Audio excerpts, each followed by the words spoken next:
Chapter 751. Help.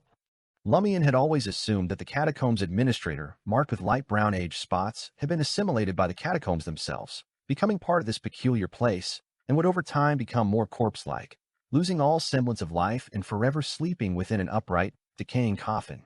Yet here he was, able to leave the massive tomb chamber that housed the Samaritan women's spring, still carrying a burning white candle. Taking turns guarding the entrance to the Samaritan women's spring, the longer you stay, the deeper the catacomb's peculiar erosion takes hold, making you less and less like the living until finally, you no longer need a lit white candle to prevent being consumed by the catacombs. Can one slowly recover once they rotate out? Lumian speculated as he watched the elderly catacombs administrator ascend the steps. As he drew closer and the candlelight illuminated his features, the group of students also got a clearer look at the newcomer.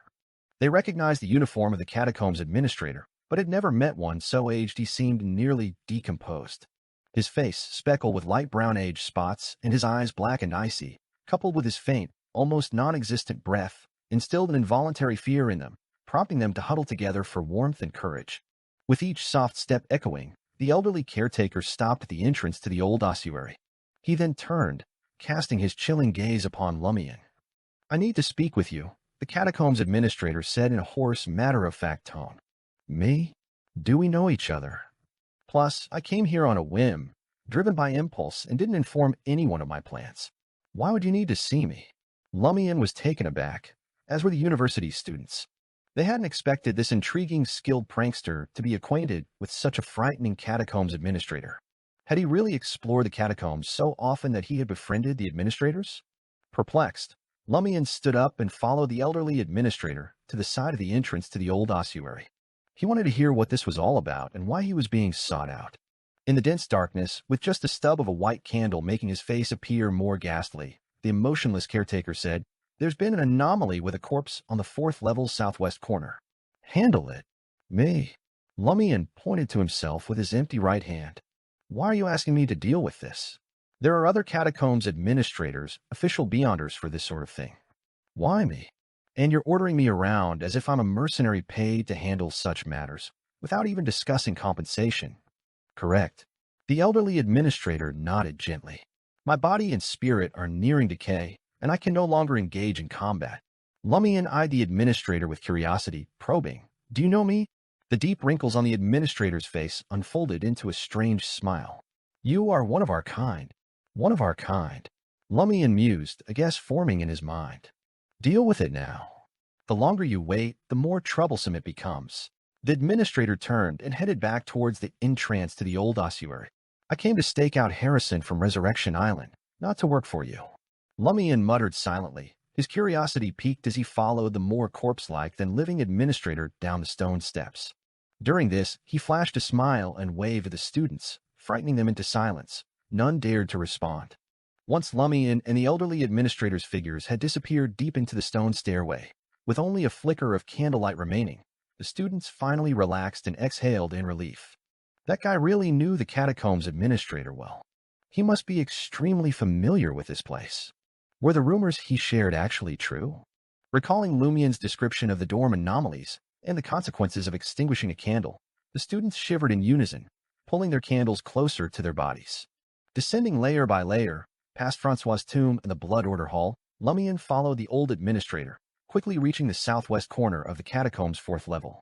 Using the remaining third of his white candle, Lumian saw a giant skeleton, about 3 to 4 meters tall, composed of bones from different corpses and shaped like a human with 7 or 8 heads. All eye sockets dark, void of any colored flame.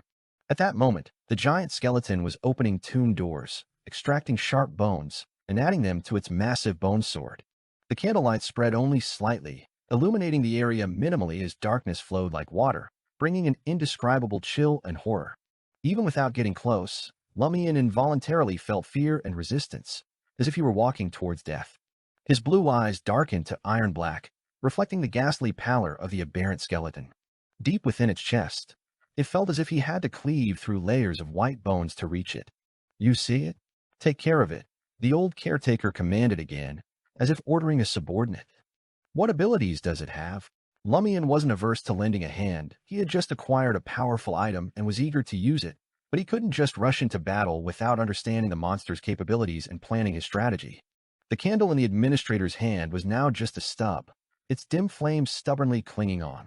He shook his head and said, "I'm not sure, but it's being suppressed by the catacombs, unable to show much of its potential. Once it gets dark outside, we might not have that advantage. We must clear it out now. The catacombs are suppressing it." Lumian mused aloud. How often have these anomalies occurred recently? Is it frequent? "It's normal, once or twice a month," the elderly catacombs administrator replied in a raspy voice. "Even if it's broadly sealed, some abnormalities still occur. That's similar to other areas of the underground trier." As Lumian was about to ask more questions, the giant, mud and mold-covered skeletal aberration seemed to notice them, suddenly turning around and raising its massive bone sword. The surface of the giant sword burst into pale white flames. Thud, thud, thud. The skeleton with several heads moved stiffly, but quickly charged toward Lumian and the catacombs administrator. The surrounding darkness surged over, bringing with it a bone-chilling cold and a terror that seemed to reach into their souls. Without hesitation, Lumian reached into the traveler's bag and grasped the sword of courage. A warm rush quickly spread through his body. What's there to fear? Fight, fight, fight.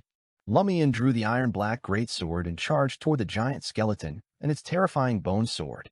Then, he swung the sword of courage upwards. A bright white flame with a hint of blue burst forth from the blade. Bang! The iron-black greatsword collided with the bone sword, made of numerous sharp bones in midair. Lumian's knees bent as his feet sank into the mud. The skeleton's force was immense, and the bright white-blue flames tangled with the pale white flames, mutually extinguishing each other. Lumian was not afraid. His eyes excited, he tightened his thighs, straightened his knees, and advanced rather than retreated, slashing with his iron-black greatsword toward the colossal creature. The bone sword responded with the force of a falling boulder. Boom! The collision triggered a violent explosion, and the fierce shockwave, carrying the bright white-blue flames, struck the giant skeleton's surface, pushing it back 2 steps. Lumian pursued, slashing again with the sword of courage. Rumble! Rumble! Rumble! With each clash of the huge swords and in every massive explosion, a large number of bones fell from the skeleton charred, and even the bone sword itself thinned significantly. Finally, Lumian broke through its defense, cleaving into its chest with one strike. Boom! The bright white-blue fireball expanded there, penetrating its entire body. The giant skeleton froze instantly. Crash! It collapsed entirely, like a stacked block castle knocked over. Lumian withdrew his iron-black greatsword, turned halfway to the elderly catacombs administrator, and smiled, saying, "Neutralized." As he spoke, he returned the sword of courage to the traveler's bag. Just after this action, Lumian suddenly sobered up. Was that it? Although I had planned to engage in direct combat before drawing the sword, I hadn't considered just a head-on attack. Truly the sword of courage. Hearing Lumian's words, the elderly catacombs administrator, holding the nearly extinguished white candle, slowly approached. Lumian, taking advantage of having just provided help, casually asked, "Has anyone visited the Samaritan Women's Spring in the past few months?" That was supposedly the strongest point of death energy in the entire catacombs, and Harrison might be drawn there. The elderly catacombs administrator looked at Lumian in slow motion, his voice hoarse as he said, "Extinguish the candle." "What? Extinguish the candle? Are you trying to kill me?" Lumian's first reaction was that the catacombs administrator in front of him meant him harm. Without a lit white candle here, one would be eerily erased and forgotten by all. At that moment, the candle in the administrator's hand burned down to the end, flickered once, and was completely extinguished. Darkness surged toward the old man, seemingly engulfing him in deathly silence. He did not disappear. In that instant, Lumian recalled many things, including the catacombs administrator considering him one of their own and his own guess about it. He hadn't made his final crazy decision when the darkness around the administrator viciously spread, enveloping him. His white candle suddenly went out. Lord of Mysteries 2, Circle of Inevitability. Chapter 752, In the Darkness. Damn it. Though Lumian had toyed with the idea of taking risks, he hadn't truly made up his mind. The sudden extinguishing of his white candle prompted him to swear under his breath, instinctively preparing to activate the black mark on his shoulder and teleport out of the catacombs. At that moment, a bone-chilling cold tinged with slight pain surged through the palm of his right hand. This snap of pain brought him to his senses, thankfully without any further unpleasant changes to his body. Indeed, Lumian instantly calmed down, abandoning the idea of using his spirit world traversal ability. His suspicions were confirmed. He clenched his right hand discreetly, ensuring the prominently marked underworld Taoist seal wasn't visible to anything lurking in the darkness. After the elderly, decaying, and clearly unwell catacombs administrator mistook him for kindred spirit, Lumian suspected it was due to the underworld Taoist seal. Given that the Samaritan women's spring was closely related to the underworld Taoist, and the catacombs of Trier were likely built to contain its overflowing influence, the administrators took turns guarding the massive tomb chamber leading to the spring. Since catacombs administrators affected by anomalies could navigate the dark catacombs without a lit white candle and not disappear, theoretically, he should be able to as well, given his underworld Taoist seal. Of course, this was extremely risky. A wrong guess could mean dying without leaving a trace, causing Lumian to hesitate despite his wild impulse. In the pure darkness, where his eyes saw nothing, Lumian felt as if he were in Trier's subterranean river, immersed in cold, damp, heavy, and silent waters. Yet he breathed easily, his body and soul strangely drawing air from the dense, dark waters, sustaining his existence. He seemed like a fish in the deep sea. The darkness, like flowing water, layered and pressed down, isolating the space from the surrounding areas and the outside world.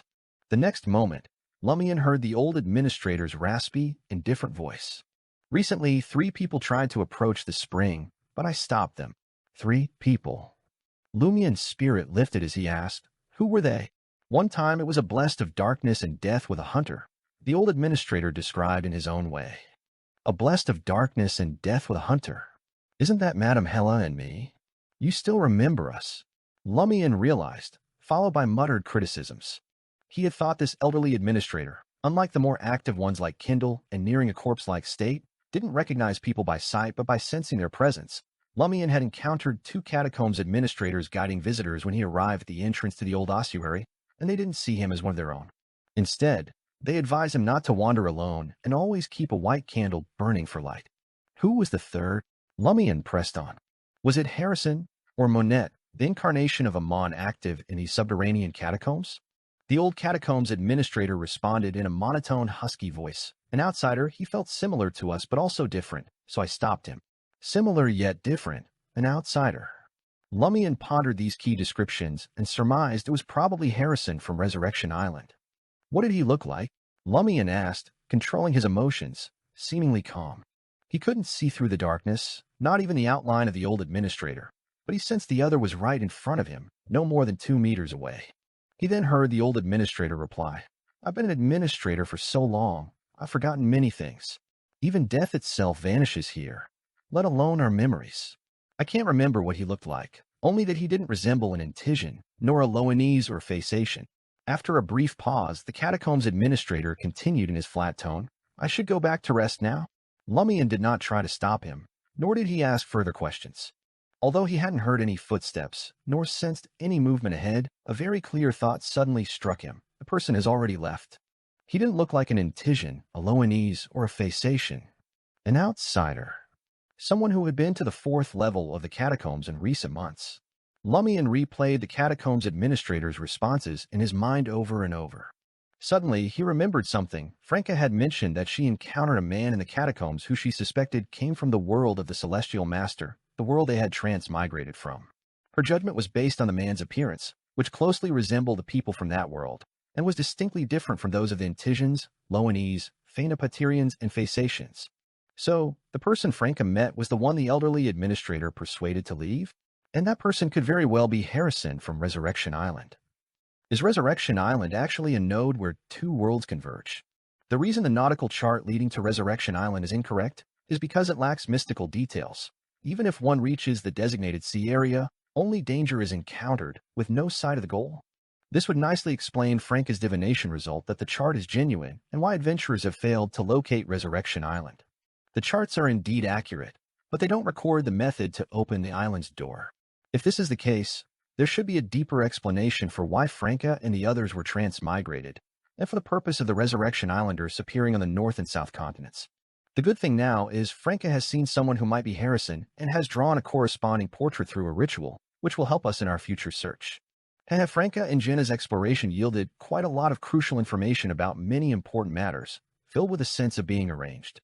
This might not have been that entity's doing, but it's highly likely related to Monette, who often haunts this place. Lumian was particularly puzzled about why the true creator or Amon valued this matter so much. Their previous help was mainly about combating the evil gods beyond the barrier, and didn't involve issues from another world. Would that celestial worthy be counted as one of the evil gods beyond the barrier? Does he come from the celestial master's world? Is this also considered a part of the evil god's invasion?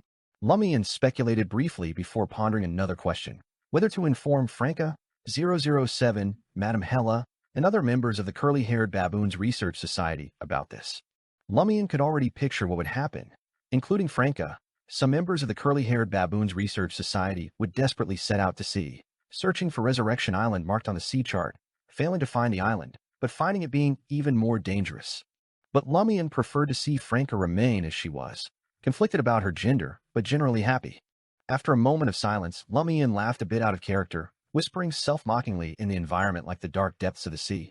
Would you avoid seeking a way to resurrect Aurora because of danger and others' expectations? Would you give up resisting because of danger and others' expectations? Would you refuse to merge with the bloodline of Oma Bella because of danger and others' expectations? No. Lumian made up his mind and began to focus on his surroundings. He couldn't see anything but faintly sensed figures wandering in the darkness, felt hands reaching out to him, grabbing his arms, ankles, neck, and body, yet not having any tangible effect. No, there was one thing.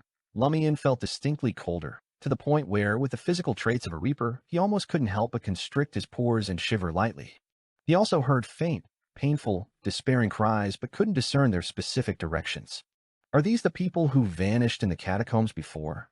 Lumian tried to listen closely to find one or two of the missing to understand their current state, but was to no avail. Suddenly, he shivered. The cold and the dead silence seeped into his mind. His thoughts became slightly sluggish, and his memories of certain things grew a bit fuzzy. The underworld Taoist seal just prevents me from disappearing on the spot, from even dying without a trace, but can't stop me from being slowly eroded by the abnormalities here, like those catacombs administrators. And my erosion is clearly faster than theirs. Lumian snapped a flame into existence, lighting the white candle in his hand. The darkness, cold, weight, silence, and dampness retreated as the light spread. Lumian glanced at the candle in his hand, nodding and muttering to himself. I just interpreted the underworld Taoist seal as a kind of alternative white candlelight, but now it seems they're not the same, fundamentally different. One stems from an anomaly being sealed, the other leverages the power sealing this place. As thoughts swirled, Lumian, holding the burning white candle, made his way back along the original route. Upon returning to the entrance of the old ossuary, he saw that the few university students who had been there were gone. Scared off, just like that? Lumian scoffed softly, leisurely leaving the catacombs and returning to Place du Purgatory. In the Quartier de la Cathedral Commemorative, apartment 702 on 9 Rue Orosai. Franca, who was about to go out to gather information on a mirror people, saw Lumian again. You're here again. It's the third time today, the demoness of pleasure asked, her lips twitching slightly. Lord of Mysteries 2, Circle of Inevitability. Chapter 753, Rational Franca. Facing Franca's probing, Lumian raised an eyebrow and said, I've again come across something important that I need to tell you. Franca eyed Lumian suspiciously, unsure whether he was playing a prank or had actually discovered something new.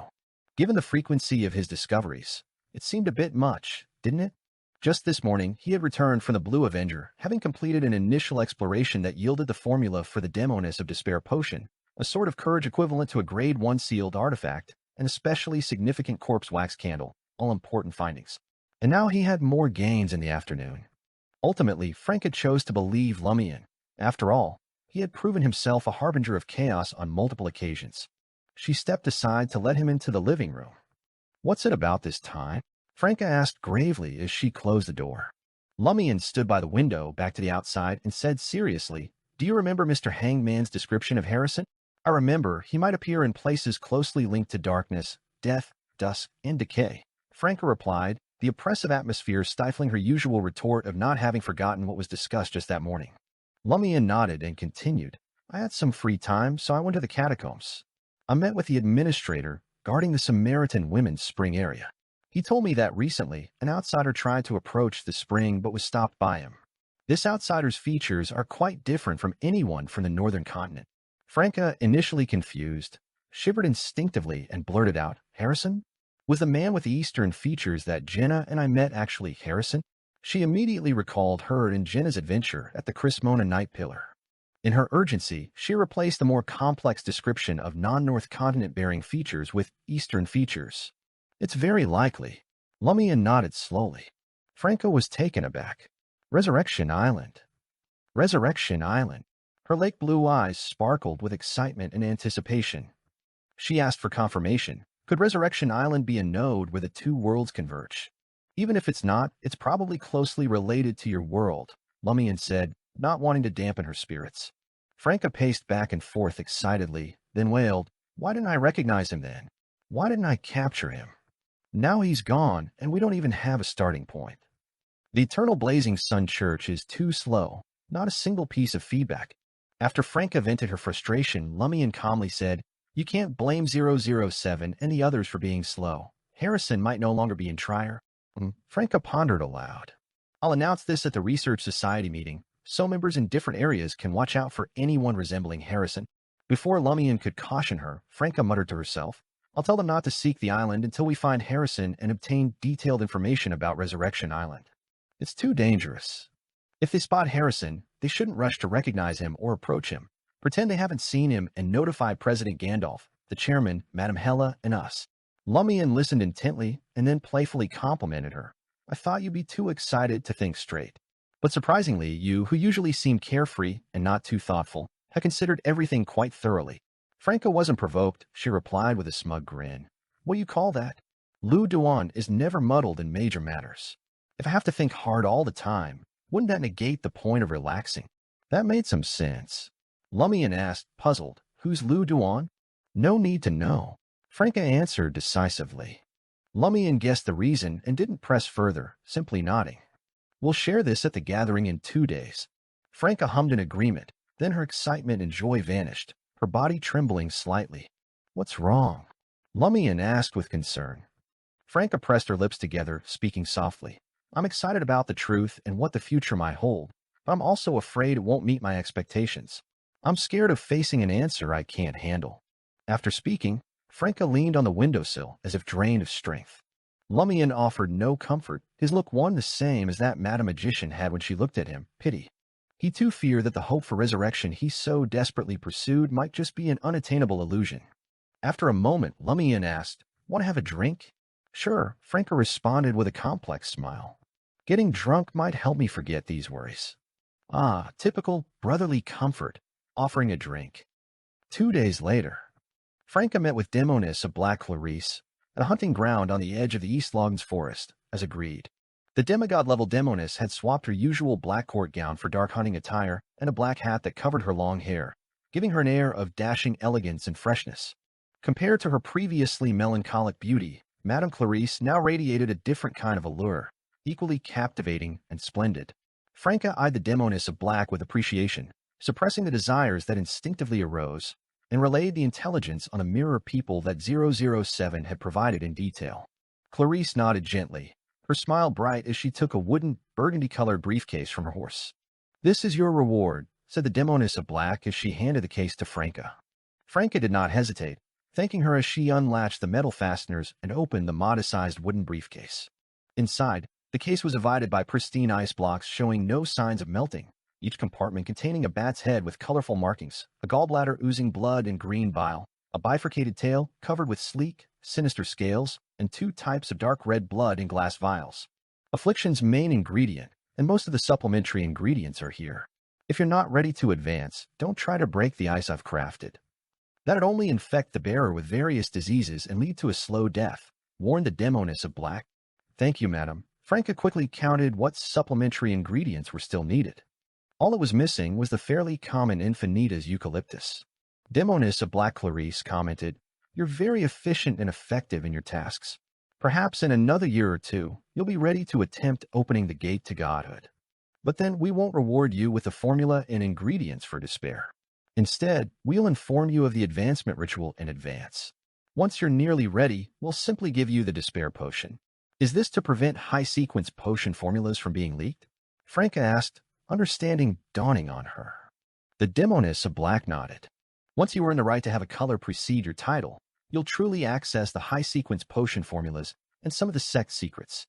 I also want to obtain the demoness of unaging potion formula from you all, but without becoming a demoness of unaging, I probably can't have a color precede my name.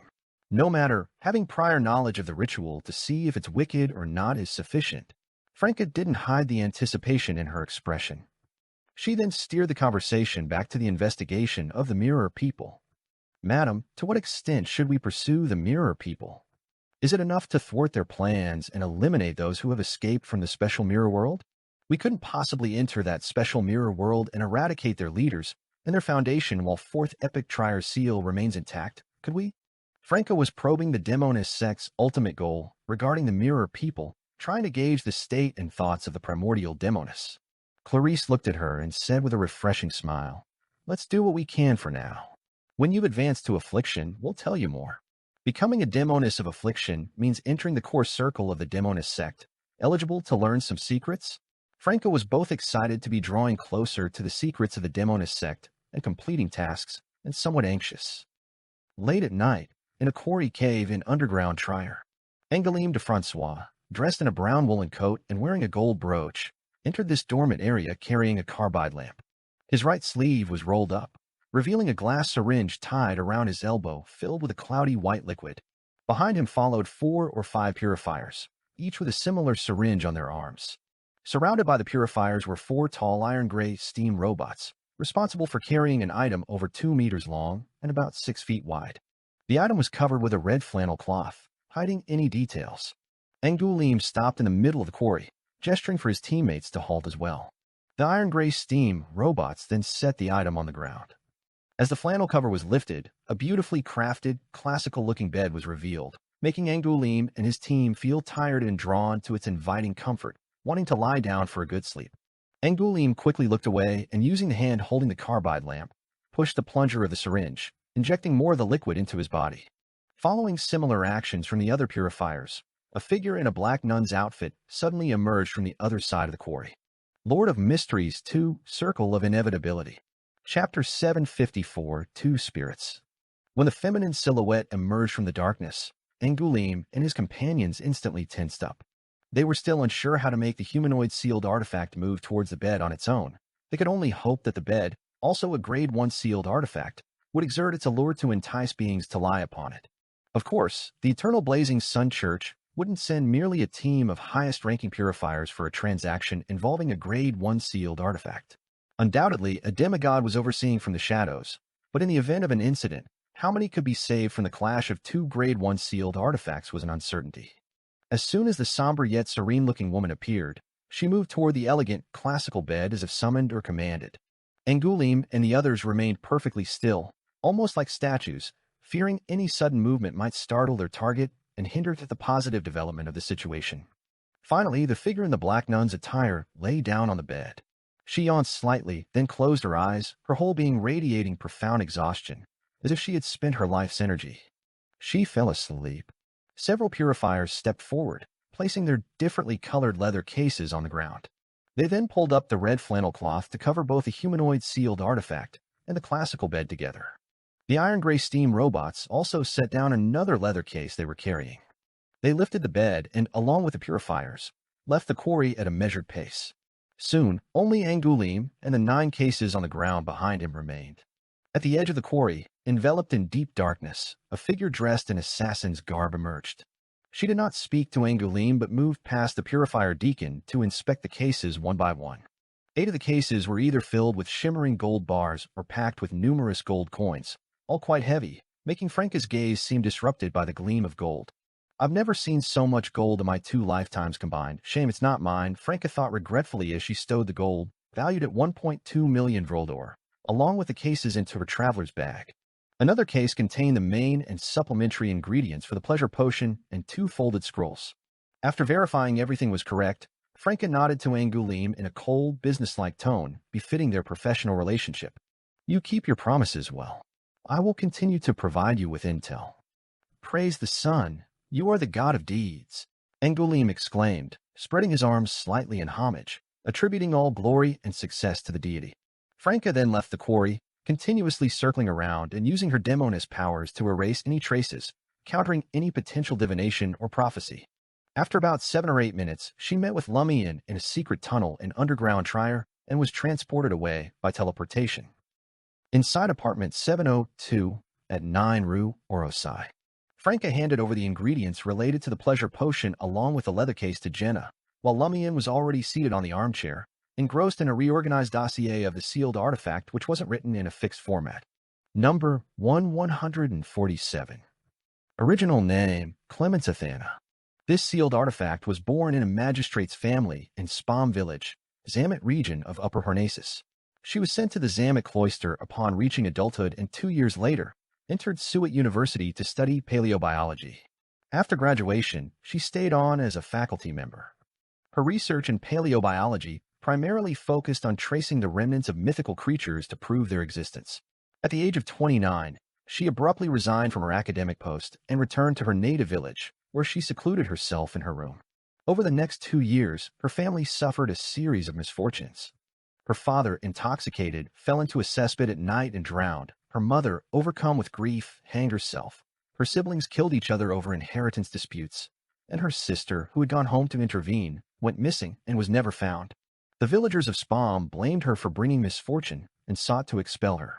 Not long after, a strange mental plague broke out in the village. By the time the purifiers realized the issue, it was beyond redemption, and they had to purify all the infected. Further research indicated that Clemens Athena harbored 2 spirits within her, with her soul appearing stitched together. It is believed that one spirit orchestrated the tragedies of her family and the village's infection, while the other, unable to cope, became muddle-headed yet fought back instinctively, eventually going mad. Additionally, she carried another kind of corruption, distinct from her abilities to manipulate minds and spirits. It remains unclear when this corruption first appeared, whether before her return to her hometown or after the death of her parents. Sealed 2 years and 4 months ago. She was sealed not long ago. Among all Grade 1 sealed artifacts, her number must be one of the latest, Franca remarked, having appeared behind Lumian at some point, her elbows resting on the back of the armchair as she finished reading the dossier. Lumian chuckled softly after a pause. Perhaps one day, this will be my fate. He could faintly sense Clemens Athena's struggle and resistance, but she ultimately failed and became a monster. Franca opened her mouth, unsure of what to say. After a few seconds, she patted Lumian on the shoulder and said, "Look on the bright side. In the grand scheme of things, we're all going to die. What matters is what we do on the path to death." Lumian folded up the dossier, nodded solemnly, and responded, "Until death." At 10 p.m., in the ancient and dilapidated palace of the Nation of the Evernight, members of the Curly-Haired Baboons Research Society materialized in various locations. Franca immediately spotted 007, who was wearing the lion headgear. She adjusted her hood and approached, asking curiously, "We've received our reward. What's yours?" 007 Angulim replied with mixed emotions, "I can now wield a Grade 1 sealed artifact with less severe adverse effects." "Wow, you're basically on reserve for demigod status," Franca exclaimed enviously. Her thoughts then turned to Lumian, who also possessed a Grade 1 sealed artifact with minor negative effects, essentially putting him in the same reserve category. Before Lumian embarked on the paths of the divine, 007 had already been a sequence 5 beyond her. He was just too busy to serve as vice president of the Curly-Haired Baboons Research Society, so he had never shared this with others. Thinking about it, 007 wasn't really that enviable after all. 007 glanced at Franca and said, "I used to dream of advancing to Sequence 4 and becoming a demigod, but as I handled more and more Beyonder events, I started to think that it might not be such a good thing. Fate has pushed me to this point. I can only keep moving forward." "Right," Franca replied, feeling a sense of kinship. "I have a very important announcement to make soon." "What is it?" 007 couldn't help but ask impulsively. Why is Hidden Blade involved in an important matter again? What is it this time? So far, the news she brought was crazier and more shocking one after the other. "You'll find out soon enough," Franca sighed. She then looked towards Lumian, who was now disguised as Aurora, donning a warlock robe and a black hood, heading towards the Academy Group's gathering place. Lumian, in disguise, nodded gently at Franca. Seeing that the members of the Curly-Haired Baboons Research Society had nearly all arrived, Franca walked directly to the massive stone chair. Dressed in a plain white robe and resembling a half-giant, Gandalf was nearby. He whispered, "Are you going to warn everyone about the Mirror People?" No, Franca looked at Madame Hella standing on the other side and conjured a simple megaphone from the cold air. "Ladies and gentlemen, I have an announcement to make. Franca's voice echoed through the ancient and dilapidated palace. Members like Isotope, Bear, and Cerberus of the Curly-Haired Baboons Research Society turned their attention towards the depth of the palace to see who was speaking. They suddenly felt uneasy. The news Hidden Blade had brought before was never good.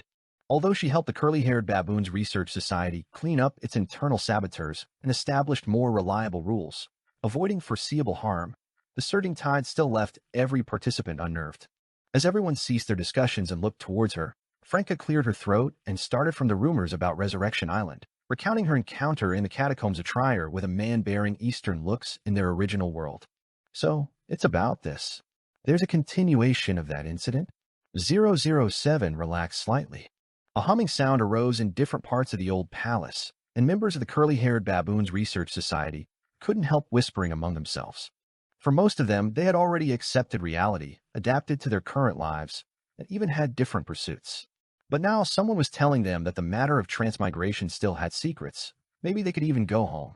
Franca then spoke about Harrison of Resurrection Island, involved with death and dark forces, searching for something across the northern and southern continents, but she didn't mention Demon Warlock Berman. It was too easy to link that to the great adventurer Louis Berry. In the sudden silence inside the palace, Franca shared her and Lumian's speculation. Resurrection Island might be a nexus where the two worlds converge. We must find Harrison and get information about Resurrection Island from him. After speaking in one breath, Franca's gaze slowly moved from the somewhat dazed faces of the audience to Madame Helen nearby. She noticed an indescribable emotion in the dark pupils visible behind Madame Helen's black latticed veil. Lord of Mysteries 2, Circle of Inevitability. Chapter 755, Different Attitudes. Despite Madame Helen's usual restraint and calm, there are clear emotional ripples this time. Franca thoughtfully withdrew her gaze. By then, many members of the Curly-Haired Baboons Research Society had regained their composure from the shock, voicing their opinions with both excitement and urgency. Someone shouted, "Hidden Blade, you can't make such assumptions so lightly." Franca roared back immediately, "Whether or not Resurrection Island is a nexus between two worlds, we still need to find Harrison. This isn't a conclusion, it's a direction for our investigation." Another person yelled, "How can we find someone just based on a name? I have his portrait." Franca responded instantly. As members expressed their expectations, posed questions, and sought answers, a voice, slightly out of control, shouted, "Why can't you just live peacefully in the present?" Franca looked towards the source of the sound and saw a male member known as Mole. After Mole spoke up, several members loudly said, "I don't want to risk everything for a slim hope. Why can't you give up these fantasies? I have no interest in returning to our previous world."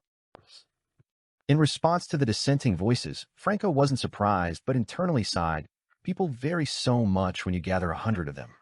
She sincerely responded, "Searching for Harrison and verifying the situation on Resurrection Island are both entirely voluntary. Those who want to uncover the truth about our transmigration can decide if it's worth the risk. Those who aren't interested can continue as before, but please don't stop others from participating." Mole and others were clearly still worried that investigating Resurrection Island might disrupt their current lives, but with Franca offering the choice of free will, they could only mutter and retreat to the fringes. Seizing the opportunity, Franca added, "For now, our investigation into Resurrection Island is limited to gathering information. Do not go looking for it, it's very dangerous. Once we obtain key information from Harrison, we'll discuss whether or not to go to the island and how to approach it. Right now, let me show you Harrison's portrait." Cheers erupted from some of the Curly-Haired Baboons Research Society members who had grasped the situation. "Hidden Blade is awesome. Hidden Blade, I love you. Praise be to Hidden Blade." Franca chuckled and tilted her head, her worries and fears somewhat alleviated by the emotions of the crowd. She knew that these members were not without fear of the unknown results of the investigation and the potentially disappointing truths it might reveal, but they had waited too long and desired too much. Even a small glimmer of hope could temporarily relieve their pain and sorrow, releasing their excitement and joy. Franca then took a deep breath, pulled out Harrison's portrait, and affixed it to the back of the massive stone chair. "Everyone, take turns to come and take a look," Franca called out, stepping back from the area around the speckled stone chair. "Do you really think that's a nexus between two worlds?" Gandalf stopped Franca, asking fervently. Franca smiled awkwardly. "It's just a theory still." Gandalf nodded with satisfaction. "That's no problem. Make bold assumptions, but verify them carefully. What, in your opinion, is the relationship between Resurrection Island and our world?" Franca asked Gandalf, both hopeful and nervous. Gandalf chuckled. I don't have any predetermined conclusions yet. I need more information to study. Franca glanced around and lowered her voice. She shared the existence of the Samaritan women's spring, underworld Taoist, and celestial master with President Gandalf, whom she and Lumian had decided to inform before attending this meeting. Previously, they had only shared this with Hela. After all, they had worked together in the real world before. Gandalf listened attentively and made a judgment. The relationship between the two worlds might be closer than we anticipated. The phenomenon of transmigration may have started even earlier. Before Hidden Blade Franca could respond, the president of the Curly-Haired Baboons Research Society mused to himself, with so many signs and traces, it's incredible we haven't encountered them, while you frequently do. This probably requires your praise for the true creator. Franca barely held back a sarcastic remark. After parting from the half-giant Gandalf, she was cornered by the tall 007. We've yet to find the person who might be Harrison. 007 simply reported on the previous person-finding efforts. Maybe he's no longer in Trier. Franca refrained from complaining about the purifier's inefficiency. She glanced at 007 in lion headgear and cautiously asked, would you want to return to our original world? 007 paused for a few seconds before replying, of course, but I'm afraid everything has changed. Although the era from which Emperor Roselle transmigrated isn't far from ours, if we return now, we'd only miss a few days of life. No one has gone back yet, so we can't be certain. Maybe the rules for coming and going are fundamentally different. Franca fell silent. 007 glanced at Gandalf sitting on the steps, scribbling in a notebook, and asked Franca, what did you discuss with the president? He seemed quite stirred. Franca, managing her emotions, took the opportunity to share with 007 what she had told Gandalf. 007 Angoulême was stunned for a moment, then clenched his teeth and said, why didn't you share this information sooner? What else haven't you told us? I was just afraid you would really go all 007. Franca joked, only to be met by a stern look from 007, which made her chuckle awkwardly. Sometimes it's not that I don't want to share. It's either not the right time, or I don't have the permission. I'm not Lumian, who has to squeeze out information like toothpaste. If I could tell, I would share everything. Franca added in her mind. 007 knew that Hidden Blade might have joined a secret organization and understood her predicament. He took a couple of deep breaths to calm himself. He mumbled to himself, you all have found so many traces of another world beneath Trier. I can't believe the two major churches that have watched over Trier for over 1,000 years haven't discovered anything. When I become a demigod, a senior deacon, maybe I'll be allowed to look at those dossiers, right? Franca agreed repeatedly. In the corner where the Academy group gathered, Professor, Associate Professor, Principal, Isotope, and others had all viewed Franca's portrait of Harrison posted on the stone chair and were eagerly discussing related matters. A woman with a periodic table painted on her face in washable paints asked those around her, if we really find a way and a path back to our world, would you want to return? Professor and Associate Professor looked at each other and said, if we can bring our children without having to leave anyone behind, we definitely hope to go back. Principal, suspected of being a sanguine, laughed. If I could keep my beyonder abilities, then I'd be willing to go back. Isotope, with fake heads on each shoulder and wearing a mannequin headgear, chuckled. I have no attachments or affairs that a mere modern life could replace with the sense of accomplishment I've gained in this world. I don't want to go back. What about you, Muggle? Asked Periodic Table, turning to the quietly listening Lumian. Lumian paused for a moment and said in the voice of Aurora, that's the place I long for day and night. But I'd also like to take some people who are close to me with me. After much discussion, the topics of going home and Resurrection Island finally cooled down, and as everyone naturally fell silent, Lumian lifted his beautifully curved chin and looked around, asking, does anyone know someone from the Moses Ascetic Order? Suddenly, most members of the Academy group turned their gaze toward Muggle, observing her rosy lips and pale skin exposed outside her hoodie. Why are you asking this all of a sudden? Asked Professor wearing a butterfly bow tie. The Academy group had many warlocks and had exchanged information about the Moses Ascetic Order, so it wasn't surprising that Muggle knew about this secret organization. Lumian responded with a smile. I want to pass a message to the Moses Ascetic Order that there's a traitor among them. A traitor? Isotope and company listened, somewhat bewildered. Without giving a direct response, Lumian said, have you heard of mirror people? According to Madame Hellas' latest statement, the members of the Curly-Haired Baboons Research Society, who could enter the nation of the Evernight through the spell, were at most mentally disrupted or harbored corruption inside. It was unlikely that their life forms had changed without detection, so it could preliminarily be ruled out that there were any mirror people lurking here. I've heard of it, said Professor in a black half-face mask, nodding solemnly. There have been occasional incidents of original hosts being replaced by their mirror people, but why these mirror people appear is still unknown, and perhaps the official Beyonders have the relevant information. You seem to know quite a bit about the mystical world. Lumian's lips curled up with a smile. I know a mirror person named Griffith who has replaced his original host, and his host was a member of the Moses Ascetic Order. Of course, Griffith certainly isn't the name he used in the Moses Ascetic Order. Members of the Academy group remained silent, simply nodding their heads. Lumian did not continue the topic. Professor looked at her and ventured to ask, Muggle, are you still in Trier? Yes, Lumian responded with a smile. Professor looked around and said, I'm planning to organize a real-world gathering for members in Trier soon. Do you want to join? It will primarily involve our Academy group. Lumian's eyes flickered, and he smiled coyly. Okay. Lord of Mysteries 2, Circle of Inevitability. Chapter 756, Farm Team. After finalizing the details of the real-world gathering through Madame Hellas Messenger, including the time, place, password, and method of the meeting, Lumian quietly listened to the members of the Academy group exchanging ideas, occasionally joining in the discussion. With his current mastery of mysticism, he no longer needed to hide his ignorance. After a while, Lumian asked if anyone had the potion formula and related ingredients for the Harvest Priest, but the answer was no. He then walked over to another group near the ancient palace's gate. Called the Farm, it was a group of curly-haired baboons research society members who enjoyed planting and accumulating wealth. Lumian had once overheard their everyday conversations about how many hectares they had purchased, their plans to save for a ranch, their forest harvests, the effectiveness of their compost, the Church of Earth Mother's batch of modified wheat seeds suitable for arid regions, their growing savings, and how work brought them joy. After that, Lumian never eavesdropped again. As he approached the farm members, he smelled the earthy scents of soil, fertilizer, grass, grains, and livestock, a familiar and comforting aroma that transported him back to Cordu village, back to his sister's side. The experienced Lumian instantly became alert. This reminds me of life in Cordu for one thing, but on another level, the acts of farming, herding, and harvesting resonate with the Omabella bloodline within me. The goddess of harvest is indeed living up to her name, as expected of the Great Mother's child of God. Lumian quickly figured out the reason. Although consuming the remnants of Omabella's umbilical cord hadn't enhanced his powers or abilities, it had attracted the Great Mother's gaze, allowing creatures she had created or blessed to sense his bloodline, though it hadn't been without effect. Omabella's residual bloodline subtly altered his perceptions of certain things, indirectly affecting his psyche.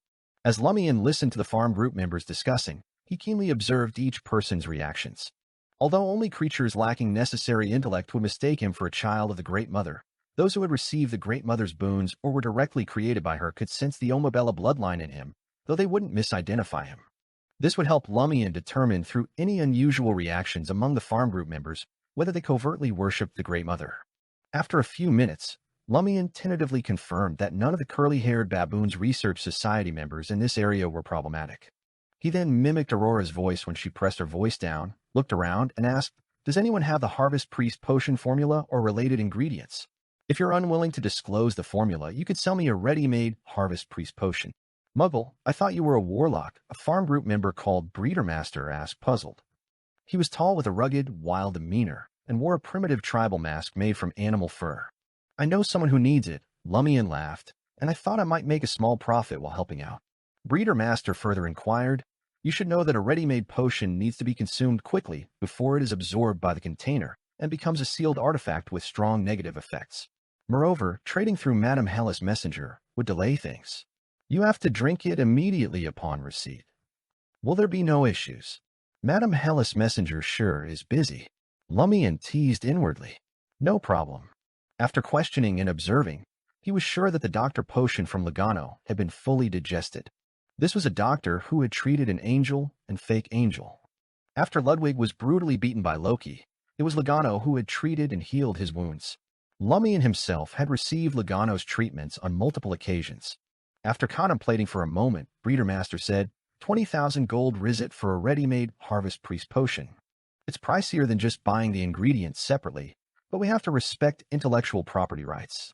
Normally, I'd charge between 30,000 and 35,000, but since we're all members of the society, about 40,000 Vril d'Or.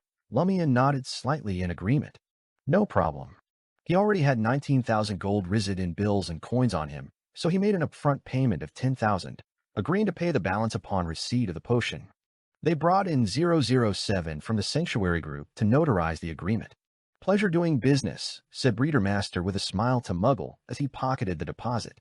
He then turned to other members of the farm group and exclaimed, "Now I have the funds for more experiments. I've been studying those mushrooms created by the legendary druid Frank Lee. I find his philosophy intriguing and worth following. Given the myriad supernatural beings in this world, including Beyonders, why not merge the blood, flesh, milk of these beings with ordinary plants? Whether through hybridization or genetic modification, with the aid of mystical powers, it can be done relatively easily, and after several generations, the traits stabilize, resulting in plants with magical effects but no Beyonder characteristics." As Lumian listened, a strange unease began to form within him. He never felt this way, even when discussing death-related topics with a purgatory group. The first time he heard the name Frank Lee was in the Cordu Village Dream, where an official Beyonder named Ryan mentioned a saying that circulated at sea: "I'd rather come face to face with pirate admirals or even kings than run into a bloke named Frank Lee." Later, when Lumian was at sea, he heard no rumors about Frank Lee, nor did he know if Ryan was exaggerating in the dream, or if those who knew of Frank Lee's deeds dared not or chose not to mention him again. Sanctuary Team. Franka looked towards a member nicknamed Someone and asked with a smile, "Weren't you looking for the Marauder Pathway, Sequence 5 Dream Stealer's Beyonder characteristic?" "Still need it. I just got one from a friend." "If you don't want it, I'll go to an artisan to craft a mystical item with that Beyonder characteristic." Someone, wearing an eye-patch-style black half-face mask, sized up Franka and replied, "It seems your friend isn't you." "I don't need it anymore, but wouldn't mind another." "One flat rate, 5,000 pounds. That's about 120,000 Vrildor." Franka laughed and said, 200,000 Vrildor, not a coin less.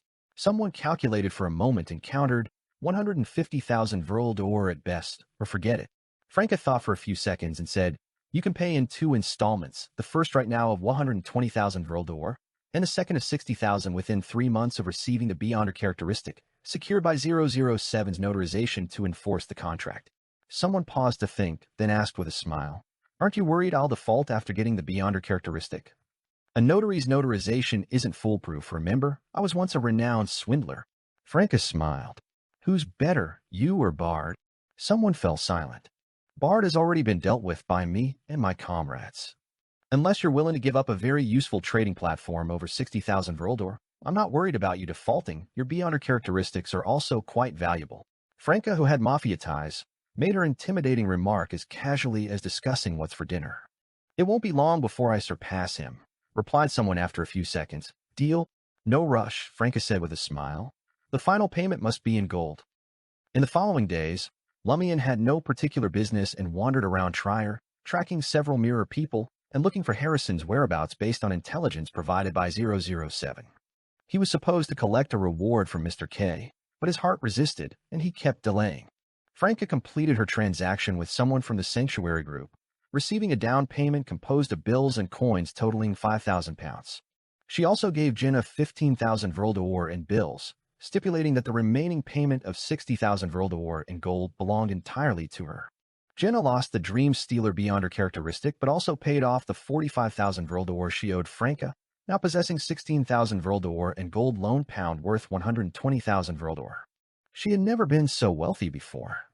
She always knew that potion formulas and Beyonder characteristics were valuable and even knew their approximate price range, but she had never paid in full in one go nor truly sold any until now. Now she was experiencing what it felt like to earn money like the pirate hunter Gearman Sparrow. That evening, just as Lumian returned to his rented apartment planning to change his clothes and muster the courage to see Mr. K, the wall lamp in his room suddenly tinged with eerie green and pale colors. They blended bizarrely together. Then, Lumian saw his messenger, the mummified penitent in a black clergy robe, emerge from the void. Almost simultaneously, Madame Hellas' messenger, a skull made of pure silver, appeared shrouded in darkness. Shortly after, the silhouette of a doll messenger rapidly took shape. Lumian was somewhat stunned. Will the messengers fight each other? Do I have 3 letters? One should be for the Harvest Priest potion, another likely a sealed artifact made from the Beyonder characteristics of Hisoka. But what about the third? Lord of Mysteries 2, Circle of Inevitability. Chapter 757, Harvest Priest. As Penitent Banefell and the pure silver skull appeared, the doll messenger, dressed in a pale gold mini-dress, instantly floated beside Lumian as if confronting the other two messengers. The pure silver skull set down a burlap bag on the desk from its mouth amidst the surrounding darkness, then fixed its burning pale eyes on Lumian. Penitent Banefell dropped a folded letter and silently returned to the spirit world, vanishing from the room. Lumian wanted to take this opportunity to chat with his messenger about his past and ask about his relationship with the true creator, but given the circumstances, he had to suppress his curiosity and focus on the pure silver skull instead. Lumian picked up the burlap bag, which resembled a book bag, and pulled out an aluminum flask. Behind him, the doll messenger floated closer, curiously looking on. Lumian unscrewed the grayish-white flask to find a golden liquid inside, brimming with white foam. If it weren't for the lack of a malty scent, he would have thought it was beer. He took out a piece of paper from the burlap bag, written in ancient Faceac by Madame Hella.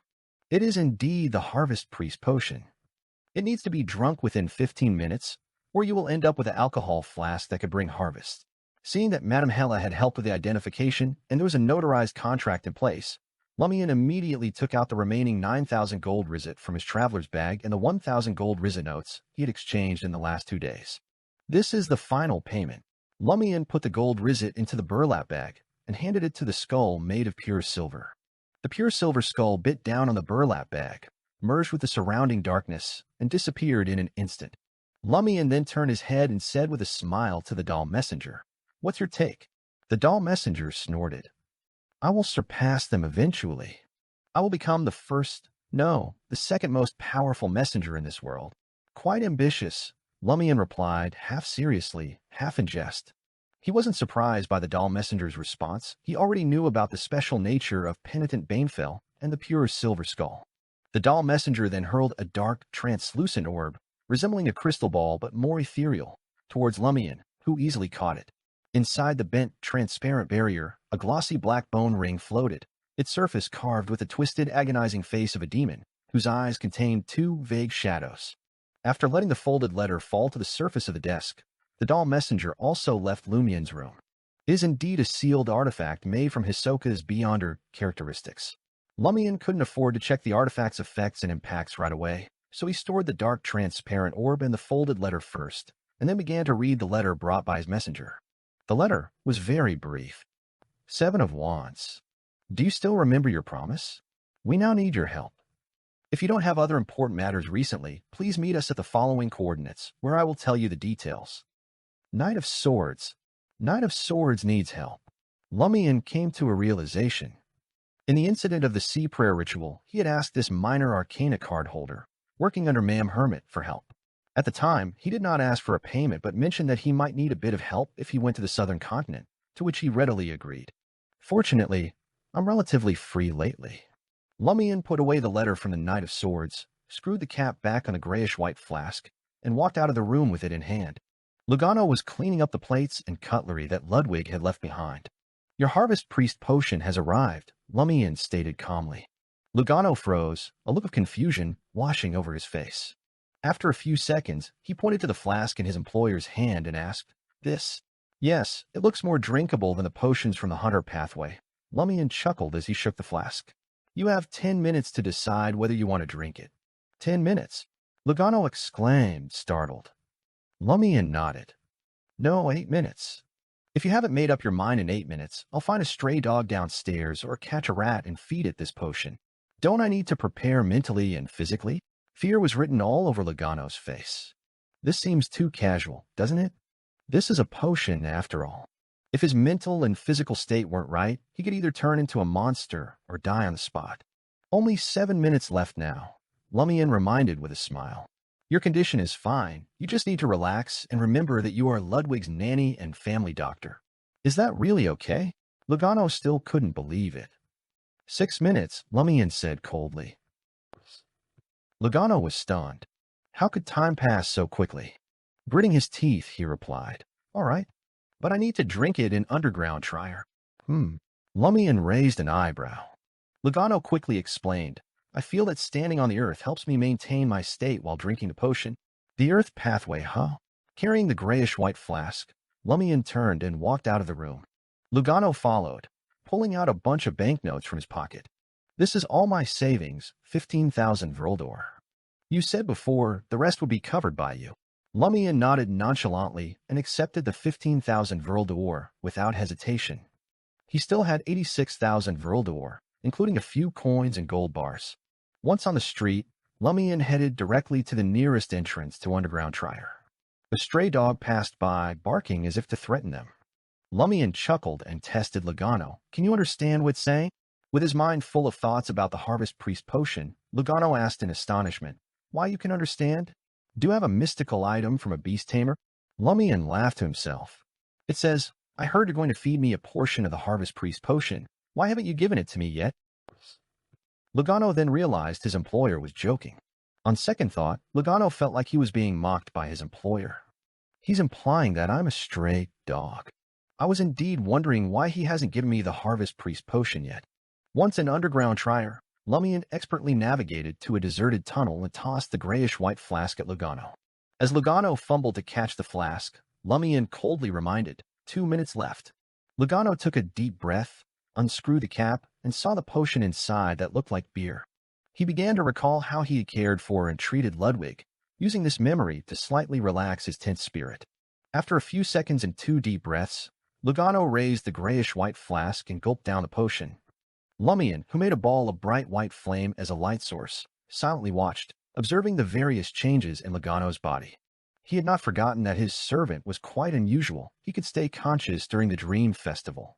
Lugano's face quickly twisted in agony, as if experiencing the pain of Ludwig biting off his arm again. Lumian saw his feet slowly sinking into the soil, the hairs on his exposed skin visibly thickening and lengthening, and his brown hair doing the same, his brown eyes losing focus. After a while, the transformation stopped and Lugano's expression gradually eased. It went smoothly. He fits the planter pathway well. I'm not sure if this is due to his own anomalies. Lumian muttered silently, watching as Lugano's eyes slowly regained clarity and reason. He asked in a relaxed posture, "What abilities have you gained?" Although it was frowned upon in the mystical world to inquire about the details of someone's beyonder abilities, who could be blamed because the person across from him was his servant? Lugano saw no problem with this, checking his condition while savoring the acquired mystical knowledge. "My healing capabilities have expanded. I can now cure diseases in plants and fields. I can also catalyze seeds, making them grow or reproduce faster. This divides into 2 scenarios. The first is placing both hands on the earth, which allows seeds and plants within a 30-meter radius to grow or reproduce much faster than normal, though not instantaneously complete their life cycle from gestation to return to the land in a few seconds or minutes. The second is directly holding some seeds or plants and fully catalyzing the life contained within them. The latter scenario allows me, in a very short time, to create a large amount of vines, which can be used to entangle and control enemies." Hearing this, Lumian thoughtfully asked, "So you can only fully catalyze the life contained within plants, and it can't be used on humans?" "No." Lugano shook his head. Lumian continued, "If you encounter a creature that is essentially a plant but has intelligence, could you, by direct contact, cause all of its life to burst forth in seconds or tens of seconds, completing its entire life cycle? First, I need to be able to touch it." Lugano indicated that this was dangerous and not something he, not specialized in combat, could manage. He added, "Plus, I'm not sure it would have the effect you're imagining." Lumian nodded almost imperceptibly, signaling Lugano to continue. Lugano gathered his thoughts and said, "If I could obtain seeds of different mutant plants, my catalytic abilities could play a significant role in combat. I can also command plants and insects within a 30-meter radius to provide me with appropriate support, as long as it does not exceed their species limitations. However, intelligent ones won't work. I've also gained a few ritual spells, mainly for summoning rain or clearing the skies. Lord of Mysteries 2, Circle of Inevitability. Chapter 758, Devil's Whispers. This really leans towards the concept of harvest. If I could obtain seeds from magical plants or be in an environment dominated by magical plants and special insects, the Harvest Priest's combative abilities using mystical means wouldn't be too bad. They might even be impressively effective. The Beyonder ability to directly catalyze plants to unleash their full life force has vast imaginative possibilities. Unfortunately, the Harvest Priest's direct combat ability is limited. If Lugano were a sealed artifact and I were to use it, things would be completely different. Amid these thoughts, Lumian looked at Lugano and asked, "Have there been any enhancements to your body?" "There are some, but not many," Lugano replied honestly. Lumian nodded and pulled out a letter from his pocket sent along with Hisoka's sealed artifact from Madame Magician, reading it with the aid of the bright white light orb floating above his head. Temporarily named Devil's Whisper. Positive effects. 1. Devil's Arm. To minimize the negative effects and make it easy to use, the beyondurability of this bone ring is reduced. Originally, Devil Transformation targets the entire body. It now only affects the arm wearing Devil's Whisper. It causes the arm to swell, darken, and sprout sinister patterns, as if covered with a thick layer of armor. The flesh becomes highly elastic and resistant, minimizing damage. The arm in question becomes immune to most poisons, resistant to curses and fire to a certain degree, and significantly stronger. 2. Malice Perception. For the same reason, malice perception granted by this ring only helps you sense whether people around you bear ill will towards you, not to detect looming dangers. Make do with it. 3. Desire Incarnation. This is a power I specifically requested the artisan to emphasize, sacrificing the chance to obtain other powerful effects. Moreover, to ensure its full manifestation, I agreed to slightly increase the ring's negative effects. It can transform your body into a shadowy black liquid composed of various emotions and desires, helping you avoid damage, conceal your movements, and affect your enemies. This sounds quite useful, but is it worth my special request to the artisan? You'll understand why once you use it. Upon reading this, Lumian muttered to himself, so, by suppressing the reduced negative impacts of the first 2 positive effects, some of the impact has returned in the Desire Incarnation ability. What makes it so special for Madam Magician to do this? Lumian didn't rush to experiment, and continued reading. 4. Wraith Shriek. By rubbing the demon relief on the ring's face and emitting a loud sound, you can create an effect similar to Wraith Shriek that can rupture the eardrums of living beings and harm their spirits. The closer they are to you, the better the effect. Negative effects. After wearing it, your malice will become more pronounced. If you can't control yourself and indulge in malice, you'll gradually slip into the abyss and eventually be controlled by the malice of this ring. Meaning, if you indulge in malice while wearing it, you will become its puppet, and it will be the driver, you the driven. While it's not that a single indulgence in malice will result in being controlled, it's hard for humans who have tasted the sweet lure of malice not to continue. According to my estimates, the conspicuous malice combined with the existing negative effects of the contract ability will negate all your endurance from ascetic and your own willpower, making you unable to withstand further emotional and desire stimuli. Moreover, whether worn or not, just carrying it will cause your body to suffer burns from sulfur flames, both internally and externally. Placing it in the traveler's bag can effectively mitigate this effect. As a pyromaniac who has reached sequence 5, you can withstand these burns for a longer period, but be mindful of the sulfur's toxic effects and treat it promptly. Furthermore, including yourself, people within 100 meters radius will be subtly influenced by the Devil's Whisper, more prone to ill thoughts and impulsive actions. This can also be mitigated by placing it in the traveler's bag. The rest is okay, but after wearing Devil's Whisper, my emotions and desires will become my greatest weaknesses. Lumian assessed this sealed artifact from Hisoka. Its sealing is relatively simple, requiring only spatial isolation. Combined with Lumian's strong endurance, he could totally use it as a mystical item. Lumian then pulled out the pitch-black bone ring, wrapped in a dark transparent barrier, from another pocket. He pressed his hand against the sphere and slowly reached inside. His right hand felt like it was moving through a dense swamp, struggling to touch the ring. At the same time, the dark sphere silently crumbled, unfolded on its own, and merged with the surrounding void. Lumian then slipped Devil's Whisper onto his left index finger. His body suddenly liquefied and became ethereal. He turned into a pool of thick black liquid. Lugano, who only glanced at him, shivered uncontrollably, chilled to the bone as if he had seen the most sinister and hidden desires and emotions deep within the human heart. The newly advanced harvest priest impulsively asked Lumian, who had just returned to human form from a black liquid state, "When can we return to the surface?" Lumian gave him an icy glance, his blue eyes seemingly harboring a darkness that no light could penetrate. Lugano shuddered violently, a familiar fear creeping back as he stuttered, "Jay, just asking." Lumian cracked a slightly mad smile and slowly removed the Devil's Whisper, placing it back into the traveler's bag. He now understood why Madam Magician had specifically requested this ability. His desires and emotions were not entirely his own. A smaller part of his emotions and desires stemmed from his fate linked to Termaburos, from the residual aura of the Blood Emperor, and from the bloodline of Omabella. Normally, these would only affect him, but using Desire Incarnation, these emotions and desires could be materialized and thus exert some influence on the outside world and his enemies. If I were to envelop a Sequence 4 saint in the Desire Incarnation form, that demigod would likely suffer from the corresponding emotional and desire corruption. But this method of attack means I'm forgoing evasion to face the backlash head-on. Lumian mused briefly, fairly satisfied with the sealed artifact. Facing a demigod, evasion was sometimes futile. Better to fight it out. And both the Sword of Courage and Devil's Whisper gave him that chance. When night fully descended, Lumian arrived at the headquarters of the Psychic magazine, located at 19 Rue Shear and Avenue du Boulevard, and met Mr. K in the basement. Mr. K, wearing a wide hood, warmly said, "Let us pray to the Lord first." Lumian nodded slightly and closed his eyes. His thoughts tightly wrapped, not drifting outward. After a while, he and Mr. K opened their eyes simultaneously. Mr. K, with a hoarse but fervent voice, said, "Congratulations, you are now a candidate oracle. This is the greatest reward. Being closer to the Lord is the greatest reward for us. Afterwards, wherever you go, you can contact the local oracles or members of the Aurora Order, followers of the Lord, to request their help. If there are no saints or oracles locally, you have the authority to call upon all resources there, including personnel, money, intelligence, and materials. Is this the Aurora Order's reward, elevating my authority and status?"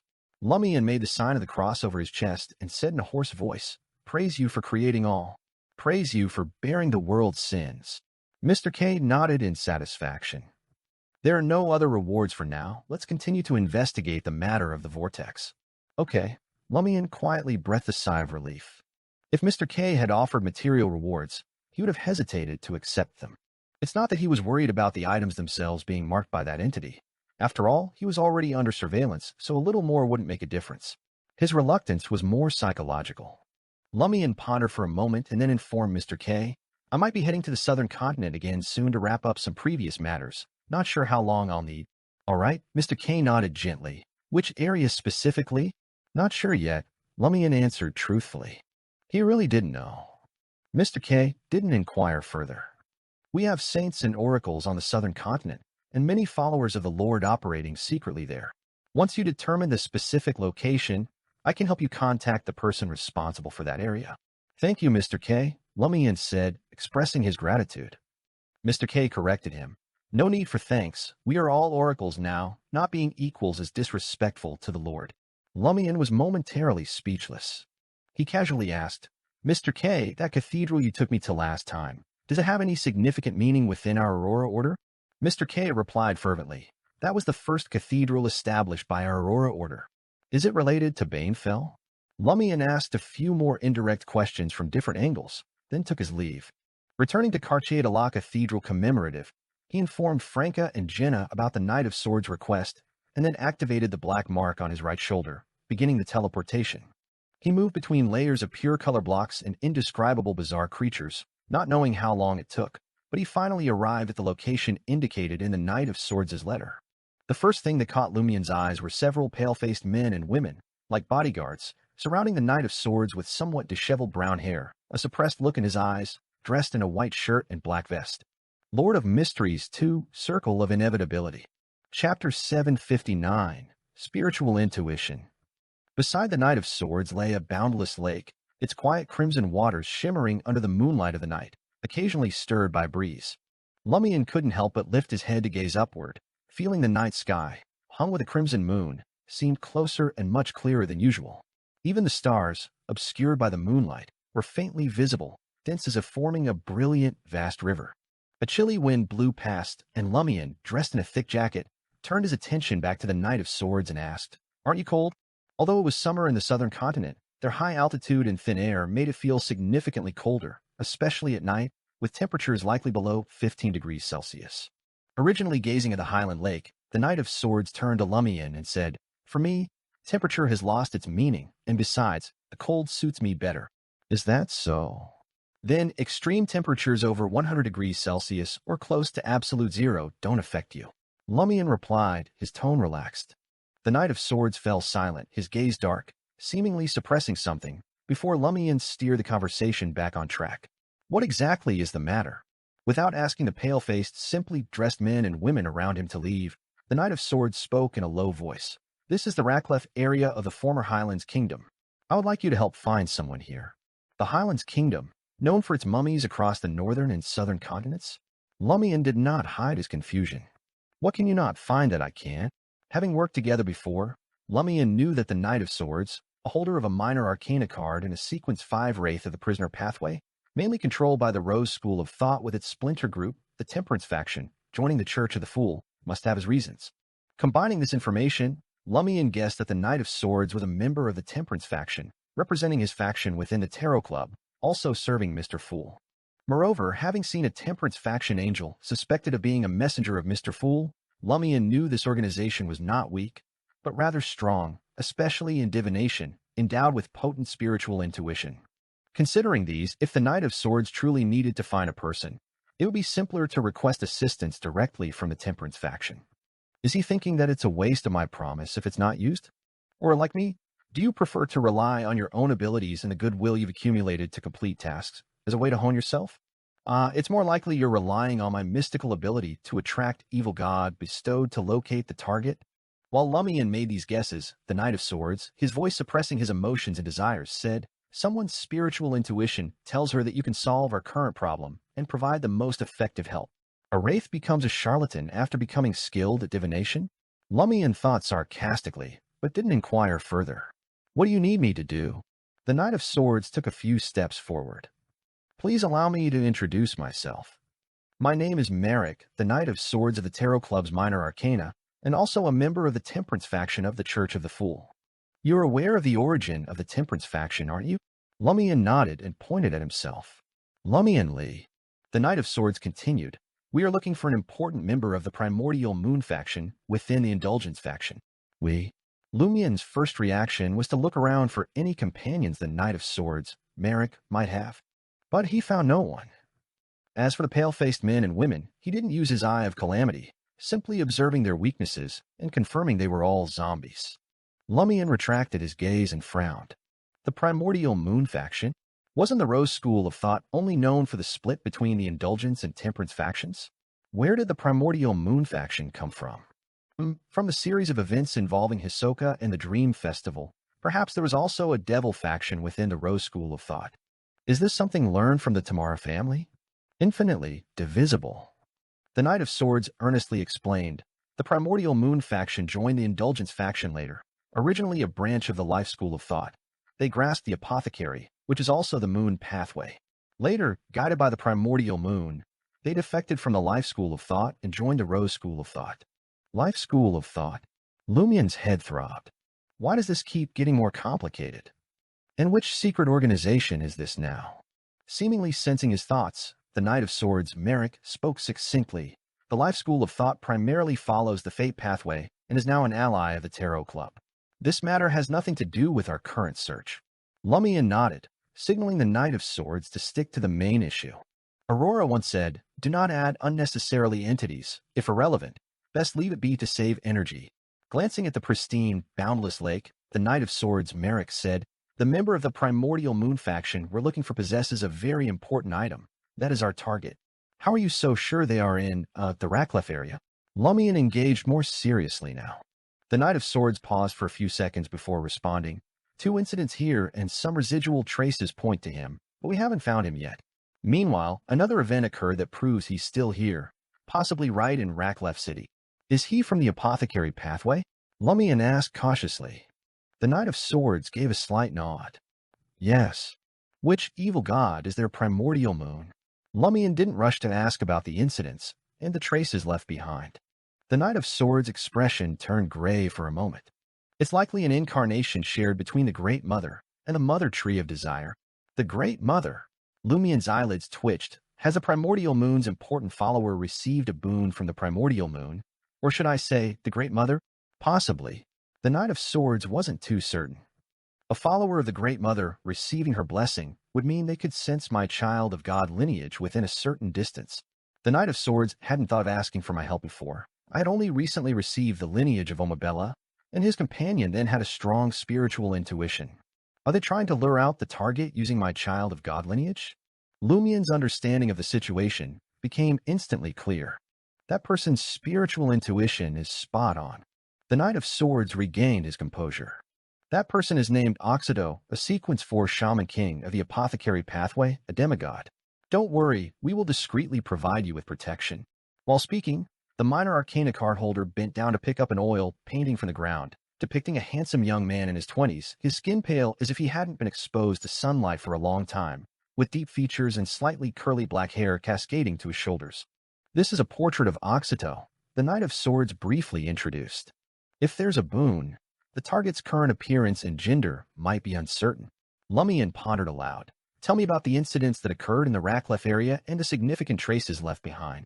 The Knight of Swords pulled out a stack of papers from under his vest and handed them to Lumian, saying, "We first heard from some merchants about several occurrences of a full moon in Raclef City. At times it shouldn't appear. At the edge of Lake Dalsh, we discovered a buried ritual site where dozens of humans had become nourishment for the earth. Their abdomens had been torn open, and it seemed something had crawled out, but no related traces were found at the scene." Hearing this, Lumian suddenly recalled several scenes he had seen in Madame Poalis's castle. He grimaced as he asked, "Were these humans both men and women?" Yes, the Knight of Swords seemed to anticipate his question and added proactively, "The males' abdomens were also torn open." He then pointed to the stack of papers in Lumian's hands. "More detailed information is in the documents." Lumian hummed an acknowledgement, pondering for a moment. "I might need my companions to assist me. Can you protect them too?" "No problem, as long as you all stay within 5 kilometers of each other," the Knight of Swords assured. Lumian smiled. "Then I'll go back first to study the materials and make some preparations." In the Quartier de la Cathedral Commemorative, apartment 702 on 9 Rue Orosai. After listening to the Knight of Swords' request, Franca scratched her head, puzzled. "Forget the risk of searching for a demigod for a moment. I think you alone should be able to handle it. There's limited help we can provide, as we don't have the lineage of Omabella." Anthony, who had been called over, thought for a moment and said, "I can help cover up traces of the investigation, making those questioned forget they were ever asked." Jenna glanced at Lumian and said, "I think your real purpose isn't to get our help." Hearing this, Franca realized, "You want to use this opportunity to train the team? You want to prepare this early?" "Not too shabby." Lumian chuckled. "The earlier you prepare for these things, the better, in case I'm forced to advance earlier than planned." Franca thoughtfully said, "Then I'll pass Jenna's messenger summoning method to 007. When there are mirror people clues, we'll go back to Trier to follow up. And don't forget the most important team member." "How could I forget?" Lumian laughed. Ludwig, who was enjoying a late-night snack, saw his godfather enter the room and sit down across the dining table, flashing a smile at him. Suddenly, the bread in his hands didn't taste as good anymore. Lord of Mysteries 2, Circle of Inevitability. Chapter 760, Second Day. In the southern continent, Raclef region, the day revealed Lake Dalsh in all its clarity, the serene waters reflecting the azure sky and distant snow-capped mountains in a scene almost dreamlike in its beauty. Lumian, devoid of any mood to appreciate the scenery, was strolling around a pit at the forest's edge with Ludwig, who was smartly dressed in a tweed blazer, and Logano, who wore a light cotton coat. The pit contained highly decayed bodies, half melted into the surrounding soil as if merging with it, decomposing in a unique way that returned nutrients to the earth. Seeing this, Lumian understood why Oxito, a shaman king, didn't destroy the bodies after his rituals, leaving behind evidence and traces. Burying the bodies and allowing them to return to the land was likely part of the ritual. Last night, after reviewing the documents provided by the Knight of Swords, Lumian had a clearer idea of how to find Oxito, a fervent disciple of the primordial moon. Clearly, conventional methods like magic mirror divination wouldn't work. Otherwise, the Knight of Swords' companion, a member of the Temperance faction with sharp spiritual intuition, would have already located Oxito. Lumian had 3 plans.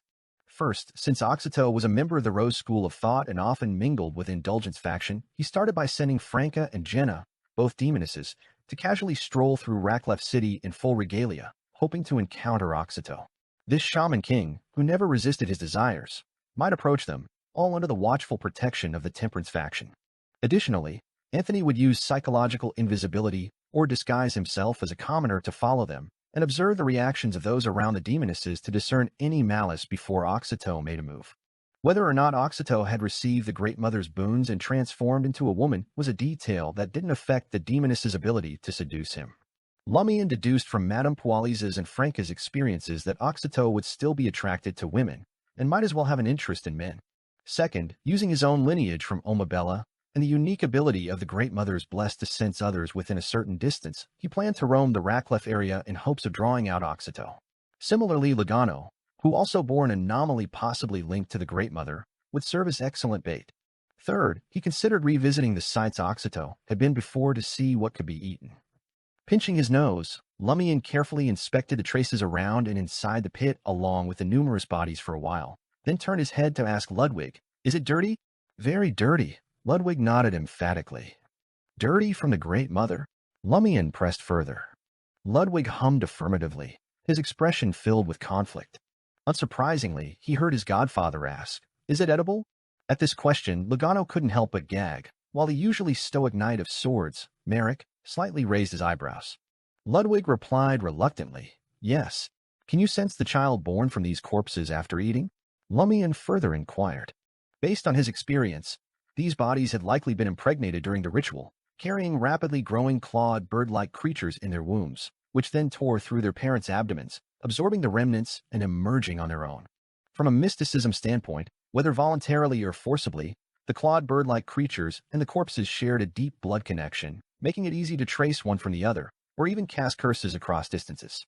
However, according to the Knight of Swords documents, divinations utilizing this blood connection had been fruitless, as if the creatures that had emerged from these corpses had vanished from this world. This could be due to a high-ranking individual casting a counter-divination or a change in the creature's state. Lumian's only hope was that Ludwig might glean different information by consuming the flesh.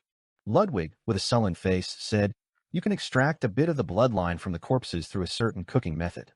While this won't allow me to sense the child's position and condition from a great distance, I should be able to detect its presence within a 30-meter radius." Okay, Lumian felt the results were better than expected. Then he watched as Ludwig squatted down and used a child's silver knife and fork to separate a piece of half-melted, half-rotten flesh from one of the corpses. The flowing yellow pus and the grotesque state of the flesh made Lugano turn away, looking out towards Lake Dalsh and Raklev City on the other side of the water. Ludwig then had Lumian retrieve a cast-iron skillet, a stand, wheat flour, liqueur, various spices, and a chunk of solidified lard from the traveler's bag. Lumian took on the role of the chef's assistant, mainly responsible for starting the fire. Ludwig first melted the lard, then added a bit of liqueur and some spices, frying them until the mixture was richly aromatic. Next, he wrapped the rotten flesh in wheat flour and tossed it into the skillet, frying it in the deeply colored, fragrant lard. The odors of fragrance and foul mingled together, gradually spreading. Finally, Ludwig finished cooking and forked up the fried, golden-brown flour-coated meatball, stuffing it into his mouth. He chewed, tears seemingly welling up in his eyes, looking pitiful as if wronged. "You didn't complain when you ate Loki raw," Lumian joked. Ludwig muttered as he spoke, "Rotten doesn't taste good, and there's no spirituality in it." After swallowing the fried meatball that looked rather appealing, Ludwig continued thoughtfully as he savored it. "The deceased's birthday is on the second day of every year. Is there something special about that?" Lumian asked. Stuffing candy into his mouth, Ludwig responded offhandedly. "In myths, on the first day, the oldest one created the world. On the second, the Great Mother was born." "I've never heard of such a myth," Lugano murmured to himself, puzzled, with his back to Ludwig. Lumian, deep in thought, shifted his gaze to another body. "Their birthdays couldn't all be on the second day of each year, could they? I remember that the new year for many tribes on the southern continent isn't the same as on the northern continent. It's not necessarily January 1st. So, which day is the second day, and which calendar are we using?" Ludwig, with candy in his mouth, said, "Any would do, as long as it's the second day of the new year according to the calendar one believes in." "Purely symbolic, then." Lumian turned towards the Knight of Swords. "Had you confirmed the identities and birthdays of these bodies?" Raklev in the Star Highlands was a relatively prosperous area with a significant population, similar to the city of White Rapis, where Lumian had been before. It was one of the ancient Highlands Kingdom's support points, ruling over the entire Star Highlands. This area was known for its rich mines, but interestingly, all mining sites were far from Lake Dalsh, preserving the sanctity of this highland lake in the hearts of its people. In the past, the Star Highlands were primarily a battleground between the Intis Republic and the Faesak Empire. After the war a few years ago, the Faesak Empire's influence waned, and the Lone Kingdom began to extend its reach. Even the Evernight Goddess Church of Lone Kingdom seemed to be spreading its teachings in this area, a fact Lumian had heard about while in Rapis. And throughout the Star Highlands, the city atop the mines, Raklev, had the largest Loanese population. Knight of Swords Merrick nodded slowly and said, "We've confirmed 90% of the bodies. Their birthdays, according to the Northern Continent's calendar, are mostly on January 2nd. For the rest, using local calendars, their birthdays also fall on the second day of the new year. For those whose identities remain uncertain, They seem to be foreigners who may have come here either voluntarily or involuntarily. Give us a bit more time, and we'll surely determine who they are. With a sufficiently large sample, the findings mostly align with Ludwig's explanation that the ritual required a strong symbol of the Great Mother. Lumian didn't stop the more temperance faction members from wasting energy verifying the remaining deceased identities. What if there was something else peculiar? Looking across the lake at Raklev City, Lumian said, "Let's head back to the city now and walk around. Let's see which of the three are more effective. Omabella's bloodline, the anomaly of the Earth pathway, or the blood connection with the bird-clawed babies."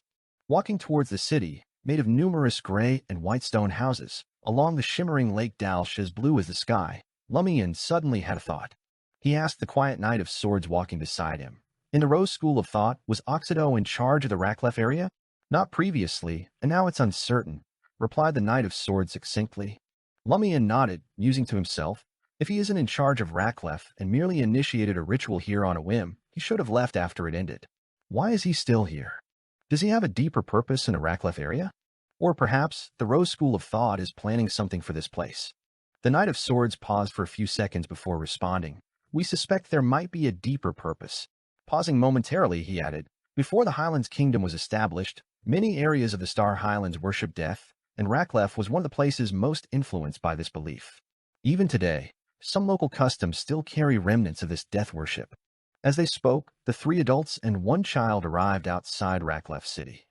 Raklev, compared to the refined city of white rapists, the architecture here was much more rugged.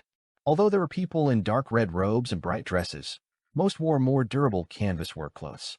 Before even reaching the city gates, Lumian could already sense the hustle and bustle. Lord of Mysteries 2, Circle of Inevitability. Chapter 761, The Blessings Festival. Beside a segment of the old city wall, now merely a relic for admiration, Lumian's gaze passed between the tall and short gray-white stone buildings and landed on a majestic temple standing near the mountain range. It towered 30 meters high, made up of several turrets, reminiscent of an ancient war fortress left over from bygone eras. At this moment, influenced by both the mountains and the clouds, the near-noon sunlight cast a dim hue, cloaking the grand temple in a dusk-like veil. Is that a temple of the god of combat?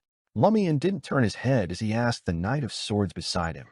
The God of Combat Church was the only state religion of the Fasak Empire, but following their defeat in the war a few years ago, the Evernight Goddess Church had gained a certain right to preach within the empire, although they seemed unenthusiastic about this role. The Knight of Swords replied succinctly, "It's a cathedral. Not a temple, but a cathedral." True to the Fasacians, who suffer from a fascination with enormity, and their taste is not bad. For some reason, Lumian suddenly recalled a phrase he had heard at the Curly-Haired Baboons Research Society. More is beautiful, bigger is better. He then asked, "Is this a Fasak colony?" "Yes," the Knight of Swords replied in a deep voice. "But now the Loanese have the right to trade here." Lumian nodded slightly, saying nothing further as he followed the road into Raklev City. Along the way, it was easy for him to distinguish people from different countries among the crowd. The Fasacians tall in stature, men typically over 6 feet 3 inches, women nearly 6 feet, matched Lumian's stereotype of them, descendants of giants, even including many half-giants. Their dressing tended to be casual, with either unbuttoned jackets or no jackets at all. The Loanese, predominantly with black hair, cared much about their appearance, always impeccably dressed. The ladies favored round-brimmed bonnets and carried sun-blocking parasols, while the gentlemen were decked out in top hats and carried canes. The locals of Raklev were darker-skinned and wiry. The men often wore durable canvas work clothes, and the women dressed for labor, with only a few in brightly colored dresses, herding cattle, sheep, and horses. Lumian watched a dwarf horse and several long-haired cattle pass by, spotting a local man in a dark red robe with a stark white skull, topped with a wool-knit gray and white hat on his head. "Is this the remnant of death worship you mentioned in the local customs?" Lumian didn't choose his path deliberately, but followed his instincts. The Knight of Swords nodded slightly and said, "Yes, the people of Raklev keep the skulls of their deceased relatives at home, believing they protect them, bring good luck, and help fend off dangers lurking in the night. The more skulls a family has, the more prosperous and developed it is considered. This is similar to the practice in Kordu where relatives' hair and nails are kept, but here the death worship is much stronger, hence the choice of skulls, making it more extreme." Lumian suddenly felt a pang of melancholy.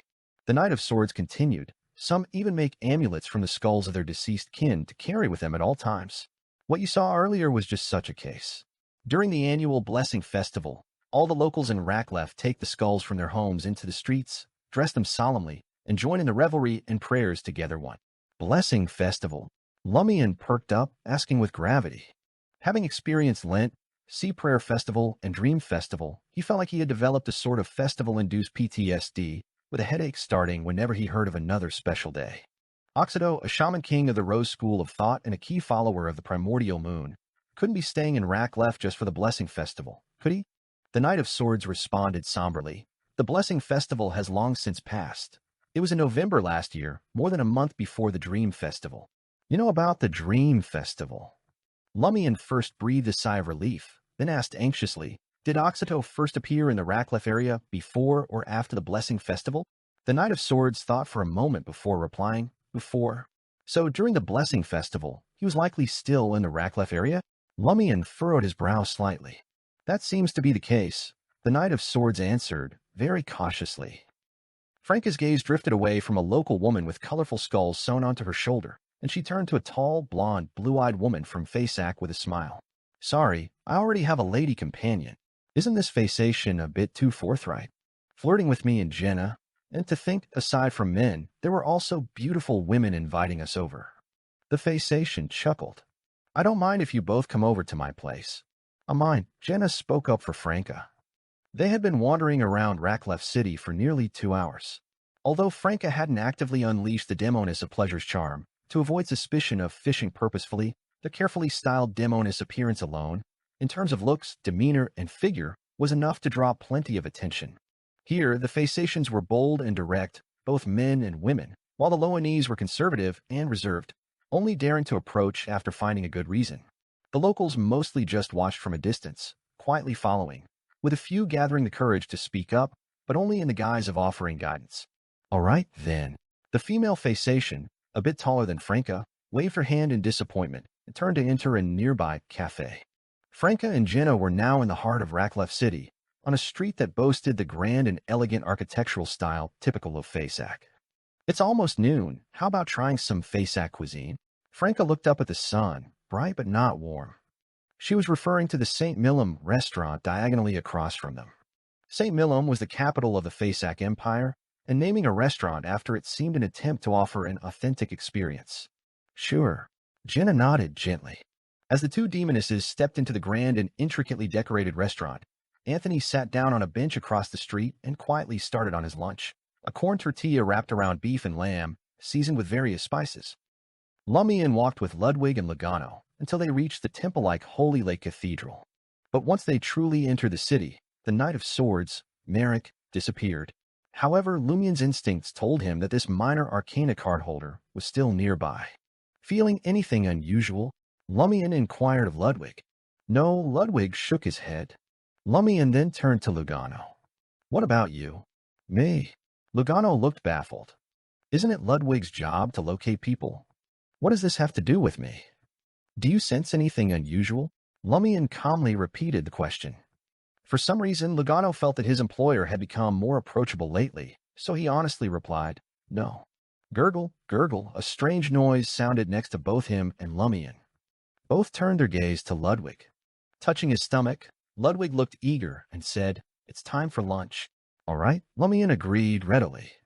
His philosophy was to never let a child go hungry, especially since the starving child might resort to cannibalism. He looked around and pointed towards a bustling street to the northwest of Holy Lake Square. There seemed to be quite a few restaurants there. This time, Ludwig didn't need Logano's hand-holding. He scampered ahead with short strides, while Lumian followed at a leisurely pace and Logano trailed close behind. The street bore a very typical Faceac characteristic, complete with trees and benches, resembling a streetscape in the northern continent countries. Lumian glanced around briefly and pointed with his chin to St. Millum restaurant not far away. Let's try some Faceac cuisine. Okay. Ludwig wiped his mouth. Suddenly, his eager expression turned to confusion, and his head moved left and right as if searching for something. Lumian noticed this unusual behavior. What? Want an ice cream too? He teased Ludwig. Imitating Logano's usual demeanor, Ludwig pressed his voice down and said, I think I sense that child from the body, but it's vague. Sense the bird-clawed baby? Lumian looked around. There were no other children in sight, just Faceations and locals, with a few from loans scattered among them. There weren't even any pregnant women around. Then Ludwig added, I can't sense it anymore. Had it moved beyond a 30-meter range? Lumian thoughtfully withdrew his gaze. If what we had just encountered was related to the bird-clawed baby, then my own Omabella bloodline might have been sensed by the other. Lumian nodded and smiled at Ludwig. Let's eat first. Nothing's more important than filling our bellies. Right. For the first time, Ludwig felt that the Godfather's words resonated deeply with him. Upon entering St. Millum restaurant, Lumian immediately noticed Franca and Jenna sitting in a conspicuous spot. The carefully dressed demonesses caught Lumian's attention for an extra second. Meanwhile, he wondered to himself, is this the law of beyonder characteristics convergence? How coincidental for us to choose the same restaurant. Franca and Jenna, noticing his gaze, looked back at him, one with a mouth agape in surprise, the other stifling a laugh. They quickly composed themselves and turned their attention back to the beet soup in front of them. With the waiter's guidance, Lumian, Ludwig, and Lugano took a seat in the corner. Sir, what would you like to order? The waiter offered a menu designed like a book. Lumian glanced at it, chose not to browse through, and simply said, one set of everything but the drinks. Lord of Mysteries 2, Circle of Inevitability. Chapter 762, The Flirting Showcase. Although limited by the variety of local ingredients, St. Millum Restaurant's menu appeared thick, yet it didn't offer an extensive variety of dishes. However, relatively speaking, a whole book's worth of menu items couldn't possibly be too few. It was enough to make a dozen adults feel stuffed. The restaurant's waiter was a local, but he spoke fluent Phaeacian, Loanese, and Intijan, completely understanding Lumian's order without any confusion. He was about to double-check when he saw the customer from Intis bring out a thick stack of goldhorn. This was the currency of the Phaeacian Empire, commonly used in the Raclef area. Before teleporting to the southern continent that morning, Lumian had specifically gone to a nearby bank to exchange some cash at a higher rate of 4.4 Vril for one gold horn, but the cash he now produced wasn't his own. It was activity funds provided by the Knight of Swords, Merrick. All of it. The waiter, diligent and thorough, made one last inquiry. All of it, Lumian confirmed, earning Ludwig's approval. After a while, dishes like beet soup, red wine beef stew, cream fried cod, caviar, grilled meat skewers, appetizer salad, thick-cut steaks, and Phaeacian pies were served one by one. Ludwig was utterly immersed in a sea of flavors, and Lumian, too, let himself indulge. As a Sequence 5 Reaper, his appetite was already not small, and similarly, Harvest Priest Lugano, starting as a planter, was eating more and more. After nearly filling their stomachs, as Lumian savored the salty, fishy burst of the caviar in his mouth and awaited the arrival of dessert, he pondered over the recent events. Why did Ludwig just vaguely sense the presence of the bird-clawed baby, and then in the blink of an eye, it vanished? Could it be that we were exactly 30 meters apart, and just one step further would break the range of perception? This is too coincidental. If it were arranged, they would have let Ludwig keep sensing it. If Ludwig could sense the bird-clawed baby, could the baby also sense its mother approaching? Did it detect the deceased mother appearing in an unnatural way and immediately leave the area or hide, severing the connection between them? This explanation is more reasonable, not reliant on coincidence. Now the question arises, if it wasn't a coincidence, why did the bird-clawed baby appear on the street? It couldn't possibly just be passing by and happen to bump into us, right? If it truly is the law of convergence, it's still unclear whether it's due to a bloodline connection or a law of repulsion. Lumian picked up the napkin that was on his lap, folded it neatly, and stood up, pushing the stack of gold horn to Lugano. I'll take a walk nearby to see if there's anything worth buying. You take care of Ludwig and remember to pay for the meal. Sure. Lugano was happy to remain seated without moving. Lumian left St. Millum restaurant with a leisurely gait, taking in all the shops and pedestrians along the street. There were banks, candy stores, cafes, and shops selling Phaeacian imported goods, with no suspicious individuals in sight. The passers-by were mostly Phaeacians and Raclef locals, the latter often carrying talismans made from their relative skulls. Some wore them as hats, others strung them into necklaces, and some sewed them onto their clothing at the shoulder. It is not apparent who might attract the bird-clawed baby and its associates here, nor which building might harbor something unusual. Lumian pondered as he walked along the street, hoping for a chance encounter. Unfortunately, this did not happen. Finally, he finished his stroll along the street and returned to St. Millum restaurant. The two demonesses leisurely enjoyed a lavish Phaeacian meal, their prominent position and striking looks drawing the gaze of everyone who came and went. Some even made a point of passing by their table repeatedly. Lumian took the opportunity to admire the demoness's beauty. Suddenly, a thought struck him. Ludwig only sensed the bird-clawed baby near St. Millum restaurant. Franca and Jenna were right here in the restaurant. Could it be that they truly attracted the attention of Oxito, the Shaman King, who personally brought or sent the bird-clawed baby to track them, looking for an opportunity to strike? Upon discovering the scent of a deceased mother on Ludwig and sensing my child of God bloodline, did Oxito abandon his original plan, temporarily leaving this area or completely hiding? This logic flows smoothly. There's no issue. But how could the guardian demigod of the Temperance faction completely miss Oxito's presence? A Shaman King is adept at concocting various magical agents and conducting rituals, perhaps using one to evade normal premonitions and intuitions? Or could it be some other method?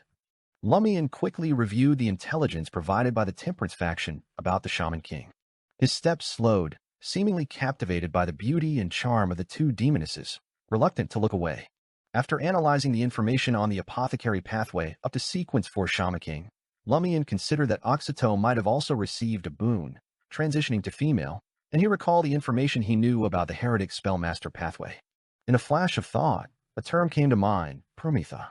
Paramitha exists in its own right, dependent on the land, and its activities cannot be detected from the outside. Did Oxito use some application of Paramitha to evade the gaze of the Temperance faction's demigod and follow Franca and Jenna undetected? Were those bird-clawed babies taken into Paramitha after they crawled out of their mothers? With Paramitha clearly involving the domain of death, were these mothers dead before the bird-clawed babies tore out? In that case, from birth, they bear a strong taint of death, seamlessly blending into Paramitha.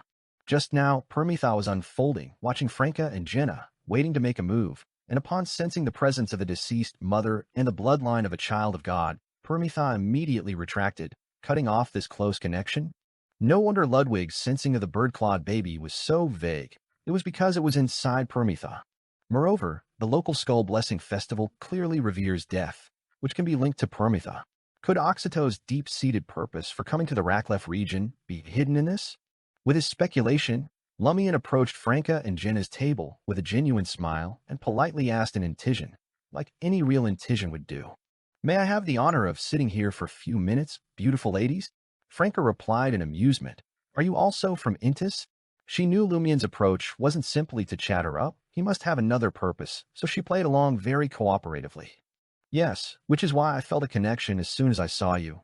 Lumian fully utilized the pickup lines he'd learned from everyday life in Trier. At a nearby table, several men who were covertly listening and thought simultaneously. "Damn Intisions. Curse those Intision playboys." Jenna's response was natural, tinged with a hint of wariness and surprise. "Are you here in Raklef for travel or business?" As she spoke, Jenna signaled the waiter, who brought over a chair for Lumian beside their table. Lumian sat down and said to the two demonesses, "Your beauty is like something out of a dream. No, even in my dreams, I haven't seen anyone as beautiful as you. You must have caught many an eye along the way. Damn it, these sweet nothings are giving me goosebumps." At this moment, Franca would have preferred if Lumian mocked her. Of course, she was still secretly pleased. After all, she had heard from Brown Sauron that every demoness who had transitioned from male would have a bit of narcissism, fond of and proud of her feminine self. Jenna felt both discomfort and amusement, much like encountering a pretentious drunkard while playing a witch. Her acting was good. She showed no oddity and smiled mockingly.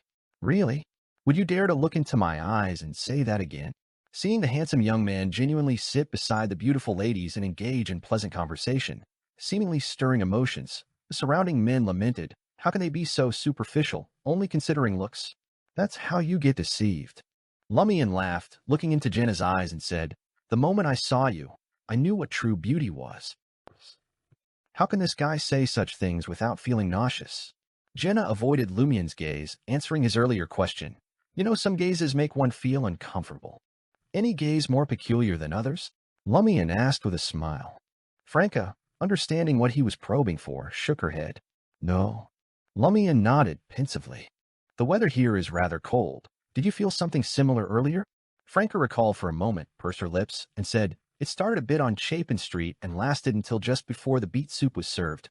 The soup was warm and made us no longer feel cold. Paramitha that involves the realm of death made the surroundings feel a bit colder." Lumian said with a smile to Franca, "Perhaps that's the lack of a reliable man's warmth." Franca's face twitched, and she communicated with Lumian using her eyes and lips. Please, no more playing the playboy. As the three conversed, the image of a woman wearing a petite black cap and light golden bun appeared faintly on the surface of a gold leaf mirror embedded in the wall. She rested her chin in her hand, her gaze occasionally focused on Lumian and Jenna, then shifting between Lumian and Franca and assessing Franca and Jenna. Lord of Mysteries 2, Circle of Inevitability. Chapter 763, Folklore Origins. Lumian kept his promise and sat at the table with the two demonesses for only a few minutes before politely taking his leave, leaving the nearby men somewhat perplexed and puzzled. Shouldn't he have seized the opportunity to pursue further? Could this be the advanced technique of an Antisian playboy and dandyist? Walking back to his own table, Lumian saw waiters carrying a towering stack of plates, their faces a mix of confusion, shock, and fear as they walked away. All the dishes on the menu had really been devoured.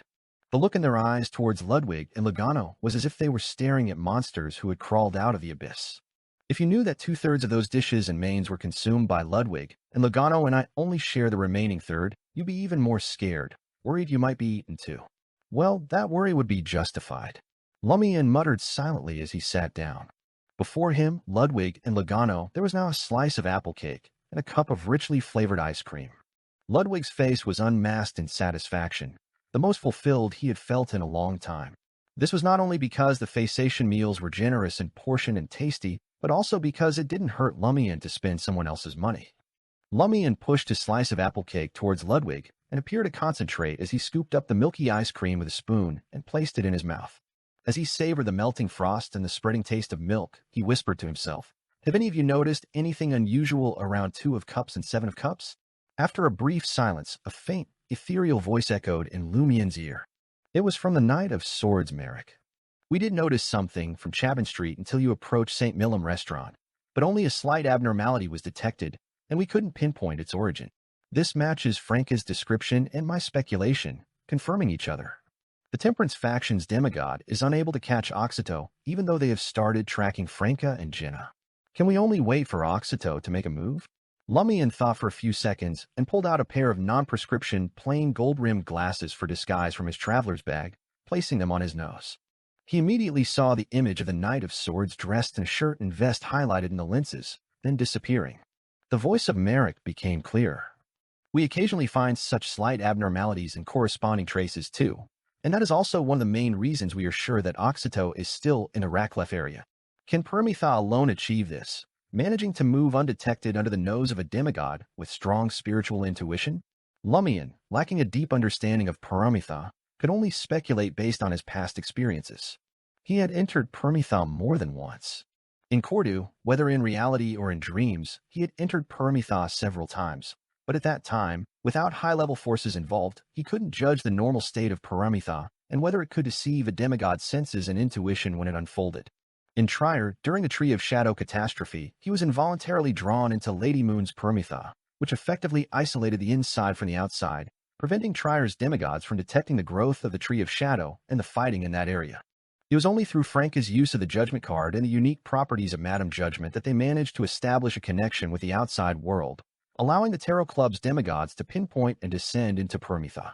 At that time, the demigods of Trier were far from Rue Anarchy, unaware of anything hidden there which could be understood and accepted. Memories flashed through Lumian's mind, and he always felt that Permitha could not reach the current extent. When Permitha closed, it was normal that the Temperance faction's demigod couldn't sense it even if nearby. But how could it remain undetected after unfolding right under the nose of the Temperance faction's demigod? Is it that powerful? I think even Lady Moon's Permitha couldn't achieve that, only capable of masking activities and protecting itself through distance from being detected. Lumian turned his gaze to the window, seeing 2 locals among the passers-by. One had a human skull painted purple hanging on his chest, and the other tied a bleached white human skull on top of his head. Death worship. Permitha. Perhaps Shaman King Oxito has developed a special aspect of his Permitha in the Raclef area, which allows him to unfold it in front of a demigod without being detected, at least until there is substantial interaction. Lumian speculated, piecing together Madame Poalis's plan to use the folklore of Cordu to enhance her own Permitha. Lumian took another spoonful of milky ice cream and lowered his voice again. "Tell me more about the origins and circumstances of the Skull Blessing Festival." Knight of Swords Merrick replied clearly in his ear, It dates back to the Fall of Death, when the situation on the southern continent fundamentally changed. The Fall of Death caused disturbances in the underworld, leaving most spirits unable to sense or enter it, forced instead to wander its periphery, between the spirit world and the real world. As a result, when sentient beings die, they are very likely to become undead, wraiths, or evil spirits, a grave threat to the living, leading to one disaster after another. The response of the northern continent nations has been church-sanctioned purification combined with compulsory cremation. Here, the Eternal Blazing Sun Church and the God of Combat Church have had notable success with purification, making cremation unnecessary for those who have been purified. Hearing this, Lumian truly understood and appreciated the various measures taken before and after death, including consoling the dying, purifying the dead, encouraging cremation, and rewarding the discovery of deceased vagrants. The origins of all these practices was the fall of death and the subsequent anomalies in the underworld. No wonder the old bones in the lower layers of the underground tombs are still bones, not ashes. During the fourth epoch, the underworld hadn't yet been disturbed, and the spirits had a place to return to. Some mysticism knowledge suggests that bodies are prone to transform at the end of the fourth epoch during the Pale Disaster, caused by Death's invasion of the northern continent. Indeed, it is the legacy of the Pale Disaster. Death perished during that disaster, leading to the anomaly in the underworld. Lumian suddenly realized, gaining a deeper understanding of certain mysticism knowledge. The Knight of Swords continued.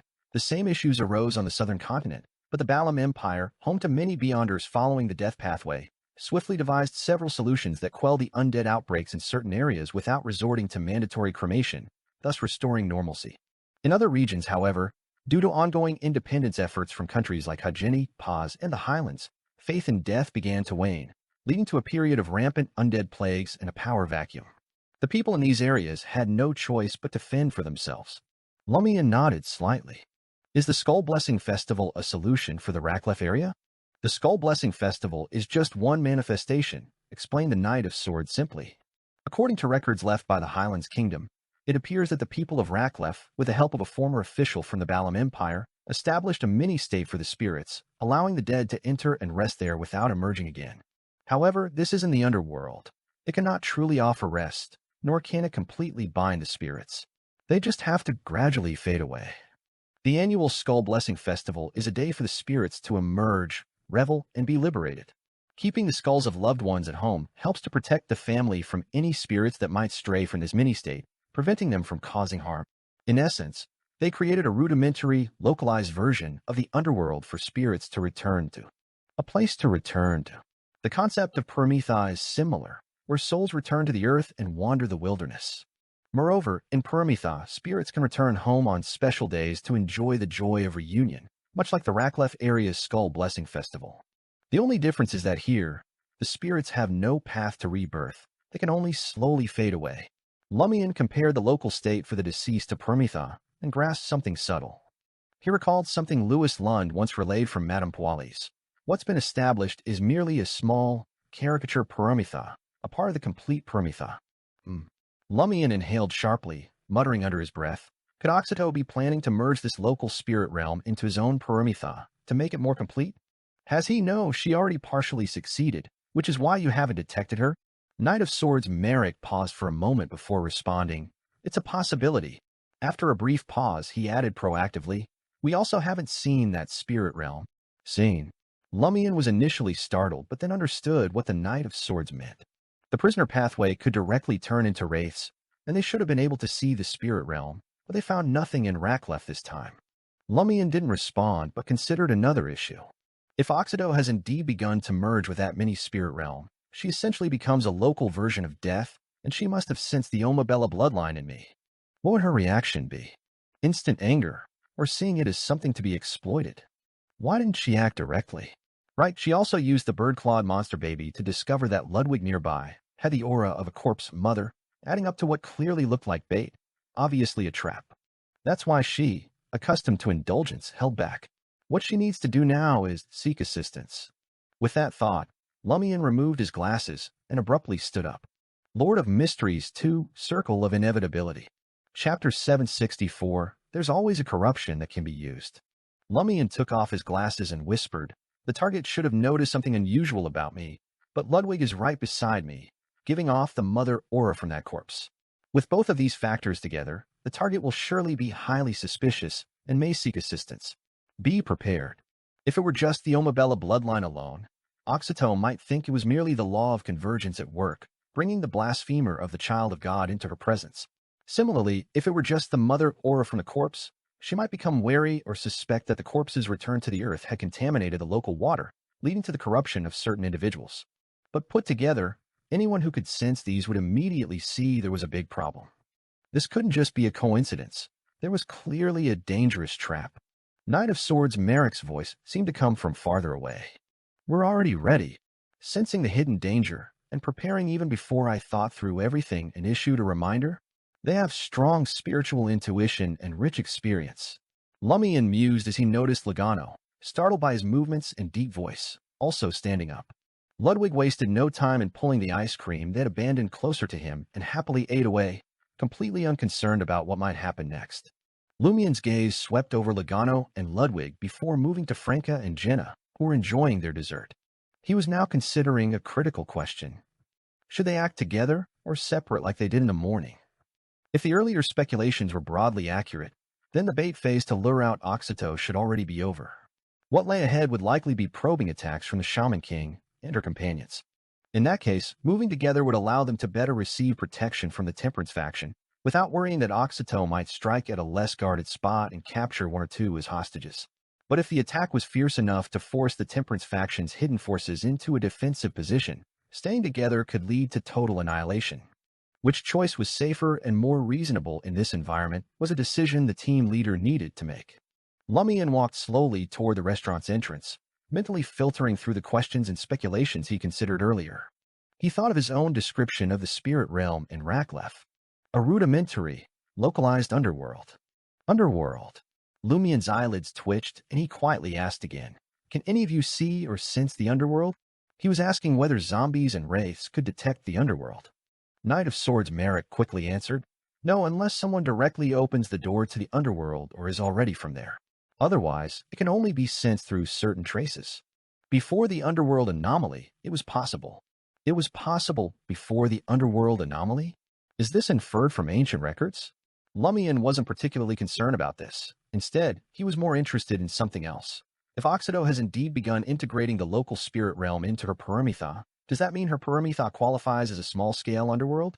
Moreover, it had to be a small-scale underworld that was still bound to this region. Otherwise, based on Lumian's understanding of Paramitha, Oxito could have easily taken her Paramitha away and left the area. Of course, it's also possible that she hadn't achieved another goal yet. A small-scale underworld. Lumian muttered to himself, and then walked toward Franca and Jenna, smiling as he said, "I heard Chabin Street is unique to this area. Would you two lovely ladies like to be my guides?"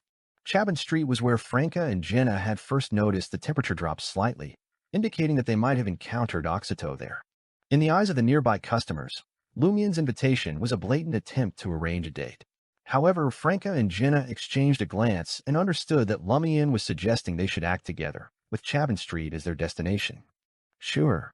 Franca and Jenna smiled in unison and stood up. This left those around them somewhat stunned. Are they that easy to invite? If I'd known, I would have plucked up the courage to ask. Together, Lumian, Franca, Jenna, and the others strolled toward Chabin Street, exchanging relaxed remarks about their impressions of the city. About 15 minutes later, they reached the street predominantly occupied by locals. Gray-white stone houses stood in rows, appearing rugged yet solid. Outside each house, strips of wool hung, adding a vibrant, exotic touch that distinguished it from the Star Highlands. Compared to other streets in Raklev City, the locals here were more likely to wear traditional clothing, dark red woolen robes for men and brightly colored skirts for women. Similarly, many of them carried skull amulets of various designs, some mottled in brown with wool wigs, some painted purple, green, and red, and some holding caramel-colored tobacco from East Balam between their teeth. Others appeared as white as jade, with dark eye sockets and insects crawling in and out. Standing at the entrance to Chabin Street, Lumian paused instead of moving forward, signaling Franca and Jenna to stay slightly behind him. He then took something out of his traveler's bag. It was a golden mask, with the area around the eyes and the face painted in either black or white. It was an Egger's family mask crafted by Death himself. Since this pure gold mask was initially designed to help the living sense and enter the underworld, and was directly created by the deity who ruled over death and the underworld, Wearing it might reveal something related to the underworld within a certain range.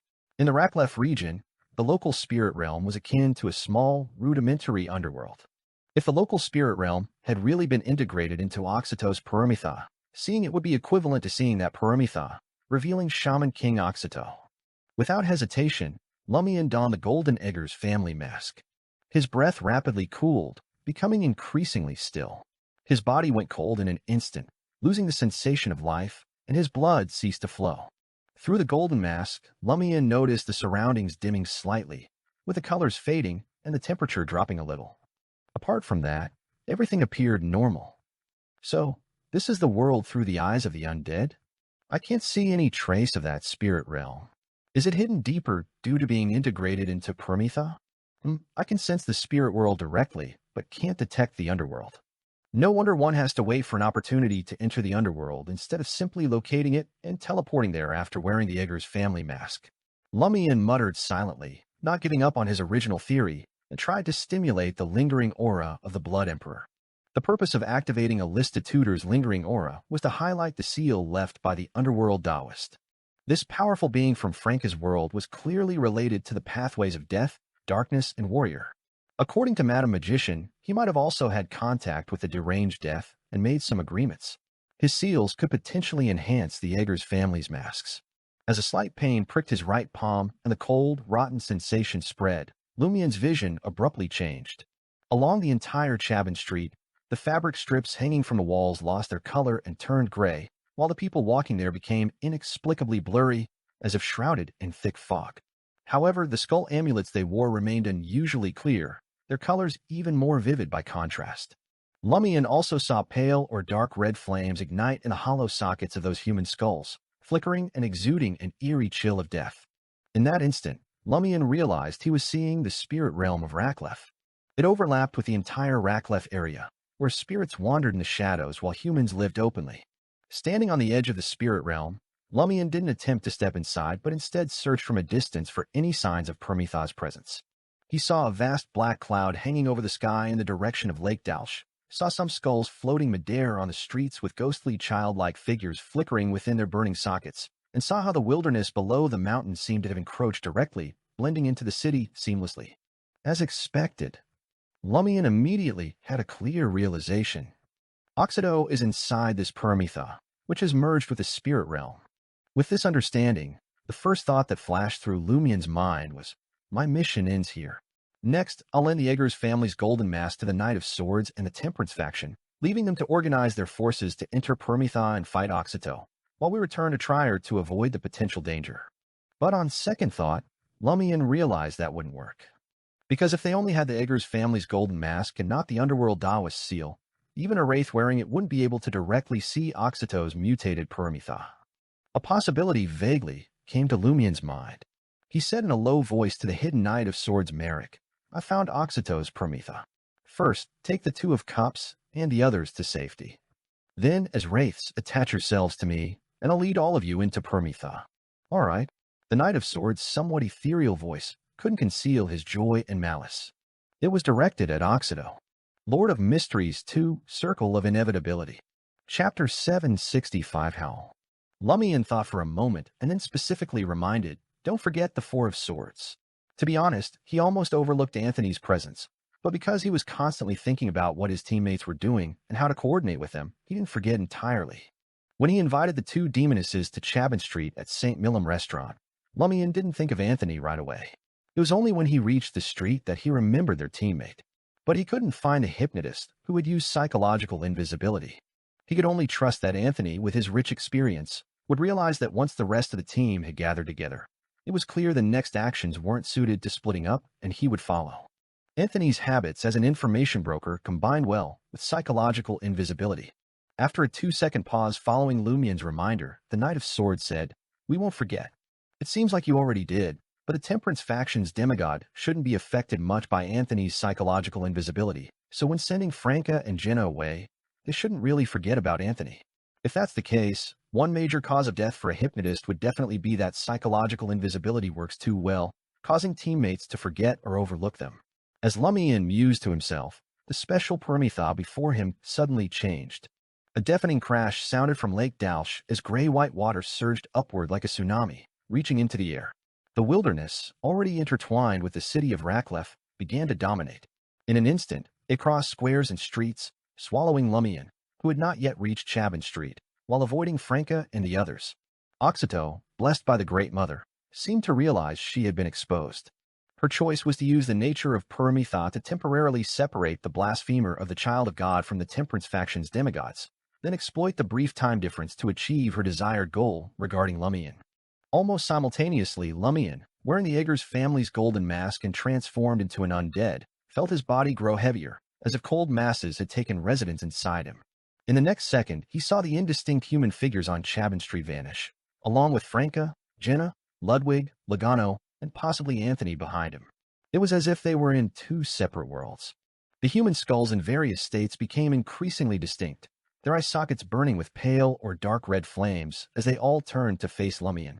At the end of Chabon Street, at the city's edge where it blended more deeply with the wilderness, swaying figures crawled out from unknown places and began walking toward Lumian. There were rotting long-haired oxen with only a few pieces of pus-oozing flesh left, giant birds with exposed bones flying low, pythons dragging half-melted threads of flesh between their decaying tissues, and monstrous hills made of multiple headless skeletons. Human skulls from all corners of the city were also swiftly converging on Chabon Street, floating in the air and covering the sky, blocking out the pale, dim, and heatless sunlight. Lumian appeared stunned, as if he encountered something terrifying, or was like an undead creature facing a higher-ranked and more terrifying kindred spirit. For a brief moment, he stood frozen, unable to move. Just then, a wretched howl, filled with pain, echoed from Lake Dalsh. The terrifying and piercing sound was like a high-speed spinning drill that bored directly into Lumian's soul. His vision went dark, and he lost consciousness. When Lumian regained his thoughts and awareness of his body, he found himself midway along Chabon Street, accompanied by the Knight of Swords Merrick, who had appeared at some point, dressed in a black vest and white shirt. All around him, crystalline cold had frozen human skulls of varying states in midair, on the ground, and on the surfaces of gray-white stone buildings. The surreal frozen scene stretched all the way to the wilderness on the outskirts of the city. In the staggering army of undead creatures, the rotting monsters shed flesh onto the ground, leaving only bones, yellowed, brown, or bleached white. The skeletal remains sank into the soil, and droplets of crimson blood, not their own, oozed from the surface. Meanwhile, the wraiths and evil spirits swelled like balloons and burst silently, turning into strange dust. Although Lumian didn't fully understand what was happening, two thoughts sprang to mind. Have they all been cursed? Even the fleshless bones were cursed to bleed? With that thought, Lumian couldn't help but raise his right hand and wipe his nose. He immediately noticed some blackened bloodstains on the back of his hand. This came from within his body, blood that had long since stopped flowing. In the Banshee's wail just now, not only was his soul wounded, but his undead body seemed to have suffered physical damage too. Some capillaries had ruptured, causing the blackened blood to seep out. Terrifying. Lumian had roughly figured out what had just happened. Oxito screamed from a distance, using the Banshee's howl enhanced by Paramitha, and I instantly lost consciousness.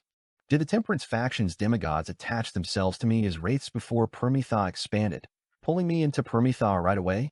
Then, they took over my body and used their abilities to deal with a swarming army of human skulls and undead? The Knight of Swords also attached himself to me, which is why he's now in Paramitha.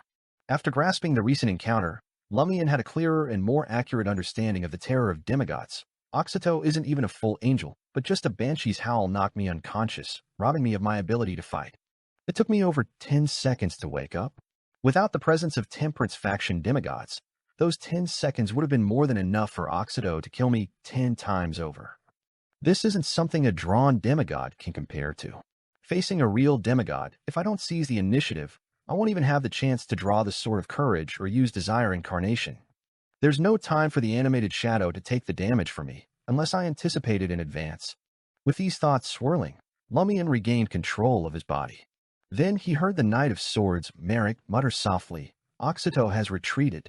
She should be near Lake Dalsh. We still don't know what kind of help she's seeking." Lake Dalsh? Lumian asked in mild surprise. That serene, beautiful, sacred lake. On second thought, it makes sense.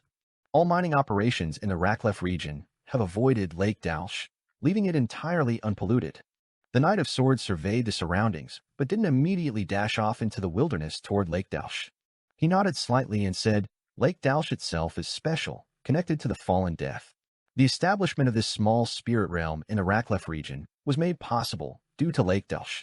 That former Balam Empire official even used an undying skull from the Church of Death and, using his gatekeeper powers, opened a door to the underworld and fixed it onto the undying skull. This prevented it from completely closing too quickly, allowing a bit of the underworld's aura to leak out. The skull of an undying? Undying can die too, Lumian instinctively asked. The Knight of Swords started walking towards the edge of the frozen world. He glanced at Lumian and said, An undying is only sequence 4 in the death pathway. They can still die if killed. I see. Lumian nodded almost imperceptibly. The Knight of Swords continued, the aura leaking from the underworld, the unique traits of the undying skull, and the special nature of Lake Dalsh all work together to sustain this spirit realm, drawing the souls of dead creatures in the region and letting them gradually wither away. After listening, Lumian froze for a moment. You seem to know a lot about the local spirit realm.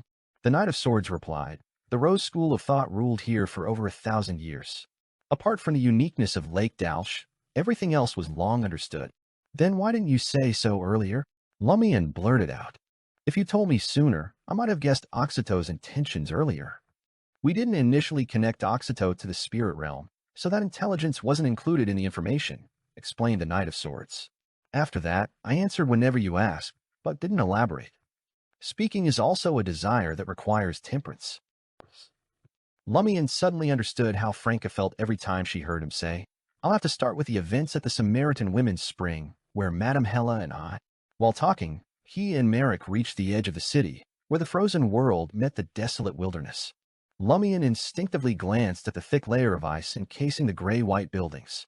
Using the reflective surface, he was astonished to see a blurry figure in each of his eyes. One wore a small black bonnet and a court dress of the same color. The other had no head and was dressed in a dark, intricately patterned, sinister gown. Lumian then noticed translucent ringed insects crawling in and out of his mouth, yet he felt nothing. At the entrance to Chabon Street, Franca, Jenna, and the others felt a sudden chill engulf them and saw Lumian vanish before their eyes. Before they could communicate or react, a voice, slightly magnetic and ethereal like a dream, echoed in their ears. I'll send you back to try her first. Franca, Jenna, and Lugano instinctively turned their bodies and discovered that a young-looking man had appeared next to them at some point. He wore a white shirt, draped in a thin black trench coat. With black hair and green eyes, he had knight-like, handsome quality, and wore a pair of red gloves on both hands. Lord of Mysteries 2, Circle of Inevitability. Chapter 766, Early Labor. Gazing at the young man wearing red gloves, Franca cautiously asked, Who might you be? She wasn't about to trust a stranger just because of what he said unless influenced by some beyond her power. 2 of Cups, 7 of Cups.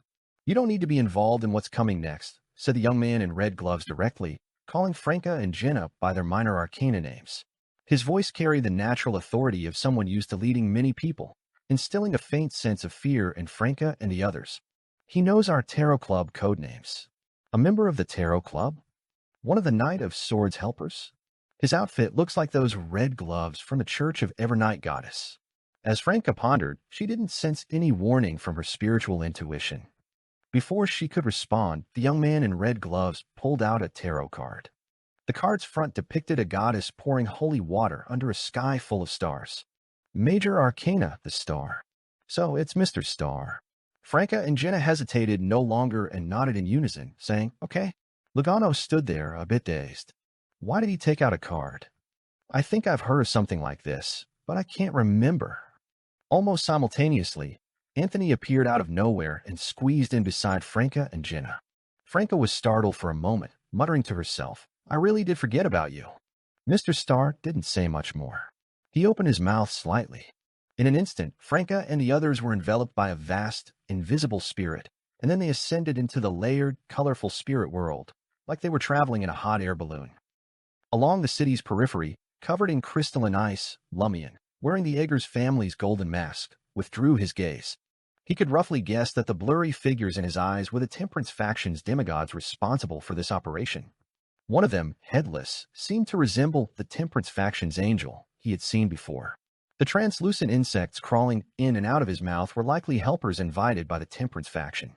How many people have taken residence in my body just now?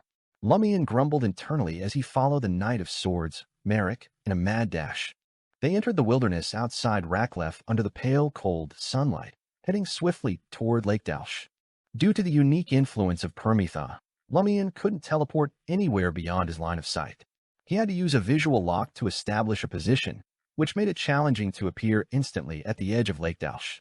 After running some distance, he reached out and grabbed the Knight of Swords' shoulder. Almost simultaneously, blazing white flames surged from within him, instantly covering his entire body. The Knight of Swords understood his intent without asking and promptly dematerialized into a wraith, attaching himself to Lumian. Lumian transformed into a white-hot spear and shot off into the distance in a brilliant display. The flaming spear streaked through the sky, crossing vast distances to arrive at the edge of Lake Dalsh in no time. As Lumian detached from the blazing white spear, he noticed that even in Permetha, intertwined with the spirit realm, this lake remained tranquil, clear, sacred, and beautiful. In the dim surroundings, the gray-white water seemed weightless, stretching upwards like a giant curtain, perhaps drawn to some high-altitude entity. In front of the water curtain, countless human skulls formed a mountainous head. Among the skulls of various colors, one stood out the most. It was at the very top, crystal clear as if carved from crystal, and significantly larger than a normal human skull. Instead of pale or dark red flames, the eye sockets of this crystal skull reflected a mysterious, intricately patterned ancient bronze door. The door was slightly ajar, revealing endless darkness within. In that darkness were countless indescribable eyes, staring out yet unable to emerge. Along the edges of the bronze door, strange, grotesque, and sometimes revolting hands grasped the frame as if trying to squeeze through but unable to. They only managed to scratch out piercing noises that seemed to tear at the human eardrum. Many spirits and human skulls were drawn to this place, gradually becoming part of the massive head. Is that crystal skull the undying skull used back then? Is the bronze door in its eye sockets the Death Sequence 5's gatekeeper's door to the underworld? The Sequence 5 can't keep the underworld door open for long, so they use the undying skull and the unique properties of Lake Dalsh to fix it. But where has Oxito, the Shaman King, gone? As this thought crossed Lumian's mind, he saw the countless human skulls forming the massive head in the air open and close their bony teeth, speaking in unison in various voices. Why couldn't you give me a little more time? If I can't have it, I'll destroy this place and see how many of you can survive the calamity of this collapsing Paramitha.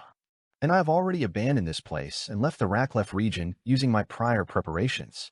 Ha ha. Amid the sharp, hoarse, old, and deep laughter of the human skulls, Lumian felt the massive shadow in the sky descend toward his head. Cracks appeared in the ground below, growing deeper and revealing a dark void.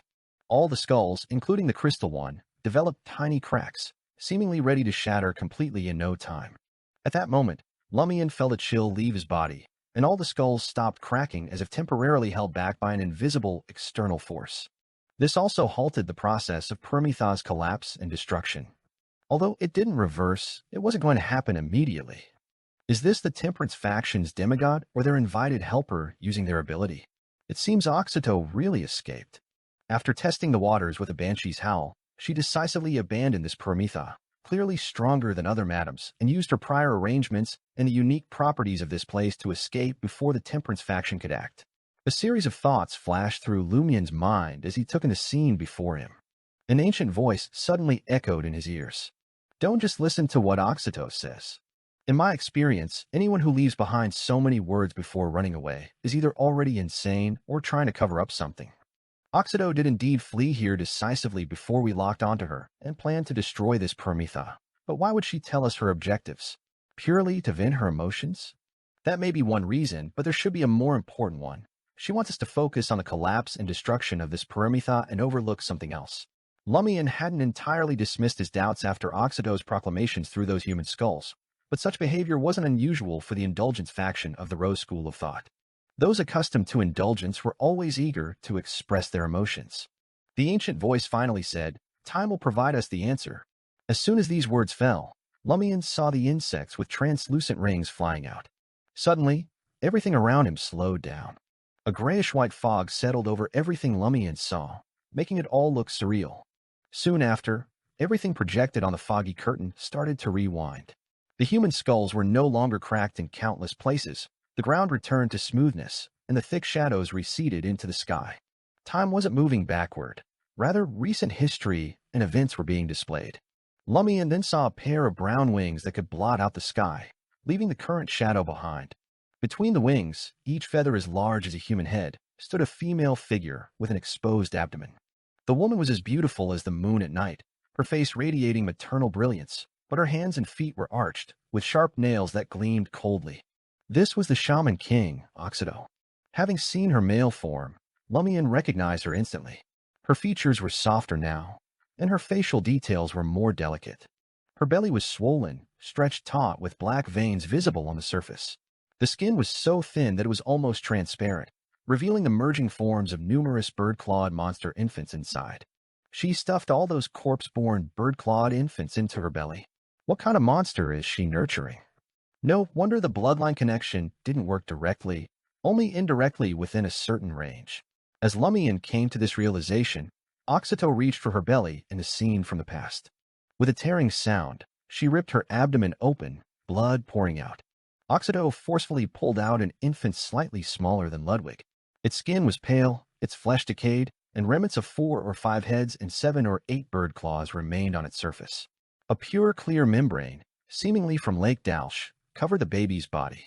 Oxyto let out a cry of agony as she threw the infant into the eye socket of the crystal skull. The rotten, multi-headed infant was clearly much larger than the eye socket and the bronze door within it, yet it mysteriously shrank smaller and smaller until it squeezed through a gap barely wide enough for a hand, disappearing into the boundless darkness behind the door. Is Oxyto's ultimate goal to send that monster infant into the underworld, making some terrifying thing a reality? And now she's been forced into early labor. As Lumian had this thought, he realized the coldness inside him had vanished. The figure in the small black bonnet and the Knight of Swords in the vest and shirt simultaneously appeared in front of the crystal skull. But they seemed unable to pass through the crack in the bronze door and were trying to open it a little more. The underworld. Wearing the Jaeger's family's golden mask, Lumian felt a stirring inside. Seizing the opportunity provided by the Temperance faction demigods stalling Prometheus' collapse, he activated the black mark on his right shoulder, teleporting to the front of the crystal skull. In his eyes, the bronze door loomed abnormally large. He stretched out both hands and pressed them on either side of the bronze door. A hollow, muffled buzzing filled the air as the bronze door opened a little wider. Lumian immediately felt a terrifying suction, and with a swish, he was pulled through the crack, flung deep into the darkness. Inside him, 2 more cold masses joined him. Lord of Mysteries 2, Circle of Inevitability.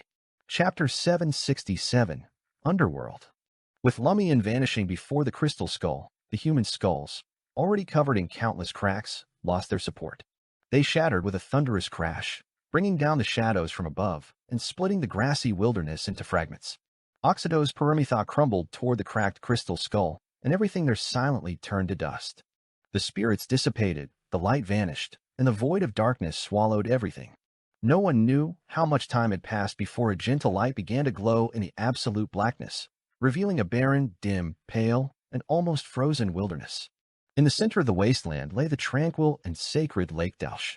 The headless lady, draped in a dark black dress and carrying 4 heads, swiftly appeared beside the lake, quietly gazing at its serene, transparent surface.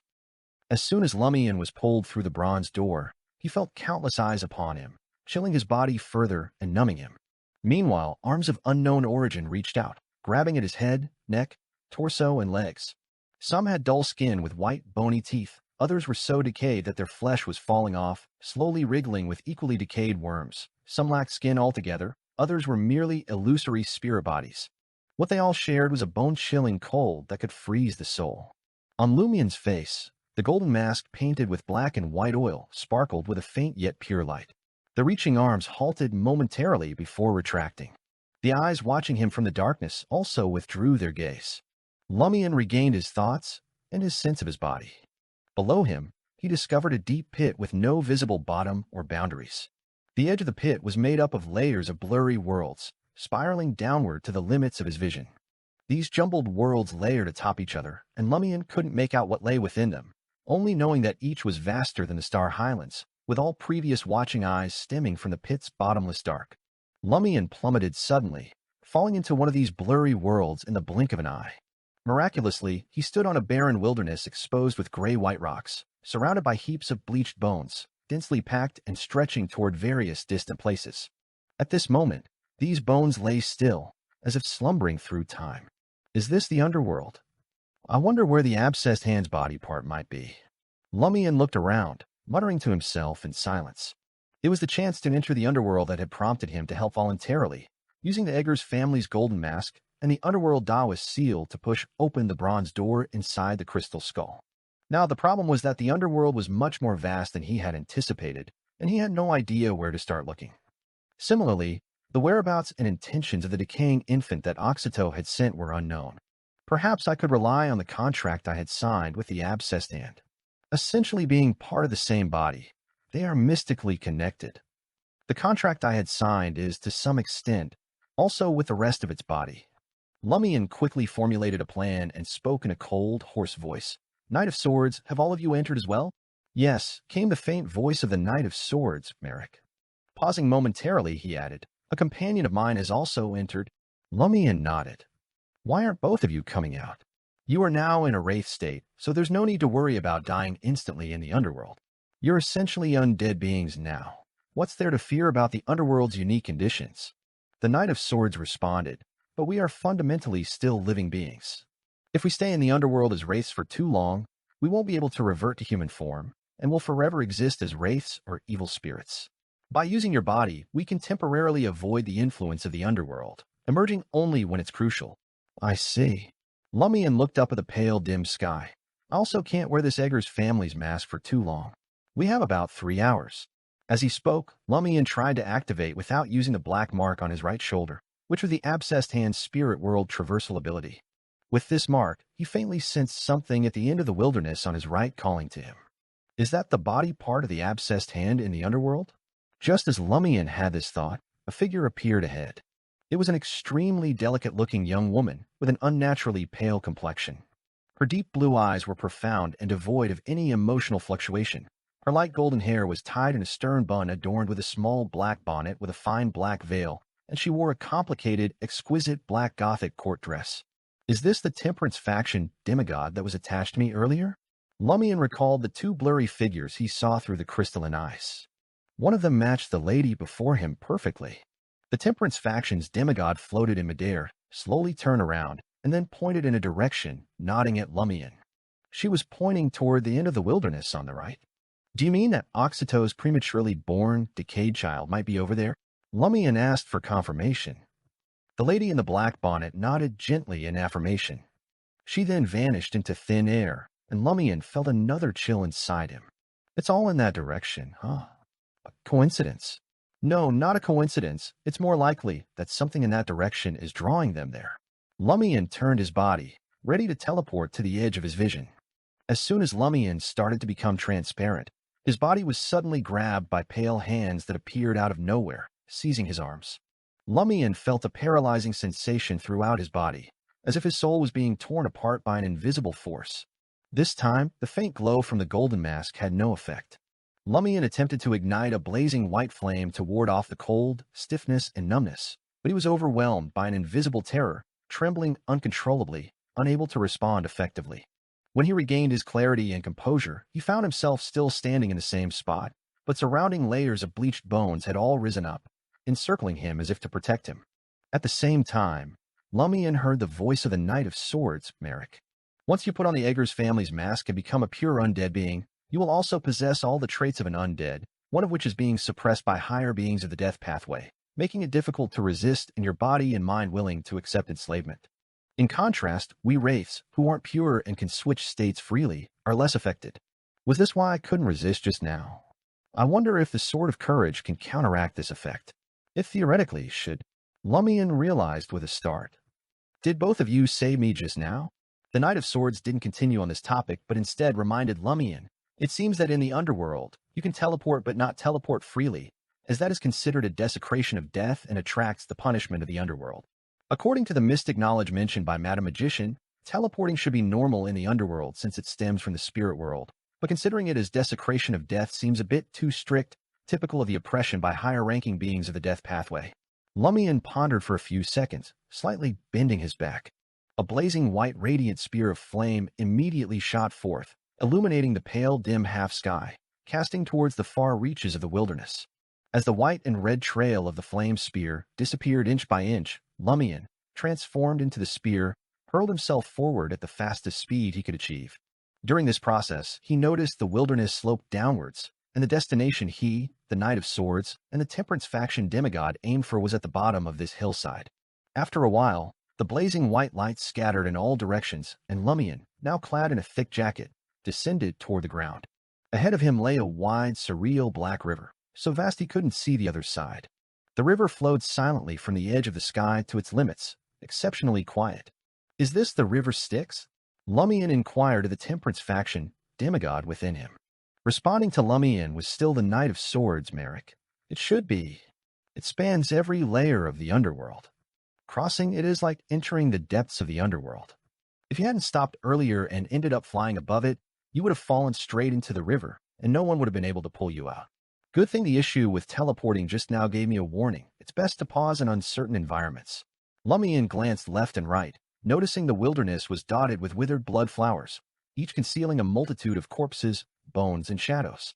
"How do I cross?" Lumian sensed that the missing part of the abscessed hand's body was on the other side of the river Styx. No sooner had he asked, and before the Knight of Swords could respond, a dilapidated, gloomy black boat suddenly appeared on the shadowy river.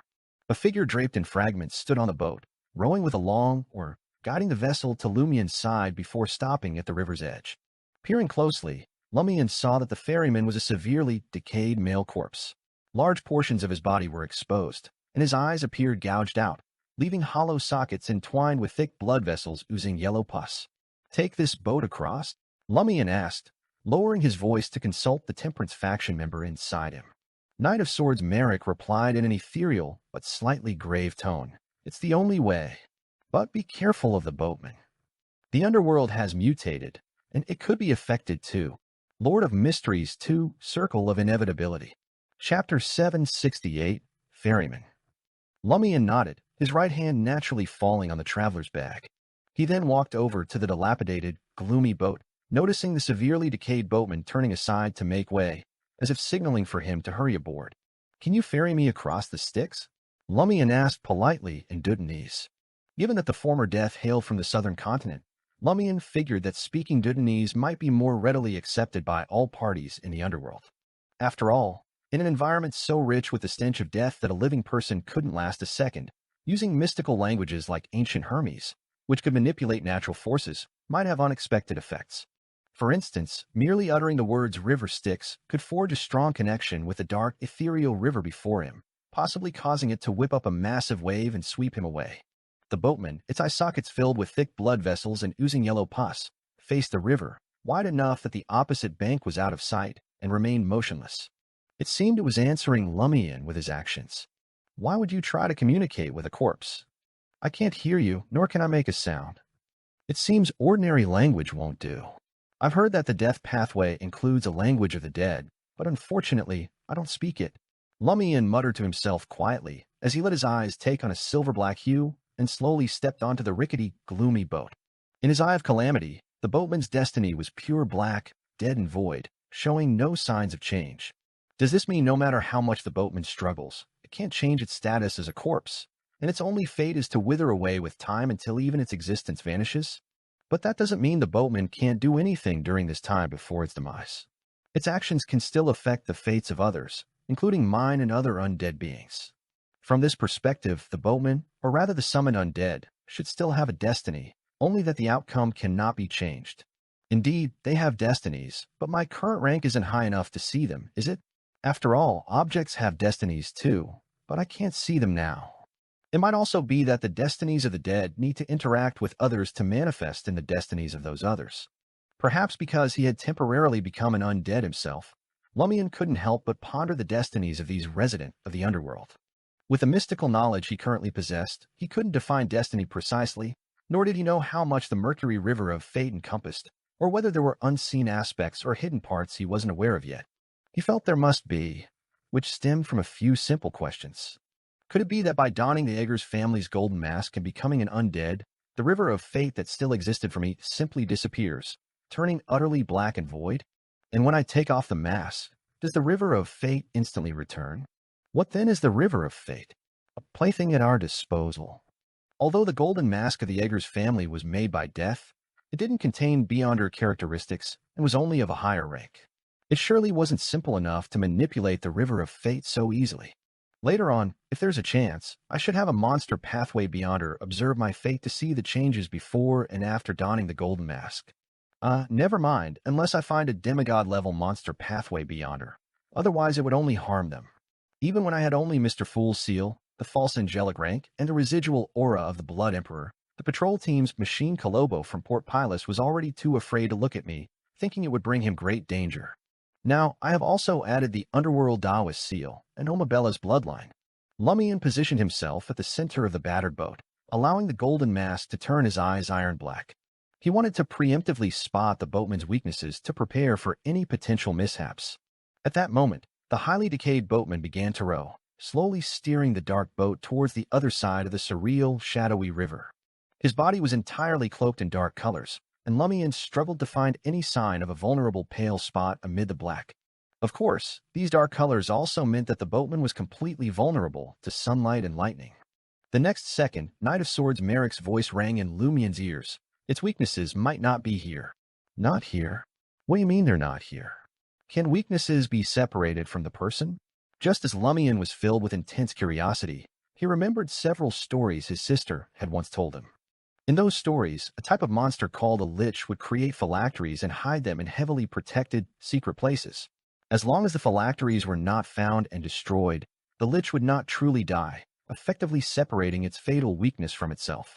And in the 22 Paths of the Divine, such things were hardly surprising.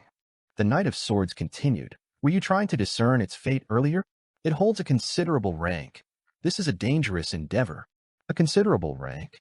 Lumian glanced at the boatman, draped in tattered clothes and highly decayed flesh, unable to see anything particularly formidable about it. However, the fact that it could ferry across the river Styx without sinking into it certainly suggested something extraordinary. Lumian diverted his gaze, closely watching the boatman's every move, patiently waiting as the dilapidated boat made its way across the river Styx to the opposite shore. The battered boat rocked slowly, as if it might fall apart at any moment, taking what felt like an eternity to reach the middle of the river.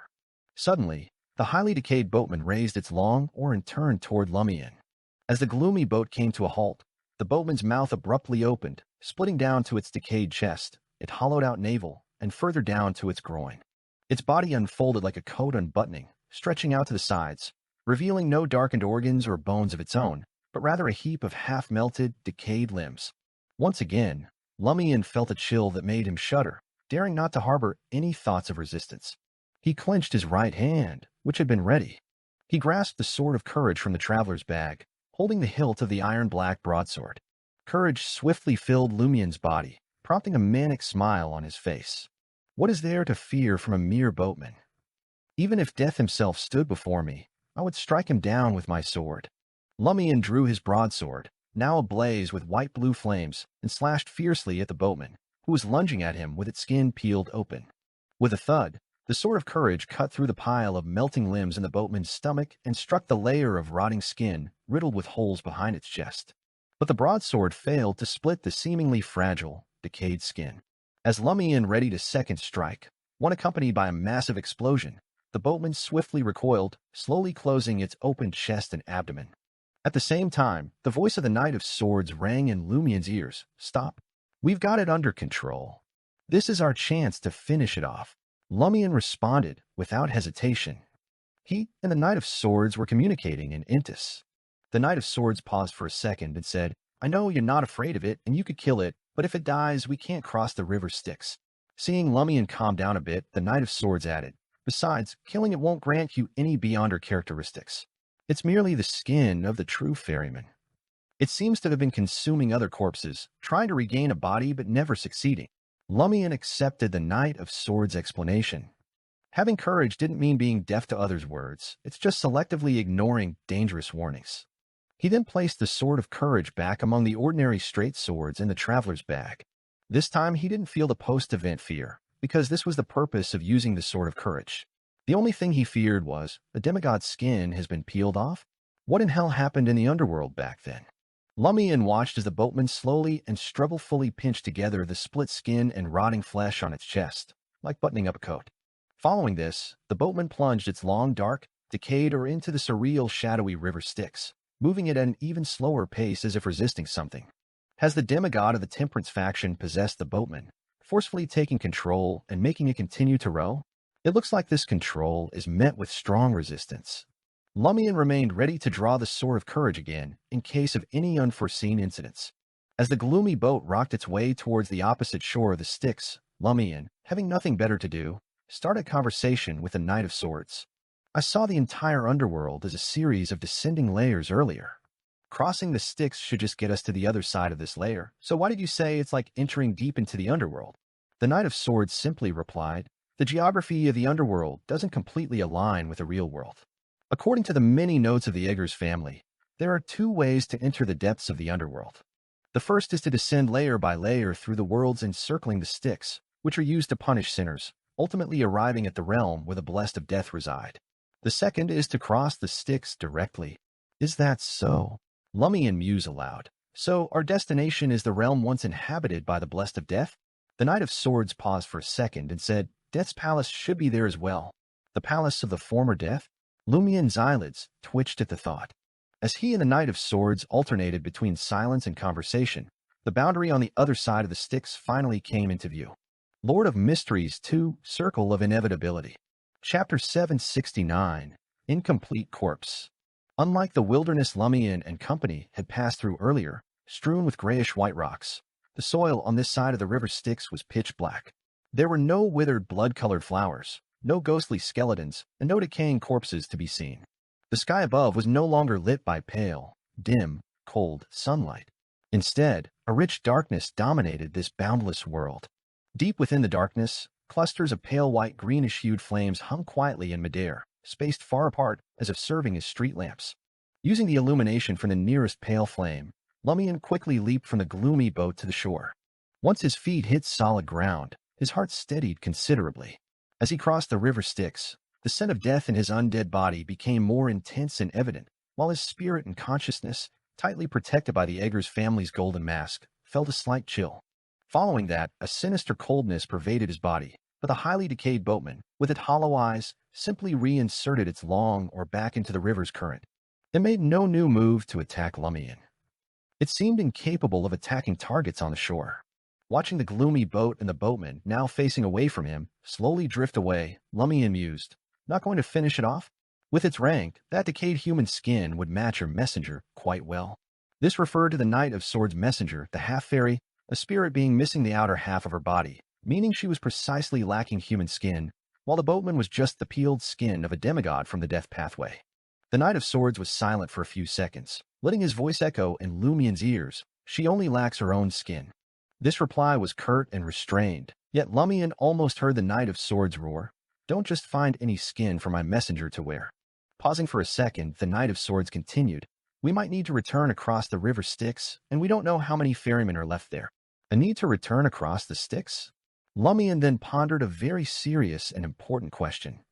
After dealing with Oxyto's child, how do we leave the underworld? Clearly, this was not something that could be solved by teleportation. Our allies in the outside world should be seeking help from the Death Pathway's Sequence 5 Gatekeeper or a corresponding demigod, which might necessitate our return to the peripheral areas of the underworld we were in before to access the bronze doors of the underworld. Lumian nodded, following a vague sensation brought on by the black mark on his right shoulder, and took a step forward.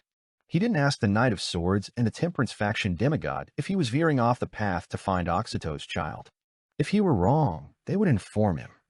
Reaching the nearest pale flame, Lumian realized it truly served as a street lamp.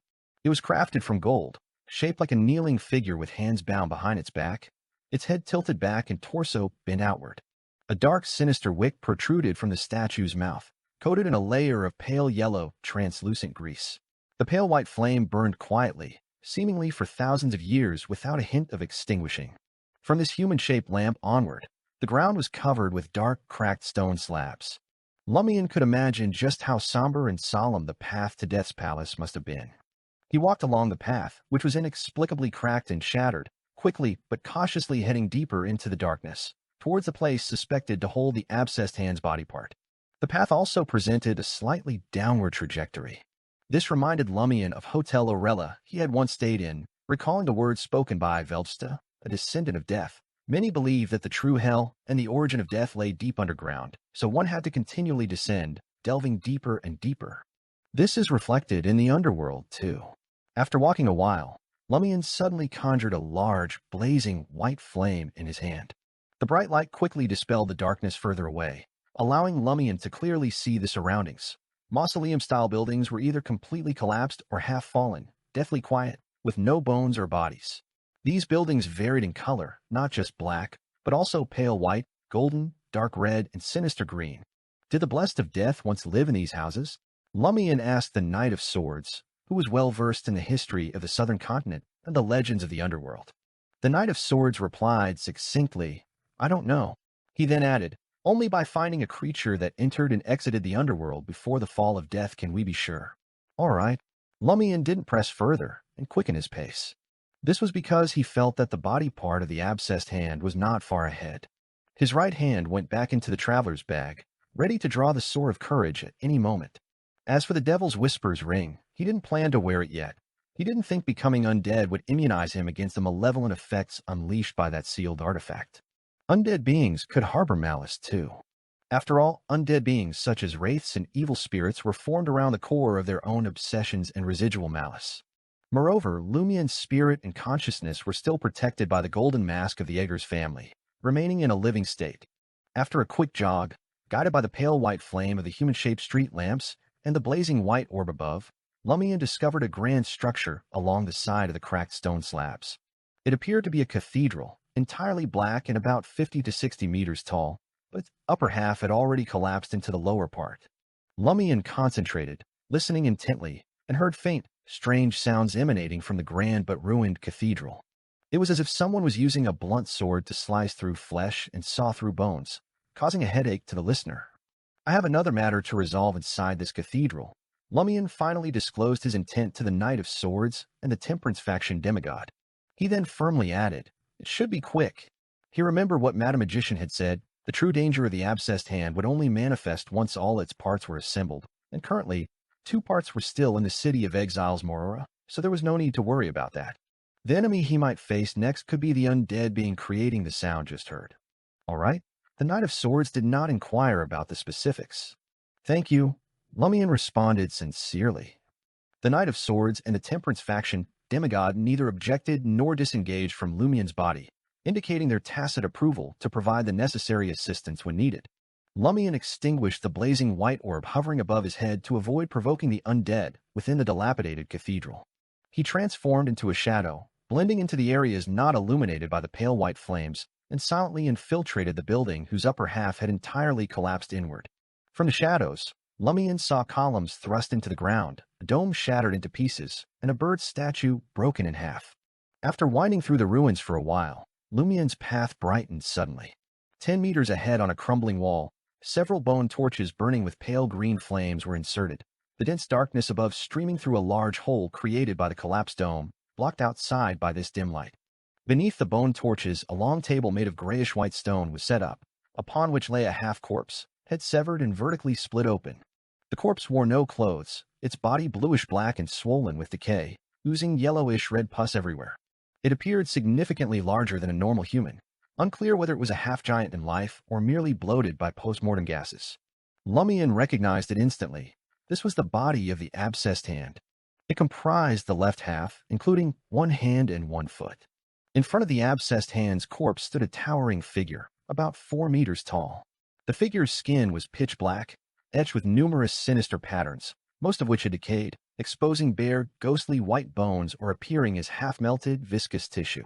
At that moment, this figure, bent over, was slowly cutting into the half-corpse of the abscessed hand with an even larger, pale white leg bone, likely from another unknown source. Lumian noticed 2 curved, tattered black goat horns growing from the figure's head, its profile resembling a fusion of human and goat features, becoming increasingly terrifying the longer he looked.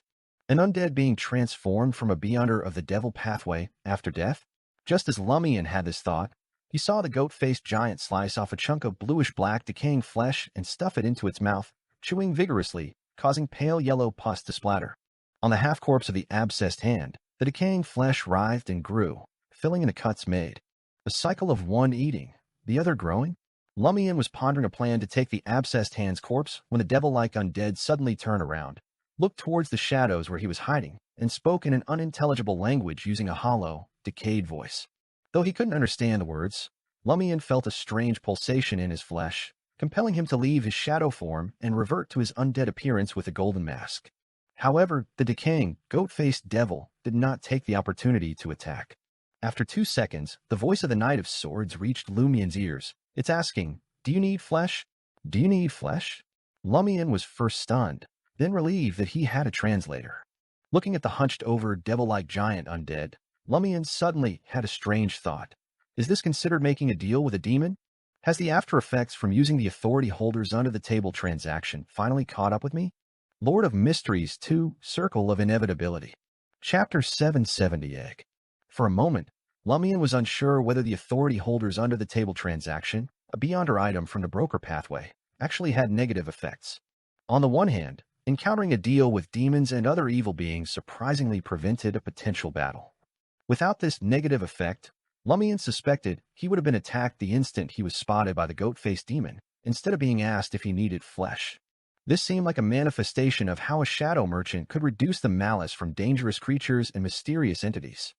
However, it was definitely wrong if this wasn't considered a negative effect.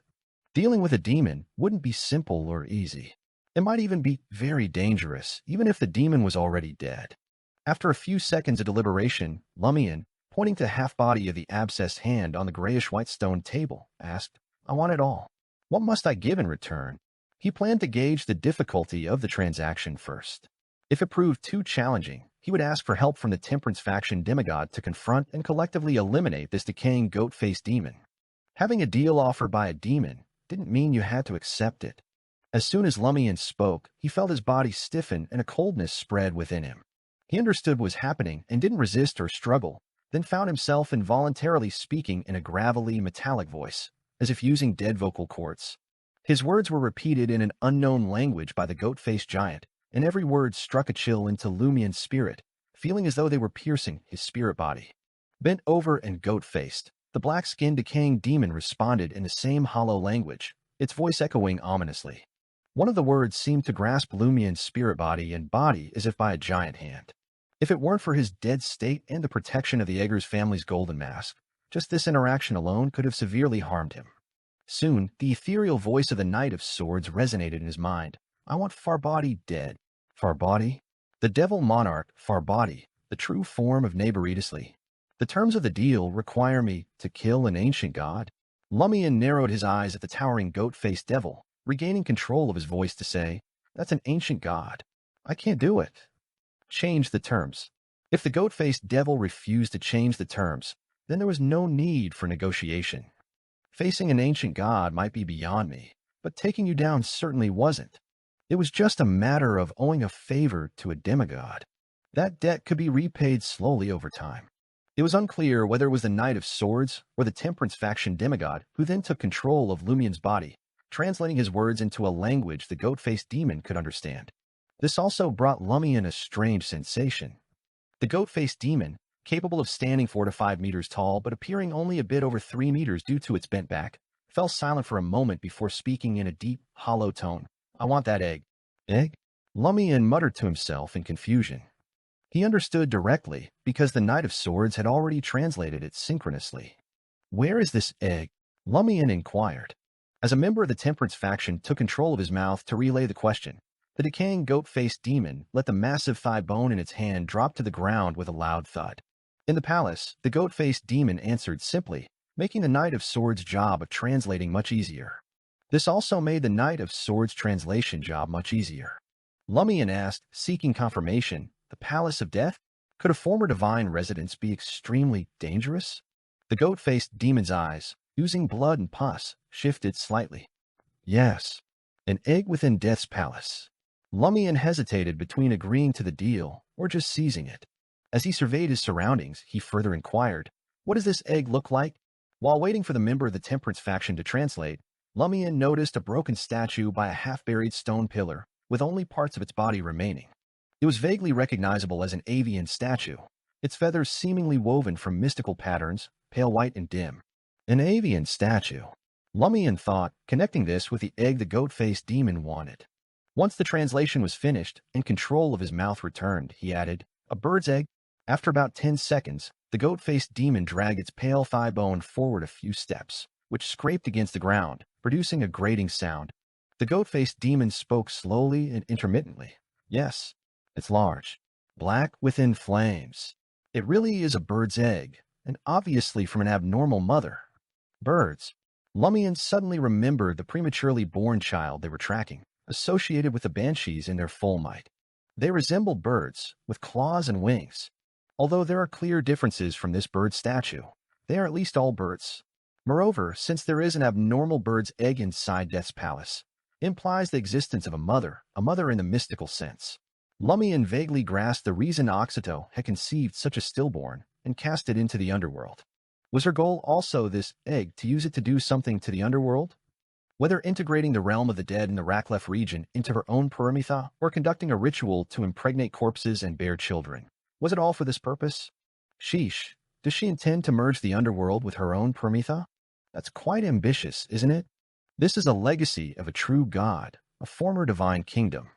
But if Oxito really succeeds, wouldn't the Great Mother be able to descend directly? Even if she can't fully merge the underworld just yet, just planting a seed is still a very dangerous thing for our world. Lumian immediately asked the goat-faced demon, "Have you seen a giant baby with bird claws?" The decaying goat-faced demon looked at Lumian but did not respond. It was unclear whether it hadn't seen such a thing, or if the influence of the broker pathway was limited to the transaction itself. Lumian fell silent for a few seconds before stating, "Deal." The goat-faced demon's head moved almost imperceptibly. It turned and began dragging its pale thigh bone, step by step, back to the grayish-white stone table where the half-body of the abscessed hand lay. Lumian, lowering his voice, shared his recent thoughts with the Knight of Swords and the Temperance faction demigod. Knight of Swords Merrick quickly responded, "Let's head to Death's Palace right now." Seemingly to reassure Lumian, the Knight of Swords added, "You're wearing the Eggers family's mask. Many dangers in the underworld will naturally avoid you. We only need to worry about anomalies like the boatman. And if Oxito's monstrous child can get close to Death's Palace, close to that bird's egg, then we should be able to as well. Even with the premature birth and the powers inherited from Oxito, it's at most equivalent to a sequence 4. Upon hearing the Knight of Swords say so much in one breath, Lumian pondered and said, "Its state of existence and birth ritual are quite unique. It might be able to harness some of the underworld's power. Even if it hasn't reached the angelic level due to being premature, we must treat it as a sequence 3 demigod in the corresponding environment.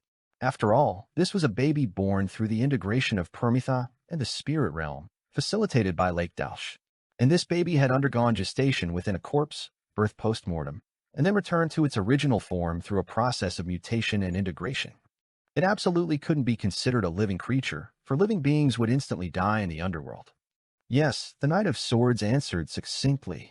Under the pale glow of a few bone torches mounted on the broken wall, Lumian asked the 2 members of the Temperance faction within him, "If we continue along the path we were on, into the depths of the darkness, will we reach Death's Palace?"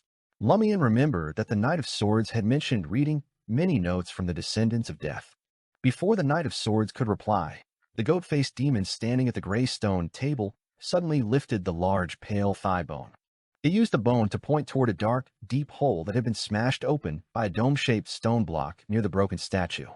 That seemed to lead to the dark cathedral's basement.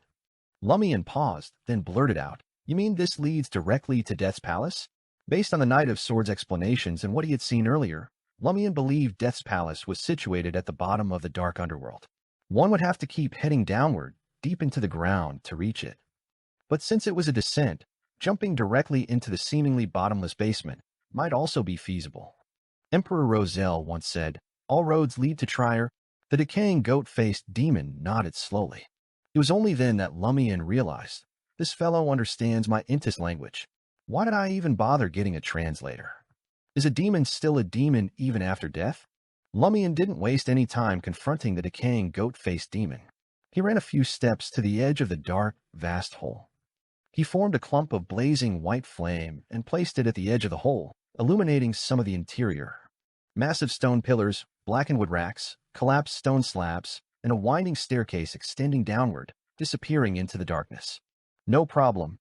The Knight of Swords conveyed the judgment on behalf of the Temperance faction demigod. It leads to Death's Palace. Without hesitation, Lumian jumped onto the partially collapsed staircase. Instead of running down the stairs in the usual way, he jumped back and forth between stone pillars, wood racks, staircases, and walls in a linear freefall.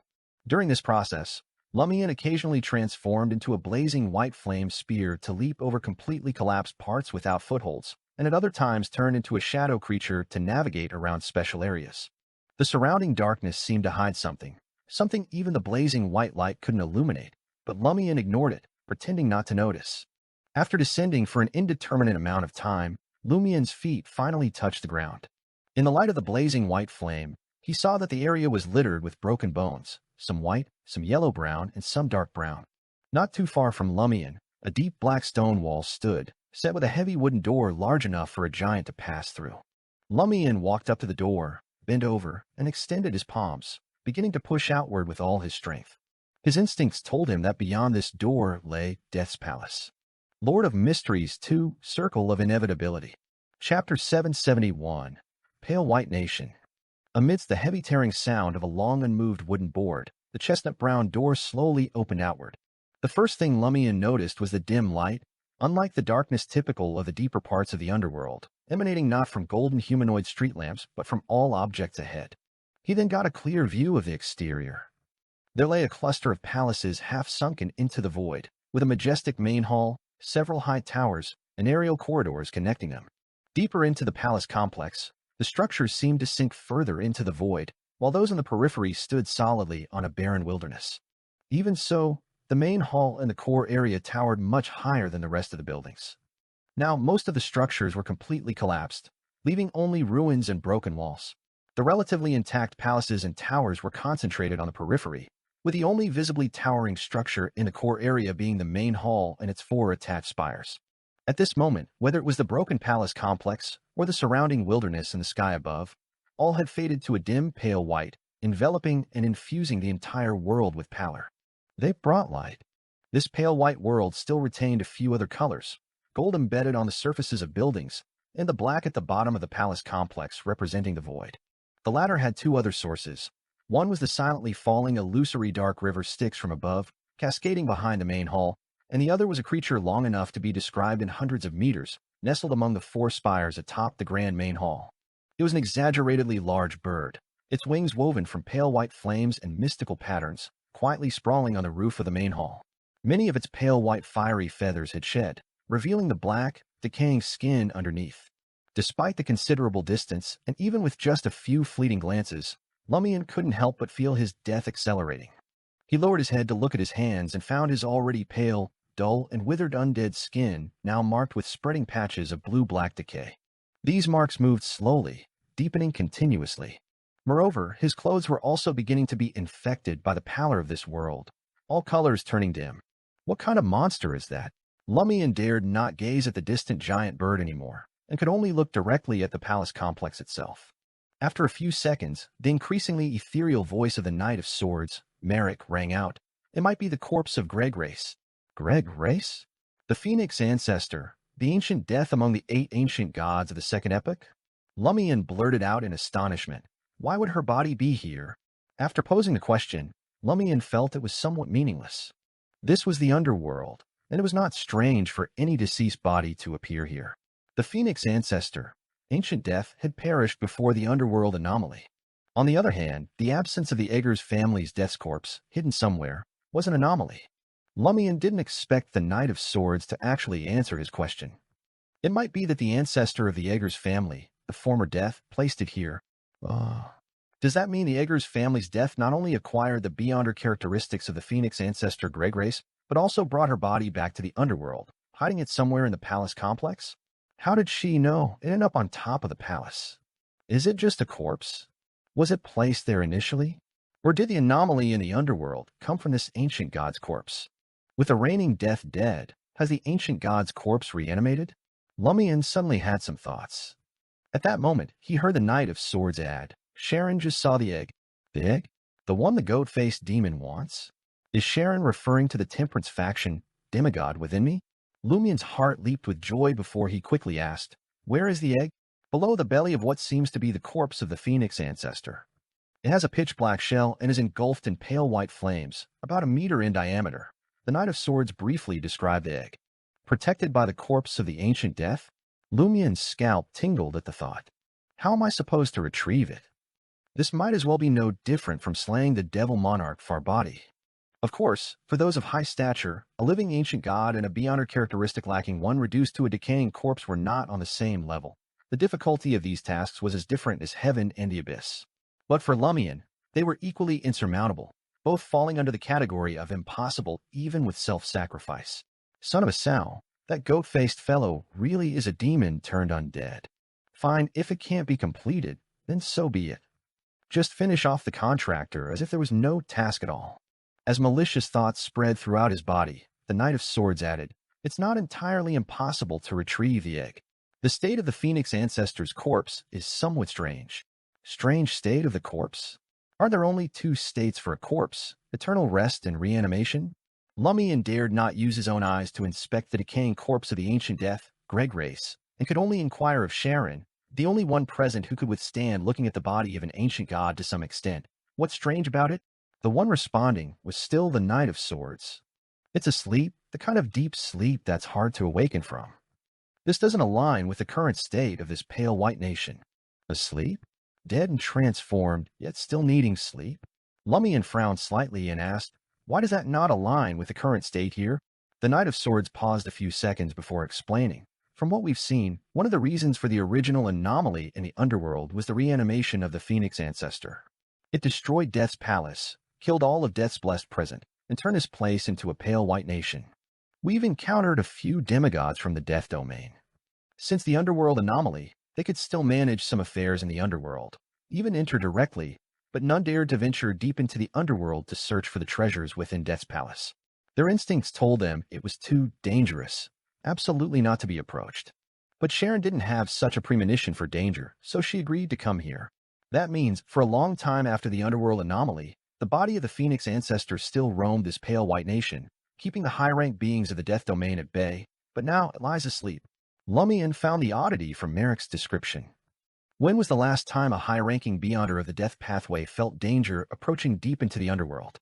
Lumian tried to determine the approximate time frame. "I don't know," the Knight of Swords answered promptly. "Don't know." It seems then that the Phoenix ancestor's body has only fallen asleep in recent years. Otherwise, the high-rank beyonders of the Death pathway entering the underworld would have discovered that it's not so dangerous here anymore, and might have attempted exploration, not leaving without a trace nor without any news spreading. What happened in recent years? Lumian thought, unable to suppress his complaint. Why did the Eggers family's death bring back the Phoenix ancestor's corpse, leaving such a huge risk? As a true god, he could have directly destroyed this corpse. The Knight of Swords responded to Lumian's complaint. The underworld was established by the ancient death in the spirit world, and as an ancient god, she wasn't limited to the powers of the Death pathway when she created the underworld. It might not have been easy for the Eggers family's death to initially take control of the underworld. He might have needed to use the corpse of the Phoenix ancestor. By the time he truly took control, his state might have changed, no longer concerned with such trivial matters. Does this mean the Eggers family's death went mad later? The underworld wasn't naturally formed. It was created by the ancient death, Greg Race. Such a powerful ancient god. No wonder she could have undergone reanimation. Lumian reflected inwardly.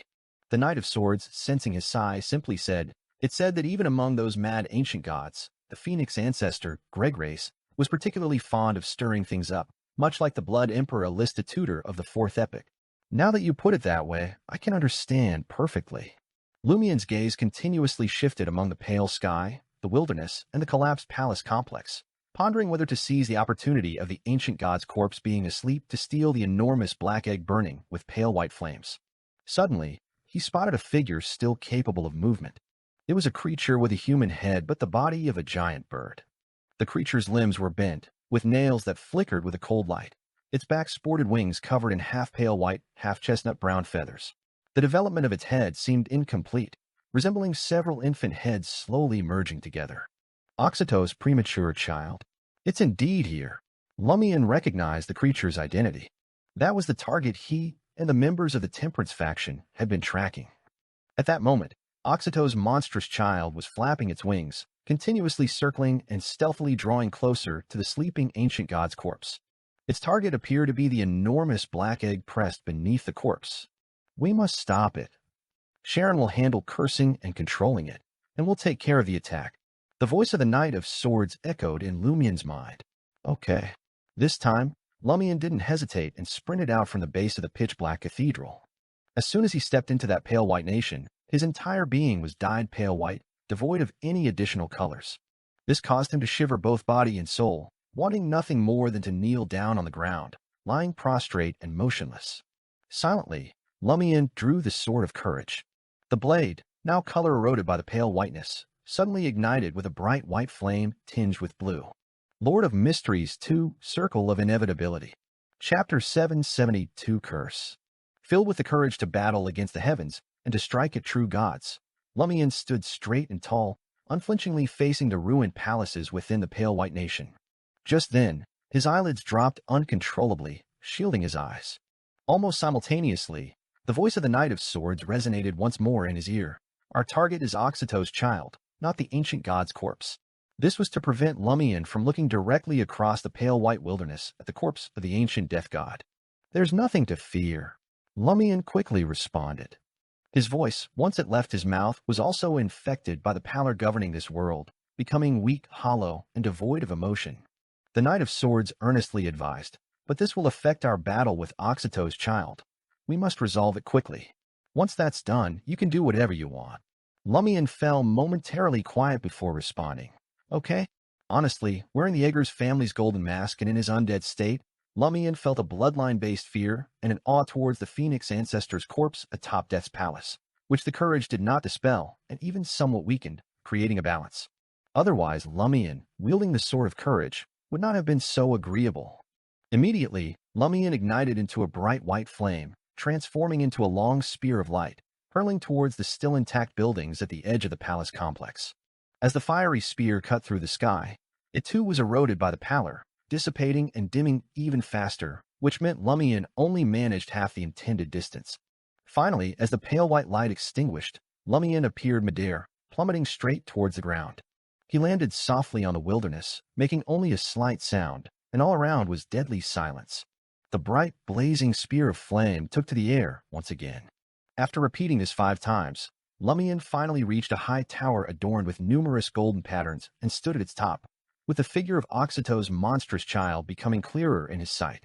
Although the other did not display the potentially incomplete mythical creature form, merely seeing the bent human limbs, a head formed from several merged infant heads, and wings stretching from the torso with half-pale white, half-chestnut brown feathers, Lumian felt dizzy, accompanied by spasmodic pain. Additionally, something inside him seemed to be calling, slowly gathering towards his abdomen. It was the bloodline of Omabella. Lumian felt no fear from this. Wasn't this inevitable? In the next instant, 2 figures materialized before him. One figure wore a black Gothic-style court dress, complete with a matching petite bonnet, and her light golden hair neatly bundled up. The other, slightly disheveled, donned a traditional black vest over a white shirt. Temperance faction demigod Sharon and a member of the Temperance faction, the holder of the Knight of Swords Minor Arcana tarot card, Merrick. As they approached their primary target, they finally detached from Lumian's body, ready to battle. Indeed, both Sharon and Merrick bore colors derived from the impressions left by Lumian, not truly manifested, appearing pale white and dim. Moreover, their bodies were transparent and ghostly, in a state of wraiths. If not so, they would have instantly died, becoming real undead creatures devoid of consciousness. The monstrous child of Oxyto, hovering close to the belly of the ancient death god's corpse, sensed the proximity of Lumian and the others. From a distance of 2 or 3 kilometers, it half-turned its body and looked over with its 12 clustered eyes. Lumian immediately felt the protective essence of his mind and consciousness, shielded by the Eggers family's golden mask, along with the life force deep within, showing signs of disintegration.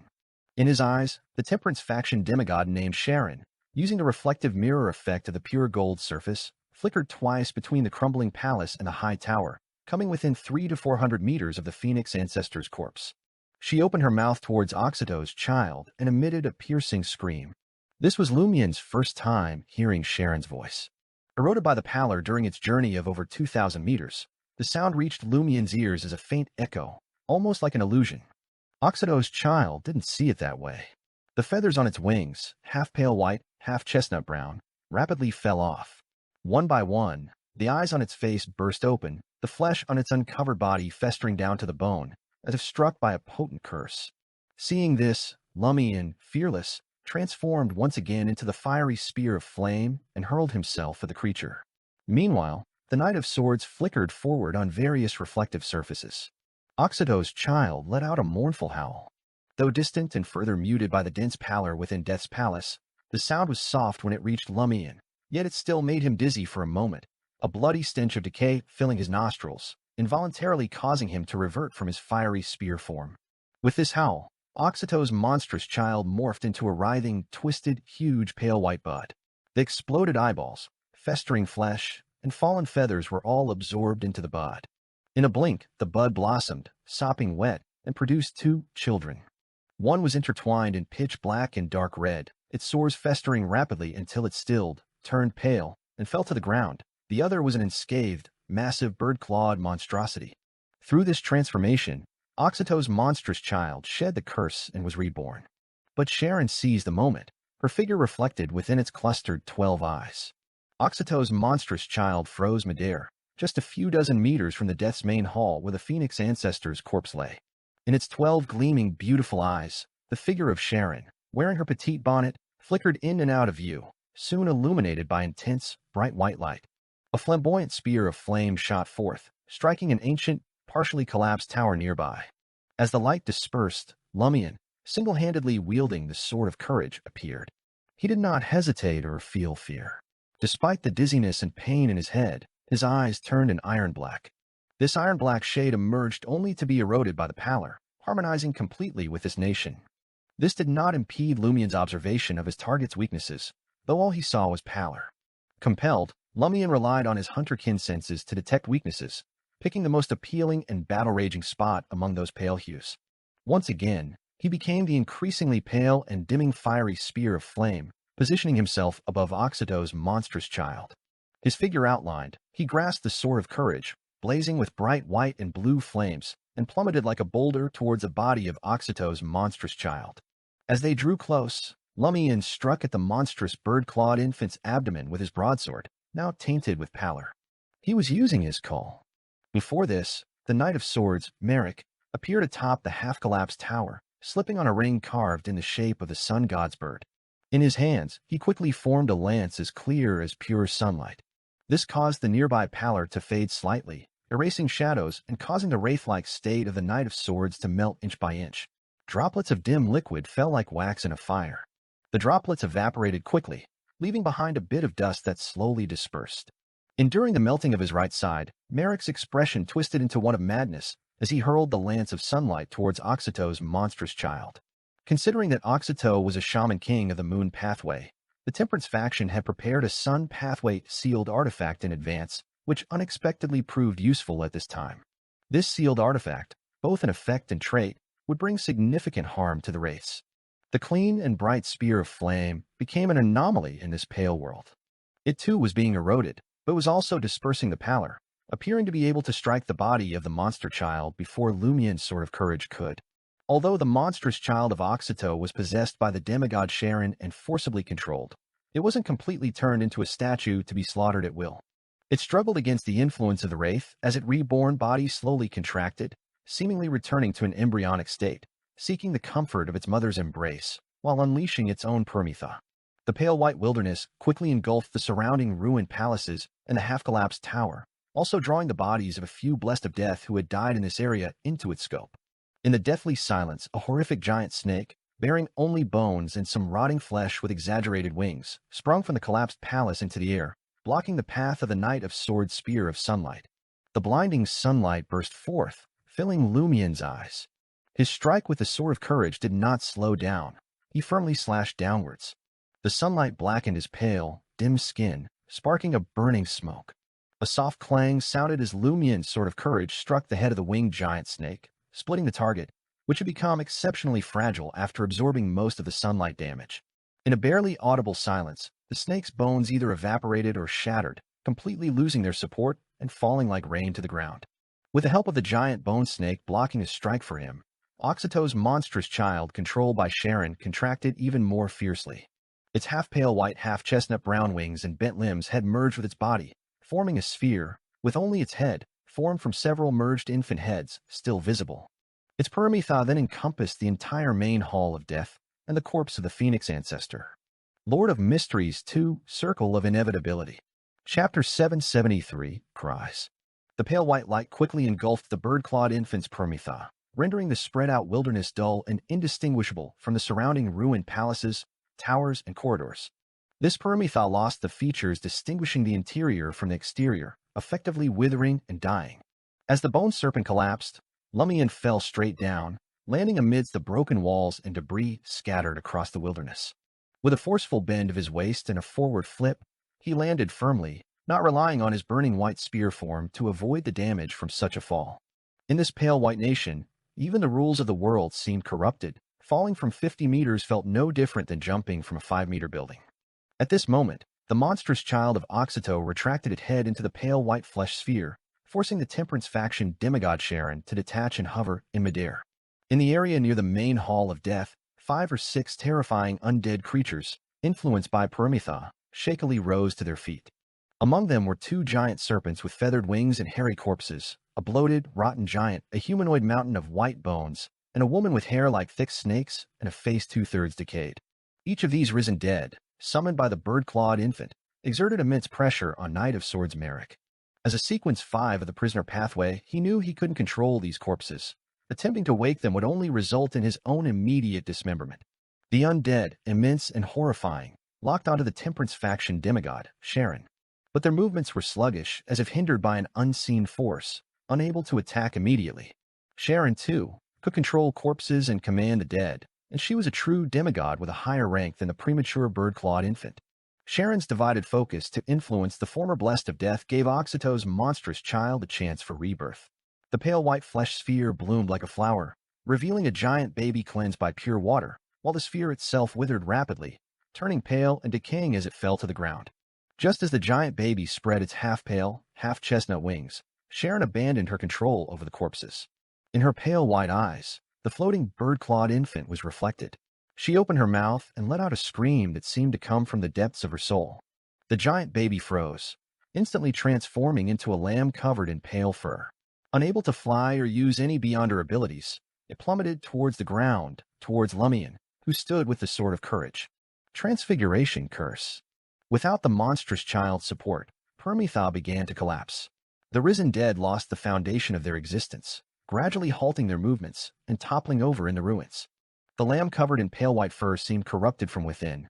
As it fell, its skin split, sprouting half-pale, half-chestnut feathers, and its belly swelled, as if nurturing new life. No creature could escape the fate of being corrupted and nurturing new life, not even an ordinary lamb. This was a trait of the Madam Pathway, and the Transfiguration curse could not strip corresponding beyonders of these traits. Sharon never expected to resolve Oxito's premature child with just the Transfiguration curse. Seizing the opportunity, she let her pale white figure reflect in the mutated lamb's eyes. The lamb's swelling belly began to slow, and the mutation caused by the corruption became less rapid. It continued to plummet towards the ground. Lumian, standing on the ground, looked up with a smile, raising the blue-hued blazing white sword of courage.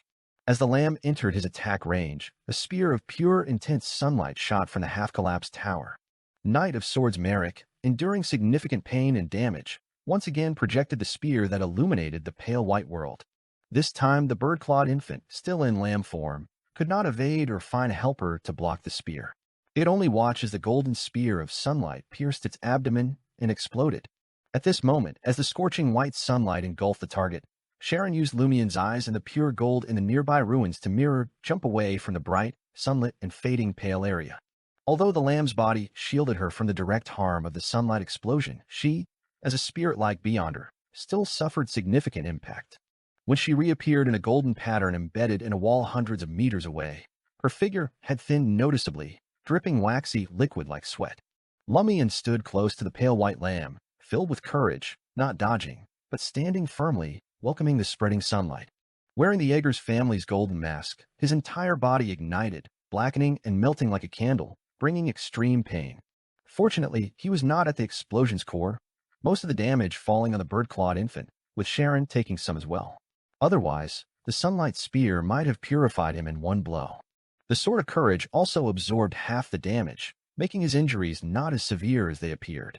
Clenching his teeth, Lumian advanced instead of retreating, running towards the falling bird-clawed infant with the eroded white broadsword in hand. With a faint thud, the half-melted, ghastly pale lamb crashed onto the shattered stones. Lumian arrived a second later, his eyes turning from iron-black to pale white. He swung the Sword of Courage with both hands. Bright white and blue flames flared, the sharp sword striking the lamb's chest and abdomen. The explosion was not loud, but the flames and the violent shockwave lifted the surrounding rubble, tearing a jagged hole in the lamb's chest and abdomen. Boom, boom. Lumian swung the sword twice more, splitting the bird-clawed infant's lamb form into charred fragments.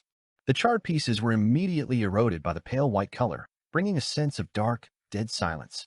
Just as Lumian was about to strike again, the pale lamb's abdomen exploded, scattering rotten flesh and liquid with a strange aura. Instinctively, Lumian slashed the void ahead with the Sword of Courage, cutting through everything there. Boom. Bright white flames and a violent shockwave formed a solid wall, blocking the rotten flesh and evil liquid. As the pale lamb's abdomen exploded, a small phantom figure with bird claws and wings, covered in a layer of pure water, flew out, heading straight for the blackbird egg beneath the ancient death's corpse. This time the bird-clawed infant, reduced to a phantom, was no longer cautious, no longer circling. Knight of Swords Merrick could not throw the spear of sunlight again, as it would cause his severely injured body to dissolve in the light. Instead, he opened his arms, summoning a divine pillar of clean flame from the sky, aiming at the phantom heading for the main hall of death. The bird-clawed infant's figure first disappeared, then reappeared, evading the divine pillar's attack, but was immediately locked by Sharon's pale white eyes. Sharon transformed into a dim, stiff doll, encasing herself in layers of ice. Simultaneously, layers of crystalline ice emerged around the bird-clawed infant, briefly fixing it in place, preventing its disappearance or progress. The bird-clawed infant raised its head, letting out a howling wail within the ice cage. The ice cage silently shattered. The bird-clawed infant's body, covered in clear, pure water, splashed towards the ancient death's corpse, forming droplets of faint golden liquid. These droplets, drawn by an unseen force, converged into a river, carrying the bird-clawed infant towards the blackbird egg burning with pale white flames. Seeing this, Lumian instinctively wanted to avoid the phoenix ancestor's corpse. He leaned back, raised his arm, and hurled the Sword of Courage. The broadsword, eroded to pale but blazing with white and blue flames, flew like a conscious missile, covering hundreds of meters, leaving a trail of flames in the air and striking the bird-clawed infant. Locked on. Rumble. The sky near the blackbird egg erupted with expanding white flames, forming a mushroom cloud. Silently, charred shadowy fragments fell from the expanding flames and cloud, like a rain of dust. The dust turned pale before touching the ground, some blown by the wind onto the blackbird egg. At that moment, Lumian heard an illusory shattering sound and felt his Reaper potion fully digest. He had no time to rejoice as his mind and consciousness, protected by the Egger's family golden mask, were overwhelmed by fear and dread. He lowered his head, knelt to the ground, and hugged himself, trembling. He only wanted to obey the orders of the Phoenix ancestor's corpse. As an undead, he lost his courage, his vision darkening. Thump, splash. In extreme fear, Lumian heard the sound of a heartbeat and flowing blood. It came from nearby, within this pale white nation. It resonated strangely with Lumian. Faintly, Lumian heard a mournful cry. Child. My child. Who is your child? Who are you? Lumian instinctively wondered. The mournful cry continued. My child, where are you? The voice paused and then rose slightly. Omabella, where are you? Lord of Mysteries 2, Circle of Inevitability. Chapter 774, Resonance. The mournful cry seemed to draw closer. My child, Omabella, where are you? Hearing the name Omabella, Lumian shuddered violently, snapping out of his fear-induced daze. Who? Who is looking for Omabella? Why are they looking for Omabella? As he wondered, Lumian noticed the surrounding area growing darker, with a sense of confinement and imprisonment. He reached out, his hands brushing against a cold, hard wall. He pressed himself against it, trying to peer through its cracks. The wall was pitch black but semi-transparent, and Lumian could faintly see the pale white sky, the collapsed towers, and the shattered palaces. He also saw Sharon, the Temperance faction demigod dressed in a small bonnet and a gothic dress, floating nearby. She extended her hand, summoning the sword of courage, now pale from erosion. Beyond Sharon, he looked down at the rubble-strewn ruins. A pale figure in tattered clothes was kneeling, bent over as if to crawl. The figure was trembling all over, struggling to raise its head and straighten up. It was a face wearing a golden mask, his own face. Me? If I'm outside, then who is here? Already half-conscious, Lumian felt even more bewildered. Almost simultaneously, he saw his outside self, with charred skin peeling off, sprouting half-pale, half-chestnut feathers. His belly writhed visibly, while wheat, mushrooms, and flowers grew from the sunlit wounds. Silently, Sharon leaped onto the golden mask and appeared before Lumian, placing the sword of courage into his hands. The surge of courage instantly dispelled the fear suppressing his mind and consciousness, making his vision pale white and no longer pitch black. The sense of confinement and entrapment around him also dissipated. He raised his head higher, no longer seeing himself or using a top-down perspective. His gaze fell on the black egg under the ancient death's corpse at the top of the main hall. He instinctively believed he had just been inside the egg, observing the outside through its shell. No, it wasn't me inside the black egg, but the part of me that lost courage and was subdued by the ancient god's aura resonating with the creature inside the egg, sharing its senses. So I saw the scene outside the shell, heard the mournful cry for Omabella, and showed signs of corruption. Thinking this, Lumian quickly looked down at his body, seeing the feathers falling off, mixed with wheat, mushrooms, and flowers.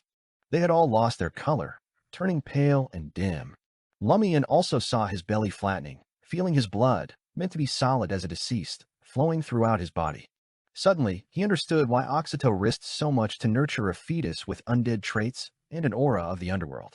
Even with just a bit of Omabella's bloodline, suppressed by the ancient god's corpse, he could resonate and interact with a creature inside the black egg. How much more could the bird-clawed infant, with more of the Great Mother's gifts, fused with Permitha and the underworld, and perhaps also with Omabella's bloodline? If we hadn't taken out Oxito's premature child in time, it might have used the resonance and interaction to merge with a creature inside the black egg, controlling it from the source, or completing its catalysis. The premature birth meant the bird-clawed infant lacked the rank and traits, requiring extreme caution. Even if it reached the final step, there was a high chance of failure. Now the question is, why could the creature inside the black egg hear the mother's call for Omabella? Who exactly is Omabella's mother? It can't really be the Great Mother, can it? Isn't she always outside the barrier? What is the relationship between the creature inside the black egg and Omabella? As these thoughts raced through his mind, Lumian suddenly heard a faint cracking sound. He looked up in astonishment, seeing the pale white flames burning on the black egg dim significantly and peel away. The black egg itself developed a noticeable fissure. It seemed to be disintegrating to some extent. The next second, the entire pale white nation began to tremble. A deathly aura from the black egg, where the ancient death's corpse lay, started to emerge. Even with the sword of courage in hand, Lumian couldn't help but freeze, trembling. The surrounding palaces and towers, whether in ruins or half-collapsed, began to shake violently as if struck by an earthquake. A thought flashed through Lumian's mind. The phoenix ancestor Grigrace's corpse is awakening. Run. Escape. He shouted this in his mind but couldn't turn his body or take a single step. The Temperance faction demigod Sharon grabbed him, and in his eyes reflected the dim figure of the Knight of Swords, who looked much fainter than before. Cracks appeared in the pale white sky, extending towards the trembling ground. An overwhelming sense of dread was rapidly accumulating at the top of the main hall of death. Sharon, holding Lumian, initiated spirit world traversal. This could be used in the underworld, but would trigger retribution. Countless indescribable limbs reached out from the void, grabbing at the swiftly moving Sharon. Sharon endured the damage from these limbs, continuing to head towards the pitch-black cathedral at the edge of the pale white nation. Her body ignited with pale white flames, directly burning her spirit, causing clumps of powder to fall continuously. Sharon could no longer sustain it any more than 3 seconds, interrupting the spirit world traversal and falling onto the pale white wilderness outside the Palace of Death, nearly a kilometer from the pitch-black cathedral. Holding the sword of courage, Lumian, now outside Death's palace complex, no longer felt as afraid. He immediately pointed at himself, indicating for Sharon to possess him. At the same time, he saw numerous jagged cracks rapidly spreading from behind, revealing a bottomless darkness, spheres wrapped in blood-red substance, and mountains filled with tombs. Feeling a chill within him, Lumian quickly ignited in blazing white flames, transforming into a magnificent spear, and launched towards the edge of the pale white nation. Above, below, and on all sides, countless cracks chased after him like shattered glass. Behind him, from the direction of the palace, a heavy sound emerged. Amid the pale erosion, the flaming spear disappeared and reappeared twice. Finally, Lumian escaped the pale white nation, landing in front of the towering pitch-black cathedral. Here, only the underground portion of the cathedral was visible, resembling a massive mountain. Lumian passed through the heavy wooden doors, once again transforming into a flaming spear and launched upwards. When the flames dispersed, he sheathed the sword of courage, climbing upwards using the collapsed stairs, peeling walls and broken pillars, repeatedly jumping between them, sometimes leaping across supportless areas as a flaming spear. Before long, the pitch-black cathedral began to shake violently. The already precarious corridors, stairs, walls, and pillars started to crack and fall. Seeing himself about to be crushed and buried by the collapsing building, Lumian prepared to draw the sword of courage to carve out an escape route. At this moment, he was surprised to find the stones and pillars above him seemed to have a life of their own, avoiding him and continuing to fall past his sides. In such a dangerous situation, Lumian remained unharmed. He guessed Sharon provided some help, not wasting any time, and continued his ascent, repeating the process. After an unknown amount of time, the violent shaking abruptly stopped. Lumian didn't relax, maintaining his pace and rhythm until he saw a pale green light above. A blazing white spear shot out from the dark hole within the half-collapsed church.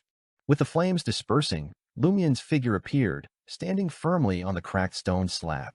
Next to a broken wall embedded with several bone torches, a tall demon with a human-goat hybrid face slowly turned, dragging a white bone leg. At that moment, Lumian realized he hadn't retrieved the black egg, failing the demon's commission. Instantly, anger surged within him. Was this a task I could complete? You were sending me to my death. Truly a demon's commission. Fine, since completing the task is no longer an option, I have only one choice: destroy the commissioner. Despite these thoughts, Lumian only reached into the traveler's bag, preparing to draw the sword of courage, without intending to fight immediately. He was concerned that the ancient Death's corpse's awakening would cause mutations to spread here, preferring to leave the depths of the underworld as soon as possible, especially given the unknown strength of the goat-faced demon. Hunched over, the goat-faced demon staggered in front of Lumian. It stared at Lumian silently before speaking in a hollow, decayed voice. This time, Eus Dudenese, you've taken that egg for yourself. Before it finished speaking, the goat-faced demon straightened its 4 or 5 meter tall body and swung the white bone leg at Lumian. Lord of Mysteries 2, Circle of Inevitability. Chapter 775, Cunning. As the goat-faced devil approached and stared at him, Lumian's hand was already gripping the hilt of the sword of courage. When the white bone leg came crashing down, he swiftly drew the iron-black sword, burning with a bright white and blue flame, and met the attack head-on. Clang! The clash echoed loudly, and Lumian's palm split open, spilling blackened, coagulated blood. The immense force from the goat-faced demon's strike made him lose his grip on the sword of courage, sending him flying and crashing into a pile of rubble. The goat-faced demon stepped over the fallen sword in 2 strides, standing before Lumian and raising the bone leg again. Suddenly, in its blood and pus-filled eyes, the figure of Sharon, the Temperance faction demigod, appeared. Its raised hands froze in midair.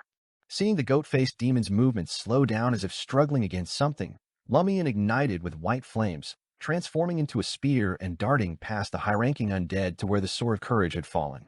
Perhaps because the goat-faced demon wasn't an undead created by the death pathway, its intimidating effect on Lumian was weak. It lacked the ability to enslave his body and mind, allowing Lumian to muster the courage to fight back. While retrieving the iron-black broadsword, Lumian released the spirituality he had accumulated using his ascetic ability. At the same time, his eyes turned iron-black, reflecting the many colors on the goat-faced demon. He quickly found a patch of pallor, took 2 steps towards the goat-faced demon, and leaped high. In midair, Lumian adjusted his posture, gripping the sword of courage with both hands and descending towards the slow-moving demon, still battling Sharon. This time, he used the sword of courage's cull ability. His spirituality surged into the iron-black broadsword, causing the bright white and blue flames to flare up and then condense inward. With a heavy thud, Lumian landed on the demon's back, stabbing the sword of courage into the junction of its neck and body. The blade sliced into the decayed flesh like butter. As pus splattered, the flames on the broadsword poured into the goat-faced demon's body. Boom! A muffled explosion echoed, and Sharon quickly withdrew from the demon's body. The demon disintegrated into a puddle of sticky black liquid, condensed from evil thoughts. The liquid, scattered by the expanding flames and shockwaves, swiftly flowed into the dark hole, leading to the pale white nation, seemingly to reassemble itself. Holding the sword of courage, Lumian felt his released spirituality deplete by 2/3. He wanted to chase and fight the demon again, but felt his body stiffen and his soul trapped in an invisible cage. Retrieve your target item first. The faint voice of the Knight of Swords echoed in his ears. Right? Lumian agreed with the Knight of Swords' reasoning. I don't fear the goat-faced demon. I can totally grab the abscessed hand's body before it reassembles. He transformed into a burning white spear, darting to the bone torches. To better move the abscessed hand's body, he temporarily stashed the sword of courage in the traveler's bag. Moments later, Lumian felt a pang of fear. I only have 1/3 of my spirituality left, yet I was thinking of a life-or-death fight with a demon, and Sharon is clearly in poor condition. Now isn't the time for that. Shouldn't I grab the target item and leave the collapsing cathedral before the demon reassembles? Thankfully, the Knight of Swords acted as a valve for my courage and found a convincing reason. Without hesitation, Lumian grasped the abscessed hand's half-body, trying to lift it. It was extremely heavy like metal. Fortunately, Lumian was now a Sequence 5 Beyonder, from a pathway known for their strength. During this process, Lumian worried the body might suddenly reanimate and deliver a fatal blow. However, the abscessed hand's half-body, after enduring years of cutting by the goat-faced demon, seemed lifeless with no abnormal reaction. Lumian placed the half-corpse into the traveler's bag, relieved to see it sink inside. Living flesh couldn't be stored in the traveler's bag, and the abscessed hand's body had shown self-healing traits earlier. Lumian had thought if he couldn't store it, he'd carry it or have the Knight of Swords or Sharon possess it to make it move. With the body stored, Lumian heard creaking sounds from the dark hole. He immediately transformed into a blazing spear, darting out of the half-collapsed pitch-black cathedral. With a swoosh, the white flames left a burning trail in the dark, spreading quickly into the distance. Without the pale white nation's erosion, Lumian flew far in one breath. Under the golden humanoid lamplights, he repeatedly transformed into a blazing spear, finally reaching the shadowy river Styx. He saw the gloomy, tattered boat reappear, slowly approaching as the boatman rowed. Lumian waited anxiously, not daring to fly onto the boat as a spear. According to the Knight of Swords Merrick, doing so would make him sink into the river's depths, never to be saved. Behind him, pale green flames burned quietly, sometimes swaying with the ground's tremors, sometimes shaking with some vibrations. Lumian tensed, feeling an increasing danger, unsure if it was from the ancient death's corpse awakening or the goat-faced demon's pursuit. He looked at the slow-moving boat, using a hunter's method to calm his emotions. He chuckled and spoke to the Knight of Swords Merrick within him.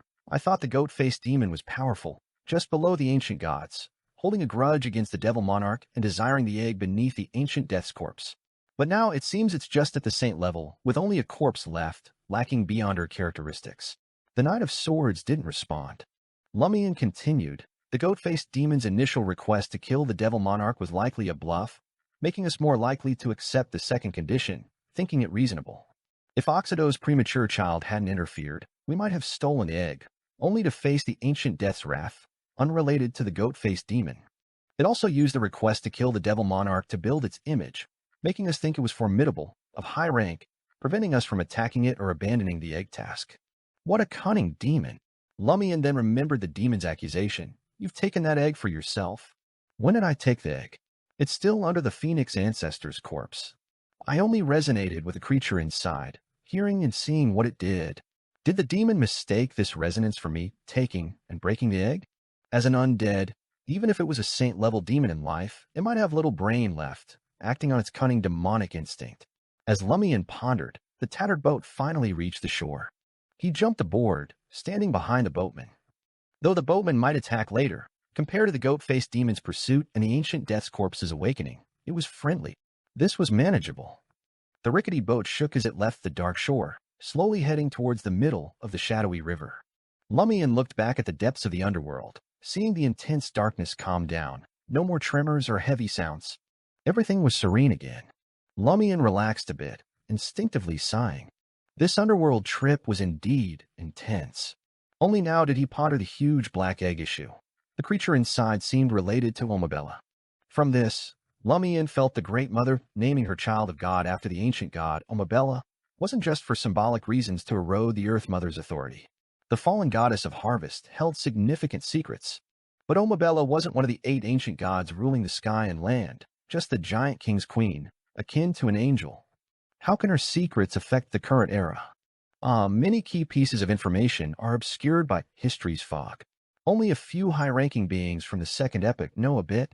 Lumian mused as he watched the dark land of the underworld recede, until only the shadowy river Styx water filled his view. He suddenly felt the matter had finally come to an end.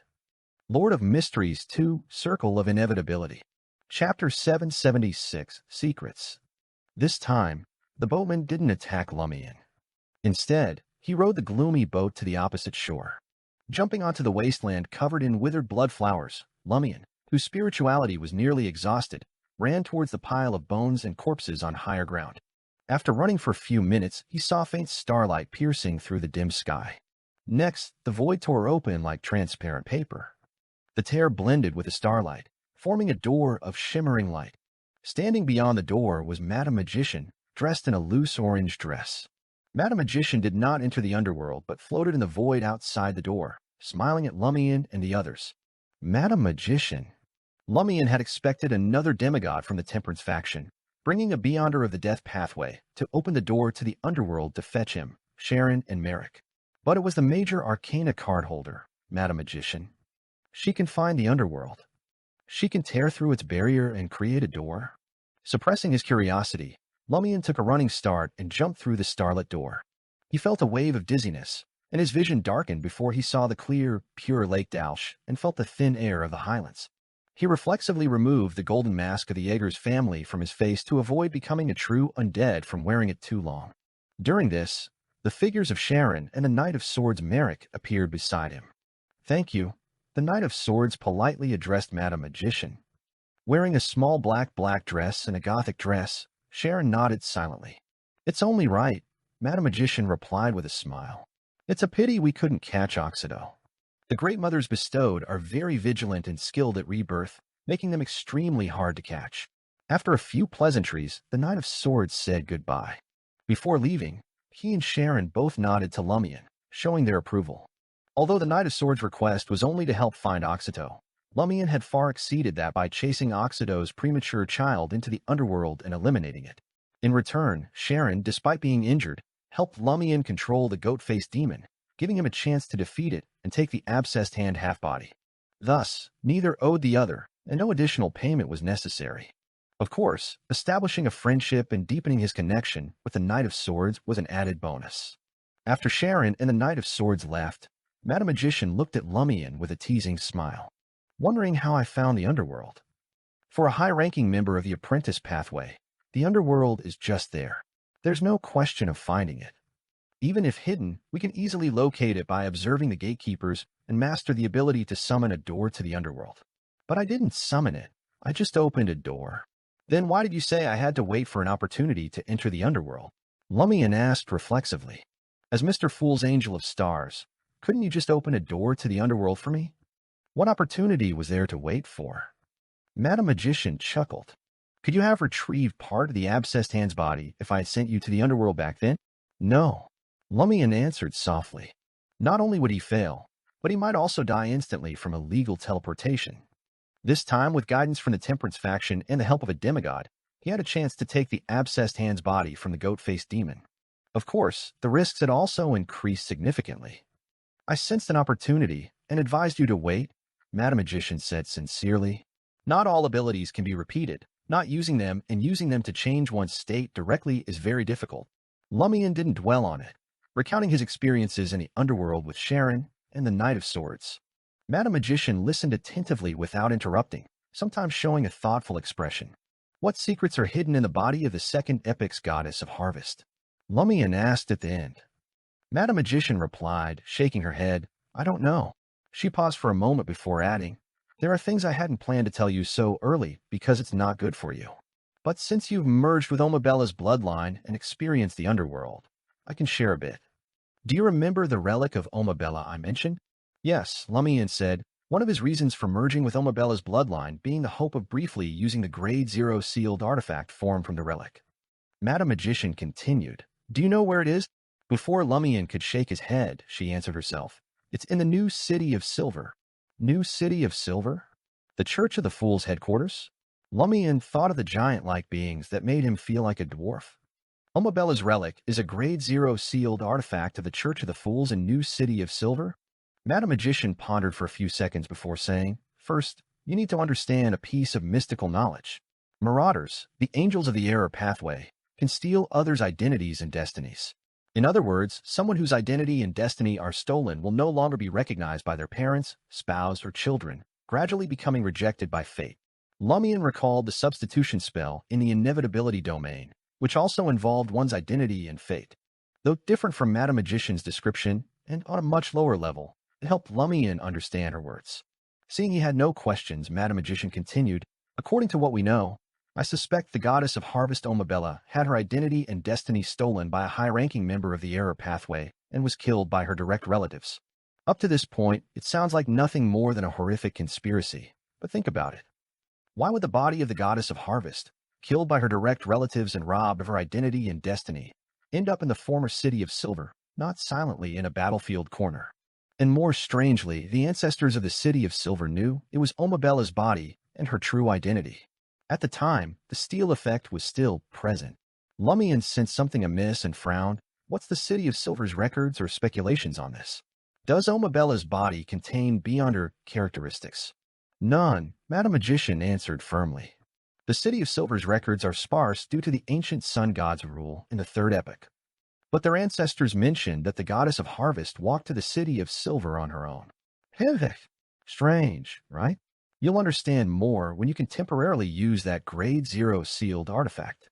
Now is not the time. This confirms that Omabella held significant mysteries. Lumian asked cautiously, "What did the goat-faced demon mean when it said I had taken the egg for myself?" Madam Magician gazed at Lumian for a moment before saying, "There's no change in your body, but I temporarily can't confirm whether it's the same for the egg. It'll need some observation." Lumian tersely acknowledged her words and pointed to the clear, serene Lake Dauch. "What's special about this lake? How is it related to the underworld?" Madam Magician laughed. "The Temperance faction had a king of angels and angels ruling here for 1,000 years, but they couldn't uncover the lake's secrets. Why would I find out in a short time? Even the direct descendants of the Eggers family don't know why Lake Dauch is special. From your underworld trip, it seems the lake's uniqueness predates the Eggers' ancestor becoming death. Related to the ancient death, Phoenix ancestor Greg race?" Lumian inferred from Madam Magician's words. Thinking of the huge black egg beneath the ancient death's corpse, he found this explanation plausible for why Oxito wanted the bird-clawed creature to be born with Lake Dauch's help. "Perhaps," Madam Magician replied uncertainly. Lumian was silent for a few seconds before changing the topic. "Madam Magician, now that we have part of the abscessed hand's body, I want to go to Lindbergh soon to find the City of Exiles, Mora." "You're feeling a sense of urgency. Rather impatient as well," Madam Magician remarked. "Relax for a few days, calm your mind, then go. We'll follow up on Project Vortex. Your companions will investigate the Mirror people. You probably can't take your companions into the City of Exiles. Also, focus on learning languages. After dealing with the City of Exiles, prepare your team for the advancement." "All right," Lumian agreed, feeling he needed to adjust his state. Trier, Quartier de la Cathedral Commemorative, Apartment 702, 9 Rue Orosai. Lumian reunited with Franca, Jenna, and Anthony. After recounting his experiences in the underworld, Franca said with genuine emotion, "So that's what the underworld is like. The river Styx really exists." Then she frowned immediately. "You've fully digested your Reaper potion, but I'm still a bit short on my pleasure." In this digestion, Lumian credited 80% to Madame Sharon, 10% to the Knight of Swords, and only 10% to himself. Without pride and after some thought, he said to Franca, "Maybe I can help you quickly digest pleasure." "Huh." Franca raised an eyebrow while Jenna looked puzzled. Lumian smiled and explained, "I've accumulated fate fragments from Moran of Igni's lust outburst. If we find a powerful beyonder to take this fate, wouldn't it allow you to digest pleasure significantly?" Pirate admirals out at sea will be perfect for this. Lord of Mysteries 2, Circle of Inevitability. Chapter 777, Traitor. Franco was dumbfounded. Is that even possible? This can be recycled. It's not like it's water. I've already digested a lot of my pleasure potion because of Moran of Igni. Why not? Lumian said with a smile. It's like wanting a powerful target to experience pleasure, but needing my help to get close enough. Pleasure doesn't have to be one-on-one. Otherwise, Brown Sauron's female orgies wouldn't make sense. What we're doing is like dealing with Miranda Vigny while also affecting another target. But Franca had to admit that Lumian had a point, and it was possible, but it felt like exploiting a loophole like using a bug in a game. At the same time, Franca complained to herself about Lumian. Have you been reading too many illegal books or watching too many orgies? How can you talk about one-to-many so naturally? Also, borrowing your help for other things is fine, but when it comes to pleasure, this description is just too strange. Under the watchful eyes of Anthony and the still somewhat puzzled Jenna, Lumian turned to Franca and asked, "Let's imagine a scenario you're experiencing pleasure with someone, and another person passes by and sees the scene, getting strongly aroused and experiencing pleasure themselves. Would that help you digest your pleasure potion?" Yes, Franca answered with some certainty. Based on her experience, pleasure didn't have to involve direct contact or a fixed method. As long as it met the basic condition of the target experiencing pleasure, because of her, it worked. It was even better if it left the target deeply immersed and unable to extricate themselves. Realizing this, Franca suddenly paused. If this were my world before I transmigrated over, as long as one could abandon decency, shame, and morality, digesting the pleasure potion would be incredibly easy. After the preparations, it might only take a few days or even hours to fully digest it. Lumian responded with a smile. What's the fundamental difference between the scenario I described and transferring Miranda Vigny's fate fragment to a pirate admiral, causing a lust outburst? None. Franca was convinced. She then sighed and said, "You're really good at exploiting bugs." "What's a bug here?" Jenna asked, confused. Lumian, having heard this strange word from his sister Aurora, helped explain. Exploiting a bug means taking advantage of a loophole. Franca clicked her tongue and nodded. Sometimes I think you'd be better suited for the error pathway.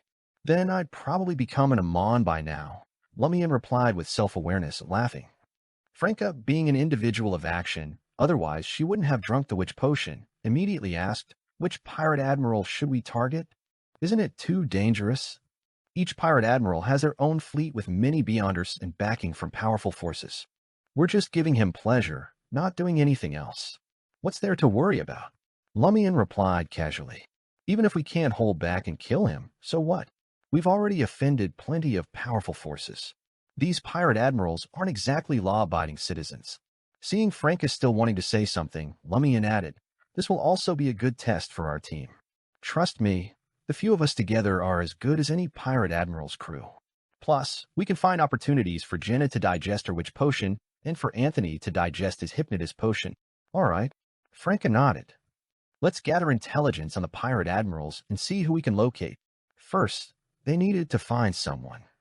Having settled that, Franca once again commented on Lumian's underworld trip. "That ended so quickly. I couldn't contact 007 last night to give him Jenna's messenger summoning method. I thought I'd return to Trier tonight to complete this task. Who knew the whole mission would end so soon? We don't need to go to the southern continent or give 007 the summoning method." She had expected the mission to last several days, maybe a week or two, but it was done in one morning. In St. Vive Cathedral, Angoulême, wearing a brown wool coat, stood at the door of the room, gazing up the stairs leading to the higher floor. Yesterday, he and several colleagues were ordered to stay on night duty without being given a reason. Angoulême could vaguely guess the reason, as he had provided the relevant information to the higher-ups. As time slowly passed, a middle-aged man in a white robe with golden threads came up the grand staircase. The man had black hair and brown eyes, an authoritative presence, and neatly trimmed mustache. Angoulême recognized him. They had interacted a few times while handling some occult cases in the Trier region. This was Peacock, senior deacon of the Purifiers and one of the heads of the Inquisition. He wasn't Angoulême's direct superior, as he was in charge of the surrounding areas of Trier, essentially the entire Trier district except for Trier itself. He was not a demigod of the Sun pathway, but a sequence 4 of the lawyer pathway, the Earl of the Fallen. Seeing Peacock, Angoulême averted his gaze and retreated further into the room. He suspected that Peacock was a core member of April Fools outside the Curly-Haired Baboon Research Society, who had orchestrated the release of the humanoid sealed artifact 1-147 from church control. Angoulême's reasoning was simple. The April Fool's core member within the church had used a broker's under-the-table transaction to get other purifiers to release 1-147 for various purposes. The lawyer pathway was similar to the broker pathway, adept at twisting terms in deals and agreements to achieve their goals. This pathway's demigods had been involved in numerous shady transactions, making them most likely to come into contact with or be contacted by a broker. Before Overseer Pearl was discovered, Peacock wasn't on the Eternal Blazing Sun Church's investigation list because 1-147 wasn't in his jurisdiction, and he hadn't left his Inquisition during that time. Despite knowing the location and information of most Grade 1 sealed artifacts as a senior deacon, he wasn't suspected. Today, Peacock was at St. Vive Cathedral for a meeting. The official reason was to discuss disrupting the Mirror People's plans and eliminating these hidden rats. The demigods of the Trier district needed to meet face-to-face to finalize their strategy. After Peacock's figure in a white robe with golden threads disappeared up the stairs, Engulim slowly exhaled and became more vigilant about what might happen. A minute or two later, Engulim felt the whole cathedral gently tremble. This lasted only a few seconds before stopping. Few noticed except those already on alert for such occurrences. In a sunlit room near the dome, Cardinal of the Eternal Blazing Sun Church and Archbishop of Trier, Plessy, with high cheekbones and blonde hair turning white, stood beside a woman in a white robe, beautiful yet sacred. She was St. Vive, Trier's guardian angel. Opposite them, near the door, Peacock's body twisted, mostly melted, revealing an interior seemingly filled with white wax. The senior deacon of the purifiers laughed heartily. The overseer informed me immediately that she was compromised. I've been using this wax figure to act for days. His real body hid in the shadows, observing without interacting with anyone from the Eternal Blazing Sun Church. Just as expected, Trier Archbishop Plessy sighed. This had been anticipated. The overseer's escape made this development inevitable. Though the church had kept the overseer's escape secret, they hadn't held much hope. The wax figure of the Earl of the Fallen Peacock quickly melted. Looking at St. Vive's impassive face, his voice turned sharp as he laughed again. I made the only right choice. The Crimson will come. Only by submitting to the great existences can we survive the apocalypse. The Crimson will come. After shouting, Peacock's wax figure completely melted into a half-solidified, half-liquid mess. St. Vive, dressed in a white robe with golden threads and no other ornaments, watched silently before speaking a few seconds later. Who made this wax figure for him? Probably acquired through a broker, Trier Archbishop Plessy replied gravely. St. Vive, her tone unchanged, said, Few Beyonders can make such a wax figure. Yes, that's a lead to follow. Plessy nodded. A wax figure that could initially fool an angel's senses wasn't simple. Finding its maker might lead to uncovering the broker and the hidden overseer. St. Vive continued, Inform all bishops, padres, and purifiers about Peacock's fall, but don't issue a wanted notice. Yes. Plessy agreed that a wanted notice for a demigod would be useless and might damage the church's image among the public.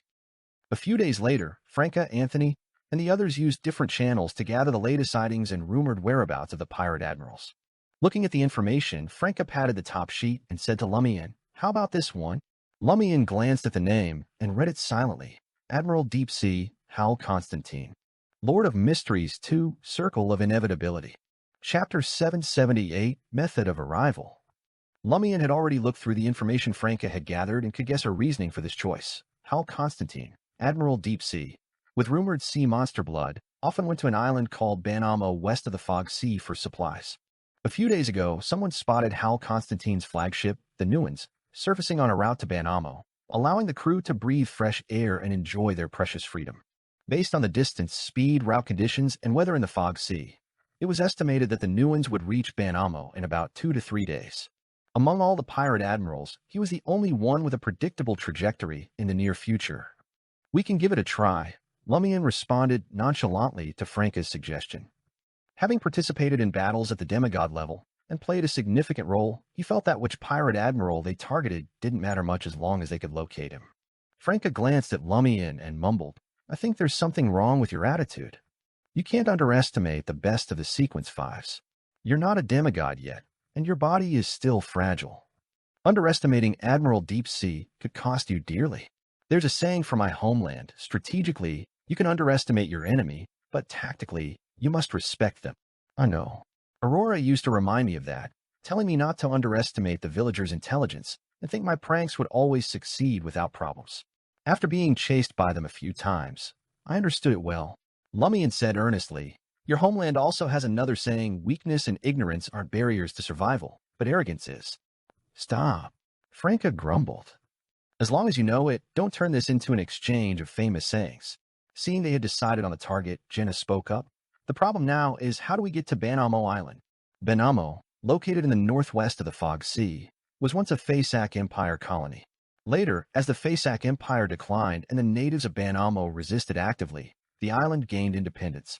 It helped that Banamo lacked valuable resources and was only a base for exploring the Fog Sea's end. Giving it up wasn't a big loss. After gaining independence, Banamo developed into a pirate haven, offering a place for pirates to trade and resupply. Jenna's point was clear. Even with clear routes and good weather, it would take 2 to 3 weeks to sail from Trier to Banamo. Any issues requiring detours or delays could stretch the journey to a month.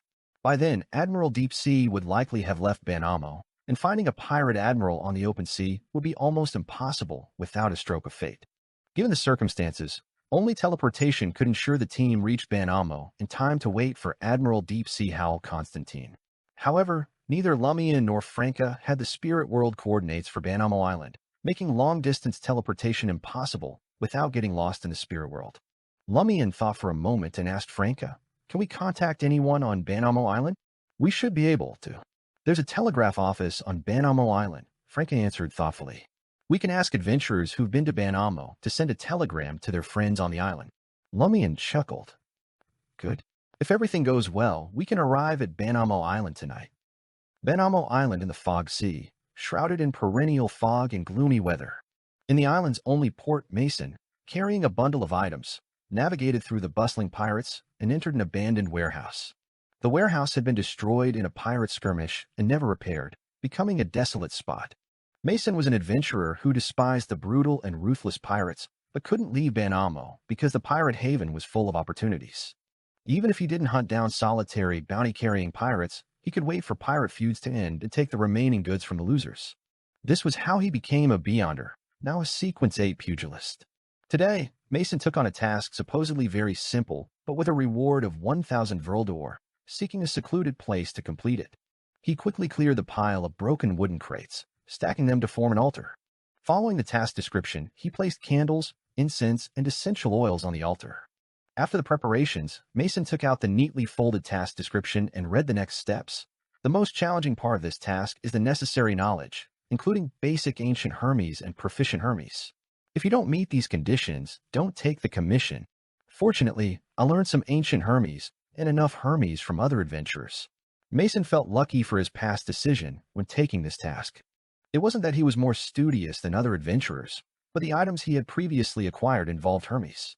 To understand their true value, he had paid an adventurer proficient in Hermes to teach him for a while. After quickly reading the second half of the task description, Mason assessed the potential dangers and felt confident it wouldn't be a big problem. He then arduously created a wall of spirituality, lit the candles, dripped the incense, and took 2 steps back, chanting in ancient Hermes. This was one of the few words he knew in ancient Hermes. He then switched to Hermes. "I summon in my name." A creature wandering above the world, a penitent who awakens from the flames of pain, a messenger that belongs solely to Lumian Lee. As Mason finished, the candle flames surged, turning a deep green, almost black. In the firelight, a tall figure in a black clergyman's robe emerged. Mason took a step back in fear at the sight. The figure's exposed parts seemed long scorched by flames, with blackened flesh and skin clinging to the bones. Its eye sockets were dark, burning with deep-colored flames, and its body was oozing a viscous black fluid like water.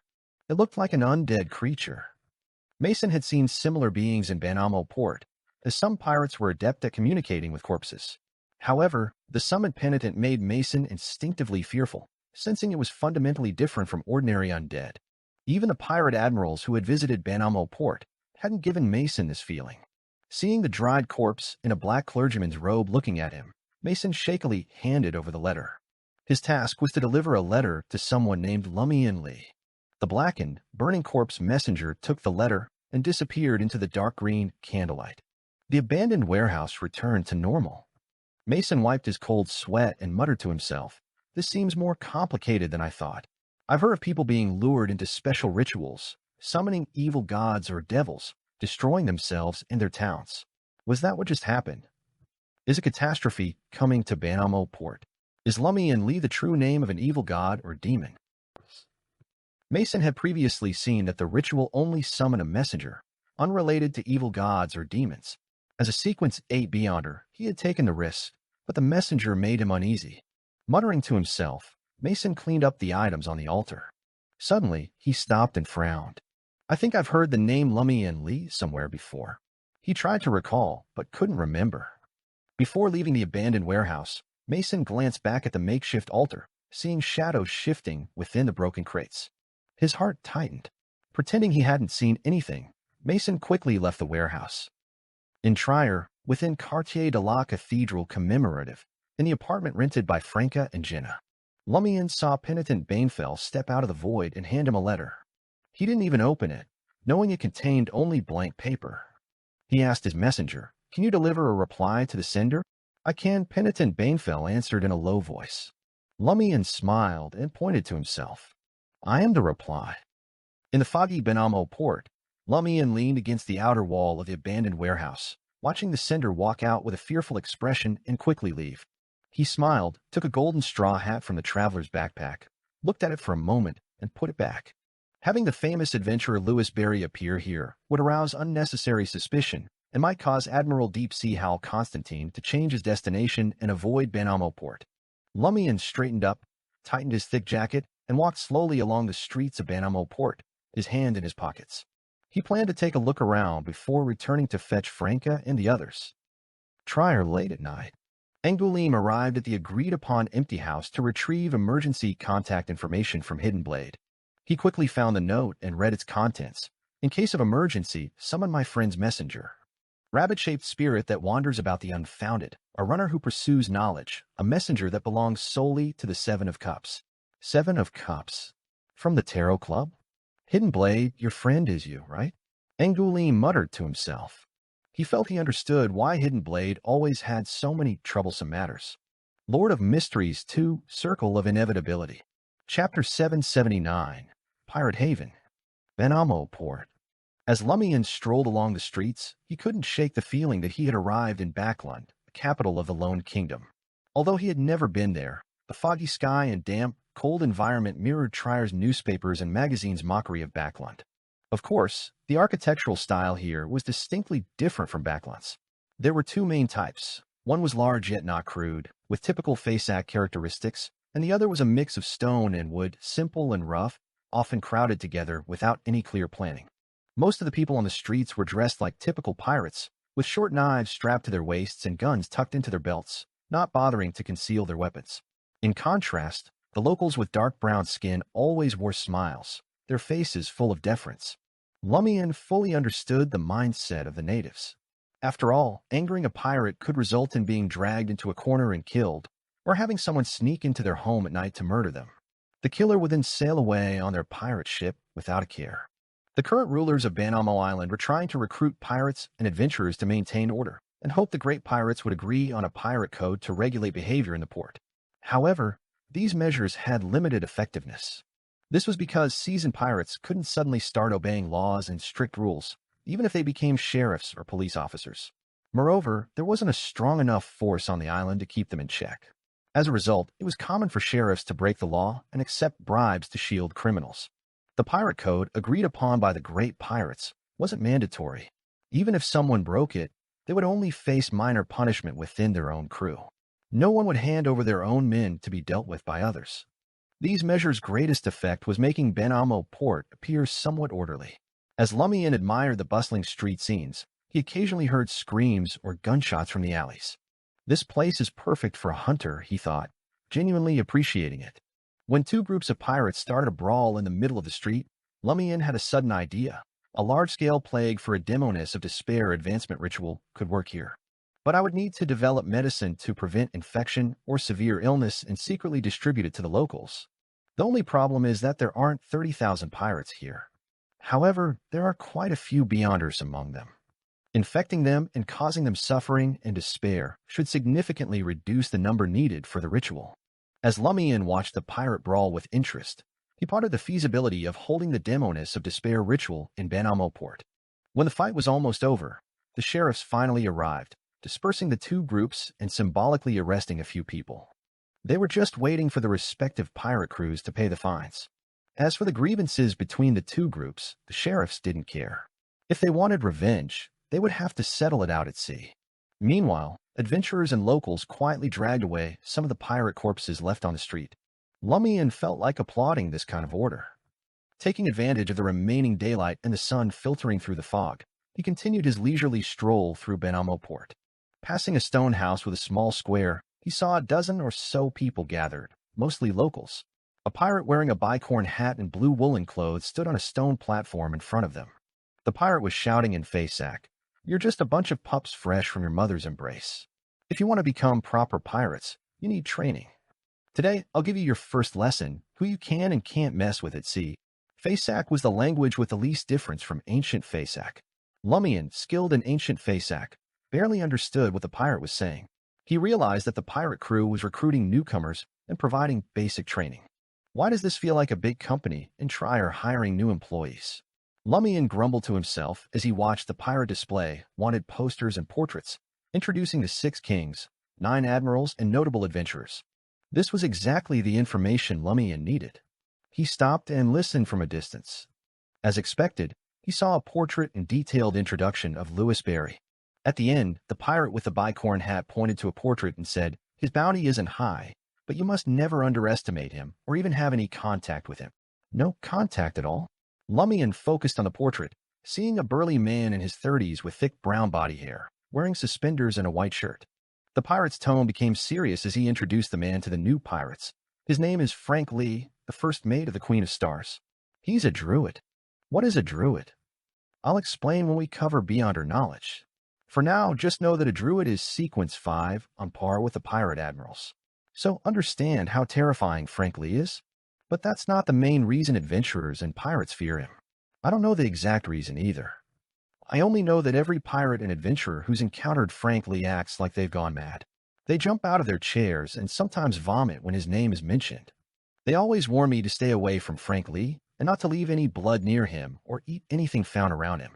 So, the legendary druid Frank Lee is the first mate of the Pirate King. But why are so many pirates and adventurers so terrified of him? Even if he has the strength of a pirate admiral and is ruthless, it shouldn't cause this reaction. Lumian silently mused as he listened to the pirate's introduction. He was curious about what made Frank Lee so special. After watching the pirate crew's recruitment, Lumian headed to the nearby carnival bar. He pushed through the unapologetically pirate crowd and sat in a high stool at the bar, ordering a Lanti-proof. The common language in Benamo Port was Faceac, but pirates spoke various languages and few were multilingual. Those who spoke Faceac formed one circle, those who spoke Intijan another, and so on. Lumian chose the carnival bar because all its signage was in Intijan. In the noisy, lively environment, Lumian took 2 sips of his drink, put down his glass, and asked the bartender loudly in Intijan, "Do you have detailed information on the 9 pirate admirals? Something beyond the wanted posters." Suddenly, the entire bar went silent. Every pirate turned to look at Lumian at the bar. It became so quiet that the sound of someone swallowing could be heard. The bartender's expression turned awkward and amused. He asked Lumian, "Are you an adventurer?" An adventurer coming to a pirate bar to ask for detailed information on the pirate admirals. Lumian didn't answer the bartender. He half-turned to look at the staring pirates. Around him, one by one, crimson-white fireballs began to form and float in the air. Lumian smiled, raising his chin slightly. "Even though your bounties are low, and I don't want to bother, if anyone wants to give me money voluntarily, I won't mind accepting it." The pirates' expressions changed, but Lumian's gaze remained steady. He scanned their faces and sneered. "Anyone want to try?" Silence. The entire carnival bar remained silent. Everyone could feel the danger in those crimson-white fireballs. Lumian stopped provoking them, pointing to a chair a few meters behind him. "Don't appear behind me. Don't think about using the crowd to get close and assassinate me. If anyone crosses that chair, I'll kill them." After speaking, Lumian turned back, smiling at the bartender amid the fireballs. "Now you can answer my question." Seeing this adventurer not introduce himself or boast about his exploits, but show absolute confidence and a nonchalant attitude toward killing, the bartender forced a smile. "We know about the same as the wanted posters. If you want more hidden details, ask the enemies of the pirate admirals. Emperor Roselle once said the person who knows you best is your enemy. Tell me about each pirate admiral's enemies, Lumian said, taking another sip of his lanty-proof. In the bar, the pirates resumed their conversations, while some quietly left, seemingly to find help upon seeing the adventurer easily maintain the fireballs. Lumian didn't stop them or even look their way. When the bartender finished, Lumian had a general understanding of who Admiral Deep Sea Howl Constantine's enemies were. This pirate admiral with sea monster blood was usually low-key and mysterious. Besides doing pirate work in a bloody and brutal manner, he rarely clashed with other pirate admirals or major forces. However, the former Vice Admiral Dusk, now the King of Dusk, Bulatov Ivan, suspected Howl Constantine's 2 submarine ships came from a legendary sea treasure, the Lost Nuance. He targeted Admiral Deep Sea, seeking information on the Nuance, leading to multiple conflicts. When Bulatov became a king over the seas, Admiral Deep Sea Howl Constantine had no choice but to avoid this powerhouse and his fleet. Lord of Mysteries 2, Circle of Inevitability. Chapter 780, Primary Job. Lumian listened to the bartender recount the rivalries and grudges of the pirate admirals, while the pirates behind him grew increasingly restless. They were all hoping someone would make the first move, either by shooting or stabbing the arrogant adventurer, so they could all rush him at once. But the threat of those crimson-white fireballs deterred them. They looked at each other, but no one dared cross the chair Lumian had designated. They figured anyone this brazen had to be pretty strong, and the carnival bar was low-tier with no high-profile pirates around. They could only hope those who had left would return with someone more formidable. After about 10 minutes, one of the pirates who had left pushed open a heavy wooden door. Behind him was a middle-aged man wearing a tricorn hat and dressed in dark blue. The pirates in the bar immediately straightened up, holding their breath. The noisy, lively atmosphere quickly returned to silence. Some of them recognized the man, knowing him as Captain Flying Hadmack of the Rosemary, a well-known pirate just below the pirate admirals, active on the 5 seas for over a decade. The pirate who opened the door flashed a flattering smile and pointed at Lumian's back. "Captain, that's the adventurer I mentioned." He dared to provoke all the pirates in Banamo port.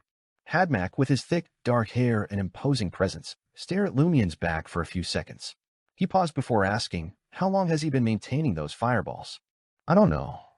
They were there when I left the bar, but he might not have kept them up the whole time," the pirate replied.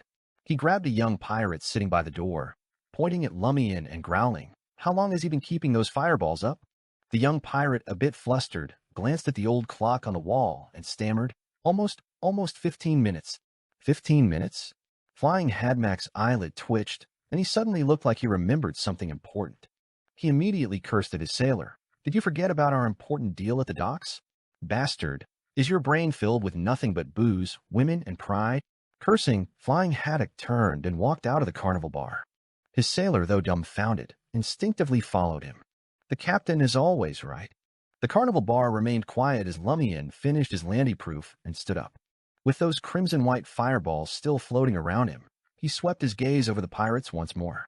Then he smiled, raised his right hand, brought his index and middle fingers to his lips, and blew softly. It was like he was blowing away the smoke from a gun after shooting everyone in the bar. As the pirate's eyes and expression shifted, Lumian leisurely walked towards the door with his hands in his pockets. One by one, the pirates instinctively moved out of his way. Some felt aggrieved, some ground their teeth, and others consoled themselves with thoughts like, "It's not fear. Those fireballs are just too blinding." Lumian seemed utterly unafraid of being ambushed as he walked out of the carnival bar, almost like he was receiving their admiration and welcome. Late at night, an inconspicuous hotel room in Banamo port. Leaning back in his chair, Lumian said to Franca, "Disguise yourself and spread the word that an unknown adventurer has been provoking all the pirates, claiming they're cowards with no real strength, and that he could crush any pirate's head under his boot." Franca's mouth twitched slightly. "Fishing again. You're quite the expert at this." Lumian chuckled in response. "According to the information we've gathered, Admiral Deep Sea prefers to stay out of the public eye because of his sea monster bloodline. Even if he comes to Banamo port, he'll likely stay on his flagship, the Nuance. If he wants women or food, someone will bring it to him. In this situation, we'll have to risk sneaking onto the Nuance. It's an alchemical ship from some ancient ruins, and we have no idea what traps or mechanisms it might have. Plus, there are bound to be many Beyonder pirates on board. As a hunter, we should avoid fighting on someone else's turf. I deliberately provoked the pirates in Banamo port because I know no pirate admirals are here right now. I have enough confidence to handle the other notable pirates." They should soon figure this out too. Expecting pirate crews to work together against me overestimates their trust in each other. Who would they rather rob? I don't expect the pirates to have collective pride, but they definitely want to show off their abilities and earn more fear and respect. The pirates in Banamo port are waiting for a pirate strong enough to deal with me. At that point, when the Nuans arrives and Admiral Deepsea is here, what do you think will happen? Jenna suddenly understood. If Admiral Deepsea leaves the Nuans and takes action himself, that would be the best outcome. We would be fighting on our terms. Even if he isn't interested, his top men won't miss the chance. With Admiral Deepsea as their backup, they won't fear failure and will be more willing to challenge you. This will reduce the number of Beyonders on the Nuans, giving us our chance. Good psychological analysis, Lumian teased. Jenna shot him a look. A good actor needs to understand people's minds, and then perform for the spectators. Lumian joked. Anthony didn't react. Franca scoffed. What if a Pirate King's fleet arrives before the Nuans? Lumian spread his hands and said, that's why the adventurer is unknown. The benefit is that he can disappear without a trace. Change his face and appearance, and we can execute another plan. A conspirer is really an outright schemer. Franca muttered. All right, let's do it. Lumian then discussed the possibility of using a large-scale plague in Banamo port, emphasizing the need to secretly distribute preventive medicine to the locals beforehand. Franca was stunned. After a few seconds, she said, you even thought of that. How about we start a plague company? Just kidding, there's some plausibility in this. But in this day and age, there are no vaccines, preventive medicine. Normally we wouldn't have it, but we can turn to mysticism, Lumian replied. The apothecary path specializes in this. We just need to provide them with a number of infected individuals for observation, research, and experimentation. They should be able to create effective preventive or curative medicine. We won't have trouble finding an apothecary. The Fool Pharmaceutical Company has plenty of them. Lumian knew from Miss Magician that the Fool Pharmaceutical Company had many ties to the Tarot Club. Jenna began to calculate. A medicine with mystical effects would cost at least 100 vril d'or per bottle. There are probably over 10,000 non-pirate residents in Banamo port. We'd need to prepare at least 1 million vril d'or. We can't expect the apothecaries from the Fool Pharmaceutical Company to work for free or cover the material costs. 1 million vril d'or wasn't a small sum. Even a Sequence 5 Beyonder characteristic only cost around 200,000 vril d'or. 1 million vril d'or to become a demigod is a good deal. Lumian suddenly laughed. 1 million vril d'or is just an Admiral Deepsea. Even if we can't kill him, his top men are valuable too. Franca sighed and replied, you're starting to sound a bit like Gehrman Sparrow. But while Gehrman Sparrow treated pirates as his piggy bank, only targeting high bounty ones, you're aiming to eradicate them completely. A plague like that would likely affect thousands, if not tens of thousands of pirates. Before Lumian could respond, Franca self-mockingly laughed. Poor Admiral Deepsea. Just sitting on his flagship, doing nothing, and suddenly he's our target. Lumian chuckled and said with some realization, nothing to pity. A hunter's job is to create chaos and strife. And your primary job as a demoness is to bring catastrophe and affliction. It's better to inflict these on pirates than innocent people. Franca and Jenna fell silent for a moment. Achoo. Banamo port Mason, sitting at the docks with a bottle of rye beer, suddenly sneezed. He immediately thought of the messenger summoning ritual he had completed that afternoon and the unsettling messenger it had summoned, muttering to himself, could that sneeze be some kind of spirituality warning? Am I really going to be the protagonist of some occult event, the fool who makes a mistake and attracts an evil god or devil? Did the ritual I performed bring some kind of catastrophe to Banamo port? Have hidden dangers and problems started quietly spreading in the shadows? Gulping down a large swig of beer, Mason tried to reassure himself that he was just scaring himself. From afternoon until now, there had been no signs of calamity or reports of strange phenomena. It was just a messenger summoning. It should be fine. Lord of Mysteries 2, Circle of Inevitability. Chapter 781. Individual Missions. 2 days later, at a quiet spot on the docks of Banamo port, Jenna, dressed in a black outfit that looked like a cross between a dress and a robe, gazed out over the blue ocean shrouded in a thin fog. Her task was to monitor the docks and be the first to spot Admiral Deepsea's flagship, the Nuance. Of course, this was just one of her responsibilities. The most critical part was to ensure no Pirate King's fleet arrived at Banamo port before the Nuance. If that happened, she had to quickly inform Lumian so the unknown adventurer could disappear. Jenna paced back and forth or found a spot to sit, patiently waiting for her target. Suddenly, she saw a colossal shape break the surface of the water, emerging from the depths. The massive object was jet black and metallic, with seawater cascading off its surface. It resembled an elongated, inflated spindle with a thin, curved metal tube extending from its top like a snail's eye stalk. In the next moment, the metal tube retracted, and the upper half of the behemoth split open, unfolding outward to reveal a broad deck, numerous cannons, and hundreds of pirates. Masts and sails were raised. Jenna was momentarily mesmerized. Though Lumian had described how Bone Splitter Basil's black octopus submerged, surfaced, and unfolded, seeing it in person was stunning. There was a strong sense of mechanical beauty. Moreover, the behemoth was no smaller than the latest steam-powered ocean liners, vastly superior to traditional sailing pirate ships. Jenna didn't need further confirmation to know this was Admiral Deep Sea Hal Constantine's flagship, the Nuance. She quickly deduced that the Nuance had arrived alone, without the black octopus. Since Vice Admiral Dusk Bulatov Ivan became the King of Dusk, other ships in Admiral Deep Sea's fleet rarely traveled with the flagship. The Nuance and the black octopus could submerge and travel secretly, which other ships couldn't do. Forcing them to follow would only expose Hal Constantine's movements. This was one reason Franca had targeted Admiral Deep Sea. What a beautiful piece of alchemical machinery, Jenna thought, staring at the Nuance. Her father had been a worker, and his appreciation for machinery had deeply influenced her and her brother Julian. With Trier full of all sorts of useful and odd machines, Julian had almost given up his faith in the eternal blazing sun in his youth to join the god of steam and machinery's church. Jenna withdrew her gaze and walked away from the dock, somewhat worried about something else. Her brother Julian would return to Trier in just over a month after his exchange studies. She didn't want him to continue living in this dangerous city built on a caldera. She wanted Julian to settle in a place with strong official forces, but not as dangerous as Trier. Port Le Sueur, where he was currently staying, or another similar town would be ideal. Jenna knew she couldn't persuade Julian. He would worry about her unless she found a reliable person to marry.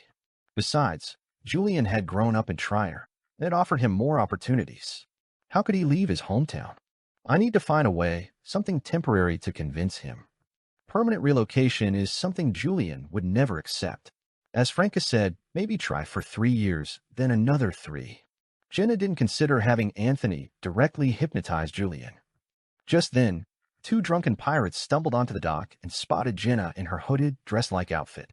They looked her up and down for a few seconds, exchanged glances, and blocked her path. "Hey lady, name your price.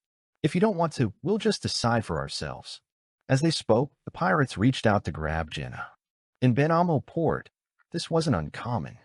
Local women either worked as streetwalkers in protected places like bars or stayed home to avoid attracting pirates.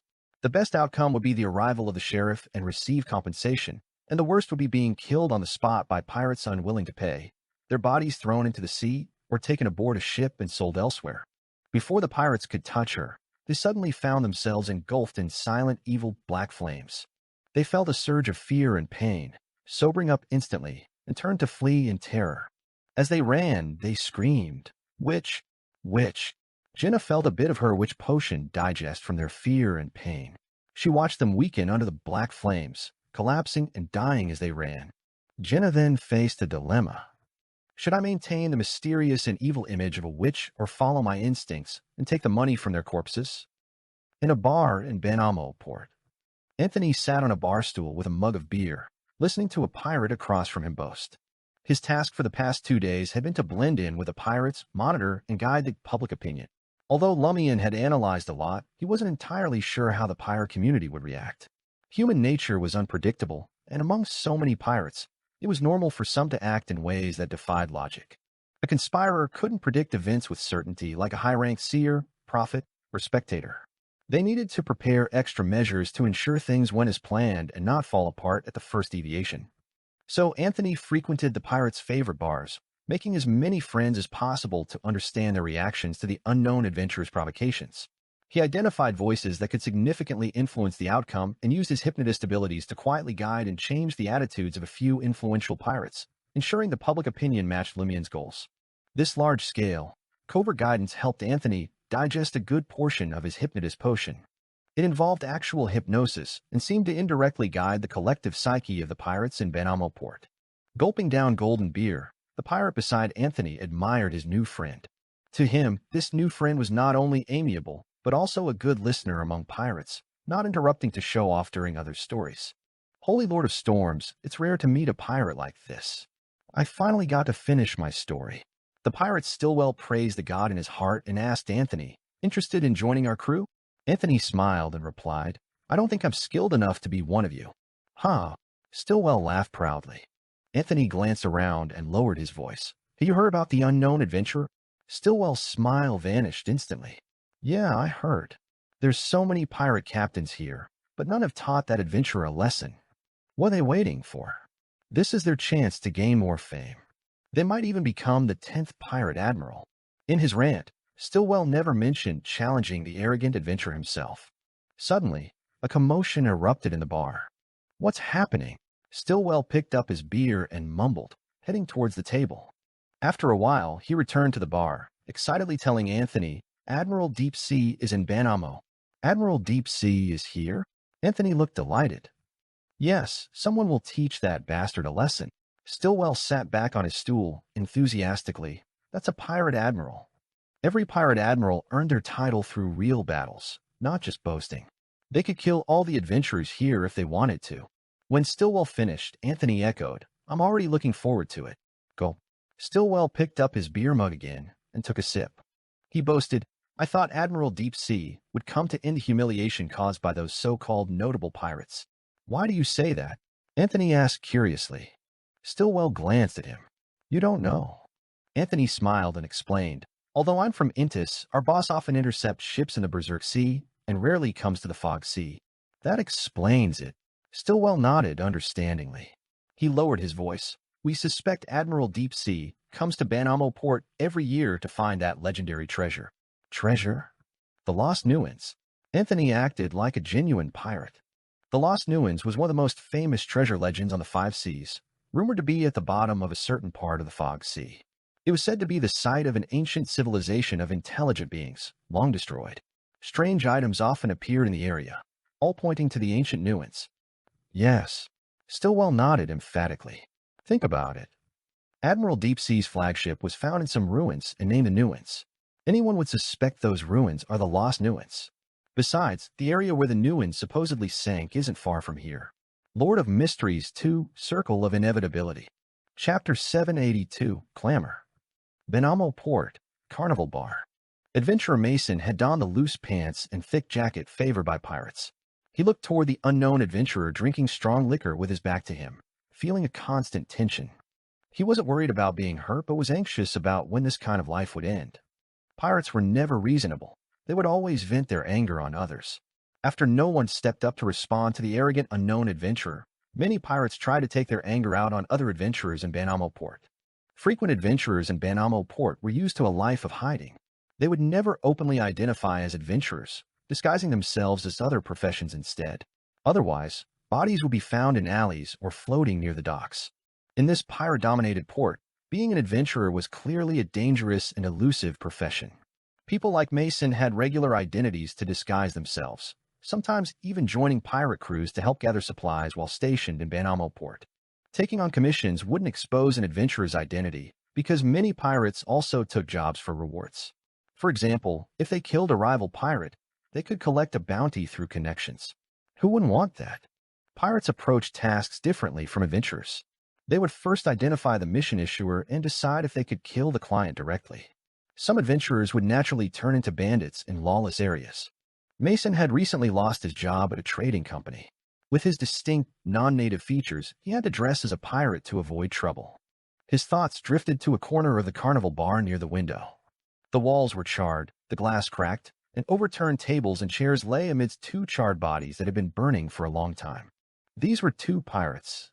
Earlier that afternoon, they had recognized an adventurer they had encountered before and decided to vent their malice on him. The unknown adventurer at the bar counter didn't even turn his head, summoning one fiery raven after another, blasting the pirates apart and burning them. This convinced the watching pirates that the unknown adventurer was a man of his word. If he said he would kill, he would kill. If he promised punishment for crossing the line, there would be punishment, even in a pirate port watched by thousands of pirates and many beyonders. And the pirate's captain didn't dare retaliate. Mason had witnessed the entire scene. He noticed that the two pirates were familiar with the pyromaniac's abilities and were quite skilled, with one being a low-sequence beyonder. Despite their precautions, they couldn't escape the ravens. They were covered in flames by the window before they could escape from the center of the bar. This filled Mason with admiration and longing. When will I have such power? When can I become an adventurer who can intimidate so many pirates? Mason had intended to kindly help the pirates deal with the bodies, but to his regret, their captain and first mate quickly arrived and collected their inheritance. I should stick close to this adventurer. If I'm recognized, I'm done for. Mason muttered, gulping down his dark beer. How did my life change so drastically? Though he hadn't been harmed, he felt implicated. This heightened his fear that he might have brought disaster to Banamo Port, though it didn't seem like a disaster yet. He hoped it would end when the unknown adventurer left or a pirate admiral or king arrived. Never perform rituals you don't fully understand, Mason warned himself. He then raised his glass to his reflection on the wall, toasting to his resolution. In the shadow, Franca was intently observing the carnival bar inside and out. This was her task. Even though Lumian was vigilant and prepared, he could still be ambushed. The Beyonder world had many strange, unpredictable, and hard-to-defend abilities, rituals, and spells. Thus, Franca stayed hidden, monitoring the surroundings from another angle, ready to intervene or provide a mirror substitution. In the past few days of wandering around Banamo Port with Lumian, Franca had seen pirates drinking, chatting, joking, eating, gambling, venting, and sleeping, making them seem no different from ordinary people. She felt a bit guilty about the possible plague plan. But after witnessing pirate battles and hearing about killings, kidnappings, bullying, robbery, and rape, she genuinely felt that letting these scum die from the plague would purify the world and be a good deed. Ignoring her hunger, Franca grumbled about Lumian. This guy, doesn't he know it's been an hour past lunch? You get to eat, but I don't. Based on our previous understanding, shouldn't we shake off potential trackers, hide back at the inn, and let me rest and eat something? Despite her complaints, Franca continued to dutifully monitor the surroundings. At that moment, a few pirates entered, bringing a lively, joyful, and excited atmosphere to different tables. Franca melded into the shadows, sticking to the wall, and stealthily approached a group of pirates to listen in. Admiral Deep Sea is really here? The Nuance has already docked. Do they know about the adventure? Oh, Admiral Deep Sea is finally here. Franca silently confirmed with a guess.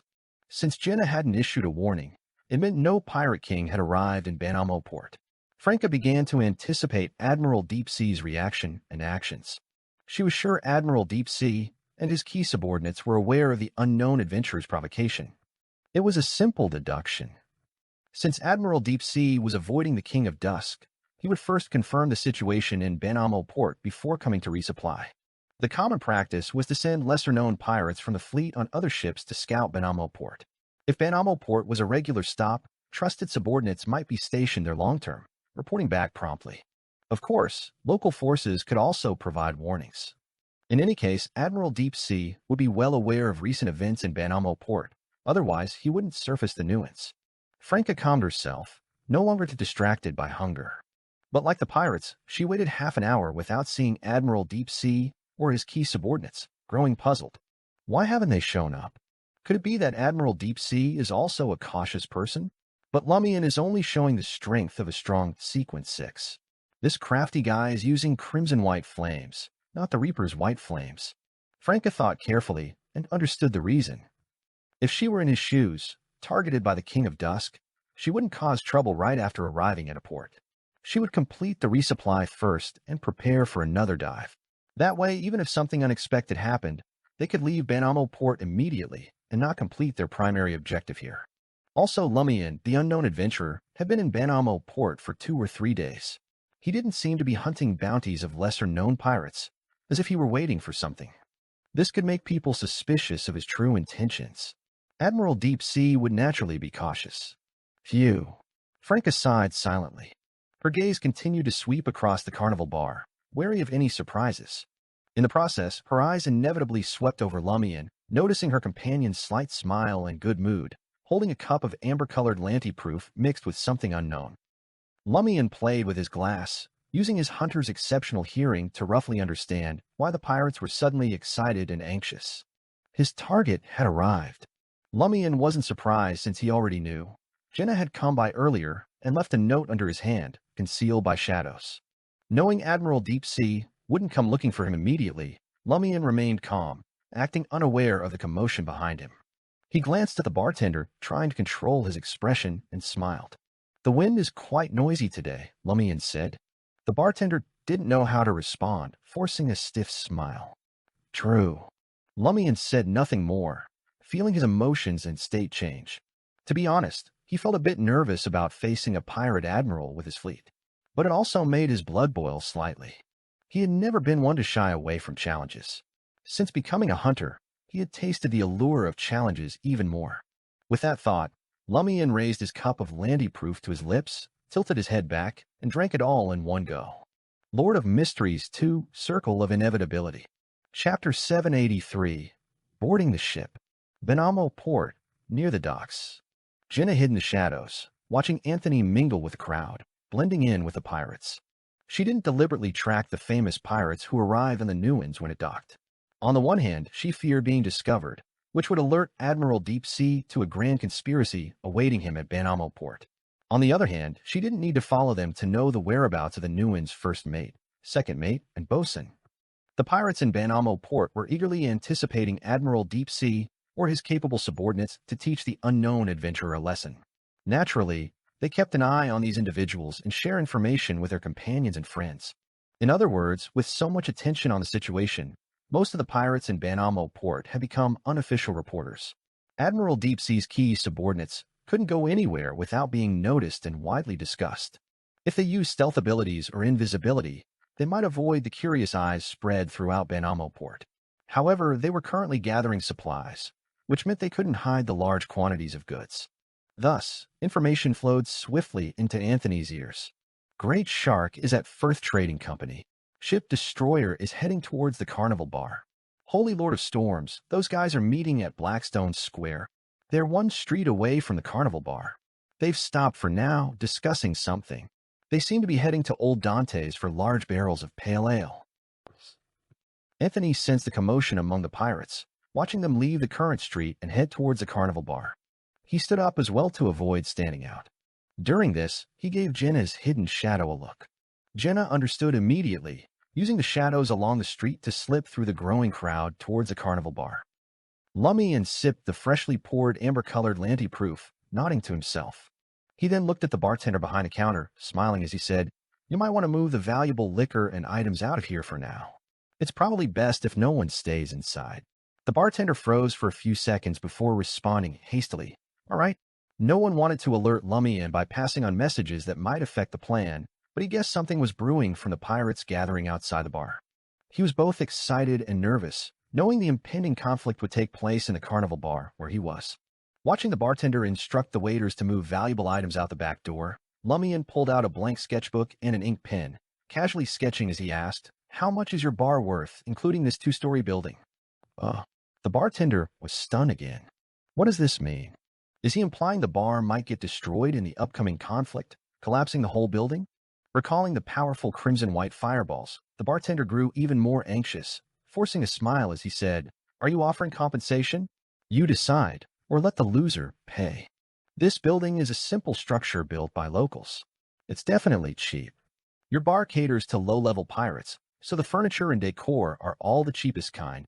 Lumian continued his assessment without looking up, still sketching in the blank book. "Yes, that's right."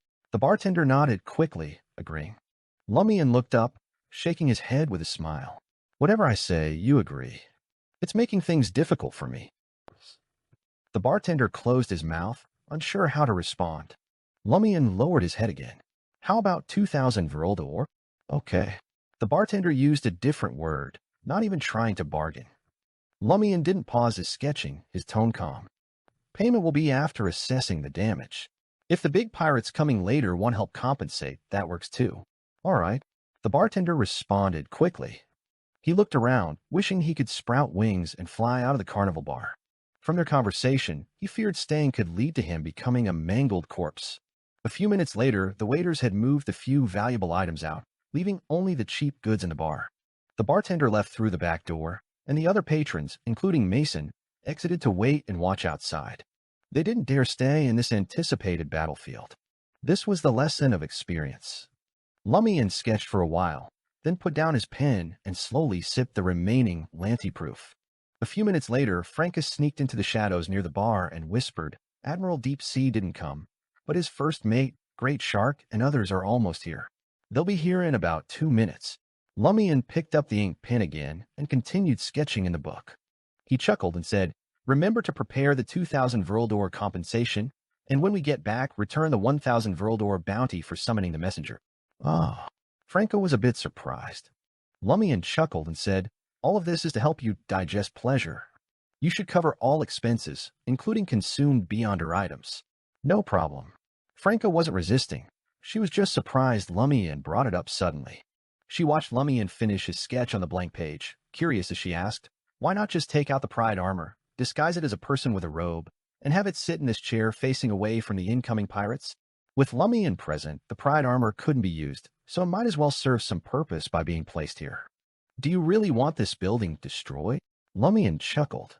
"Besides, the pride armor can't use lie and can't disguise itself as me. The subordinates of Admiral Deep Sea would notice something's wrong before even entering." As he spoke, Lumian finished the last stroke on the blank page. It was a sketch outlined in deep blue ink, depicting Lumian himself. The paper gradually turned translucent, and the sketch of Lumian suddenly came to life, thickening and expanding like a balloon. In an instant, a stoic-faced Lumian appeared before the bar counter, blocked by Lumian's body. It had the instinct to complete a few minutes of combat and possessed some of Lumian's abilities, obeying the sketcher's commands. As the sketched Lumian sat in a chair facing away from the bar door, Lumian transformed into a shadow creature, disappearing from the bar. Soon, Great Shark, the first mate of the Nuans, arrived at the carnival bar with a few companions of similar strength, surrounded by a crowd of pirates. The tall, muscular, bald Great Shark glanced at the unknown adventurer calmly sitting at the bar and gestured, leading the way through the door. As the Beyonders from the Nuans entered the bar, Lumian, disguised and watching from the window, placed his right hand on a glass. A black mark hidden under his clothes glowed. Bottle of fiction. He trapped the carnival bar inside the bottle of fiction, setting the condition for exit to be non-Beyonders. Lumian turned, and in the chaos of the pirates losing sight of the bar's interior, he squeezed through the crowd and headed to a nearby alley, teleporting to the docks with Franca. They met Jenna and Anthony at the designated spot, using shadows and psychological invisibility to remain hidden as they boarded the alchemical ship Nuance. Compared to when they arrived, there were fewer pirates on the ship, just enough to maintain basic vigilance. Lumian wasn't worried their actions would alert Admiral Deep Sea. According to gathered intel, Hal Constantine wasn't a Beyonder of the Devil Pathway and couldn't sense malice. His abilities resembled a Sequence 5 Ocean songster of the Storm Pathway, and according to the Tarot Club, Admiral Deep Sea had no ties to the Church of Storms. Thus, Lumian had Jenna confirm if the Black Octopus had followed the Nuans to Banamo Port. The Black Octopus's captain, Bonesplitter Basil, was a devil. Considering the changing situation at the carnival bar might alert Admiral Deep Sea, Lumian and his team didn't waste time, swiftly sneaking into the ship's hold. Within a minute, they found a lone pirate in a corridor room. Franca checked the surrounding mechanical devices for alarms, then whispered to shadow form Lumian, "It's showtime." Lumian immediately slipped into the room, moving behind the lone pirate and emerging, giving a harumph. 2 flashes of white light, and the pirate fell unconscious. Anthony entered the room quickly, beginning hypnosis. Jenna and Franca guarded the door from the shadows, soon hearing friendly conversation inside. "Where's the Admiral?" "In the captain's cabin." "The Admiral must have a powerful backer to be one of the most famous pirates, right?" "I don't know, but the Admiral is indeed mysterious." After a brief inquiry, Anthony made the pirate forget he had such a friend on board. They then sneaked to the upper deck, stopping outside the captain's cabin. Lumian's eyes twitched as he gazed at the silver-white metal door. He realized Admiral Deep Sea's possible pathway and sequence. On an alchemical ship like this, an ocean songster's power might not be inferior to being in the deep sea or the air. While Lumian pondered, 2 pirates pushed a food cart to the captain's cabin using a mechanical lift. Lord of Mysteries 2, Circle of Inevitability. Chapter 784, Mask. Lumian immediately retreated into the nearby shadows, closely watching the slowly opening metal door of the captain's cabin. As the cart filled with various foods was pushed in, he finally saw their target, Admiral Deep Sea Hal Constantine. Though he had heard many rumors and seen the wanted posters, nothing compared to witnessing the reality of his sea monster lineage firsthand. Admiral Deep Sea Hal Constantine's face looked as if a translucent, palm-sized octopus clung to it, with numerous slimy tentacles hanging down to his chest. His deep blue, almost black hair was thick and coarse, falling to his shoulders, and his body was entirely wrapped in a black cloak, even his hands hidden within. He was nothing like a normal human. Lumian couldn't help but feel this was unusual. His face, fused with an octopus, was exposed, so what was there to hide about his body? Even if he was truly an octopus beneath the cloak, no one around would be surprised. The only reason to cover his body so tightly was if there was something even more unpresentable there. Puzzled, Lumian carefully observed Hal Constantine's fate. Being in shadow form didn't prevent him from doing this, since shadow beings could still see the real world, though the perspective was slightly different. As the two pirates arranged the food on the long table in the captain's cabin, Lumian's eyes reflected the illusory river of fate composed of complex mercury symbols.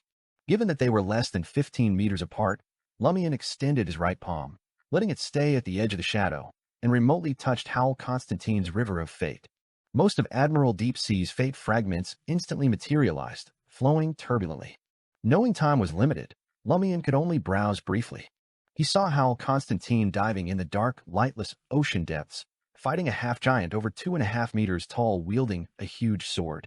He watched as Admiral Deep Sea pass through ruins filled with bizarre buildings, and saw his future self removing the translucent octopus from his face. Removing the octopus clinging to his face? It isn't Hal Constantine's face. It's a mask? He isn't a descendant of sea monsters? Lumian was stunned. Reflexively, he decided on the fate fragment he would exchange. It was a fragment of Hal Constantine being injured on the seabed. In this fate fragment, back when he was only sequence 7 or 6, Hal Constantine failed to return to the surface in time, suffering the crushing pressure of deep water and the suffocating sensation of liquid flooding his lungs. This was different in severity from Moran Admiral Deep Sea's fate fragment of Lust Outburst, which had irrevocably changed Moran's fate, forcing him to an early death. In contrast, this fragment merely influenced Hal Constantine's subsequent exploration style, making him more cautious. However, Lumian couldn't find a more suitable fragment in such a short time. As fate began to swap, Hal Constantine, who was seeing off the two pirates, suddenly turned his gaze towards Lumian's hiding spot. His spirituality had warned him. Almost simultaneously, Admiral Deep Sea's eyes lit up with intense lightning. With a crackling sound, thick lightning struck Lumian's hiding spot, hitting the wall and shattering into countless tiny electric serpents, which spread out, covering the area with their fierce and erratic energy, using the properties of the metal door, walls, and floor to launch indiscriminate attacks inside and outside the captain's cabin. The two food-delivering pirates were hit first, their bodies trembling and convulsing as if performing a grotesque dance. Their skin quickly charred. Amid the cracking sound, mirrors hidden in the shadows where Franca and Jenna were hiding shattered, but the demoness's figures did not appear. At the carnival bar, Great Shark Jorg and his companions, including Ship Destroyer, had just entered the hall and were staring at the unknown adventurers back. Before they could speak, the noisy surroundings abruptly fell silent.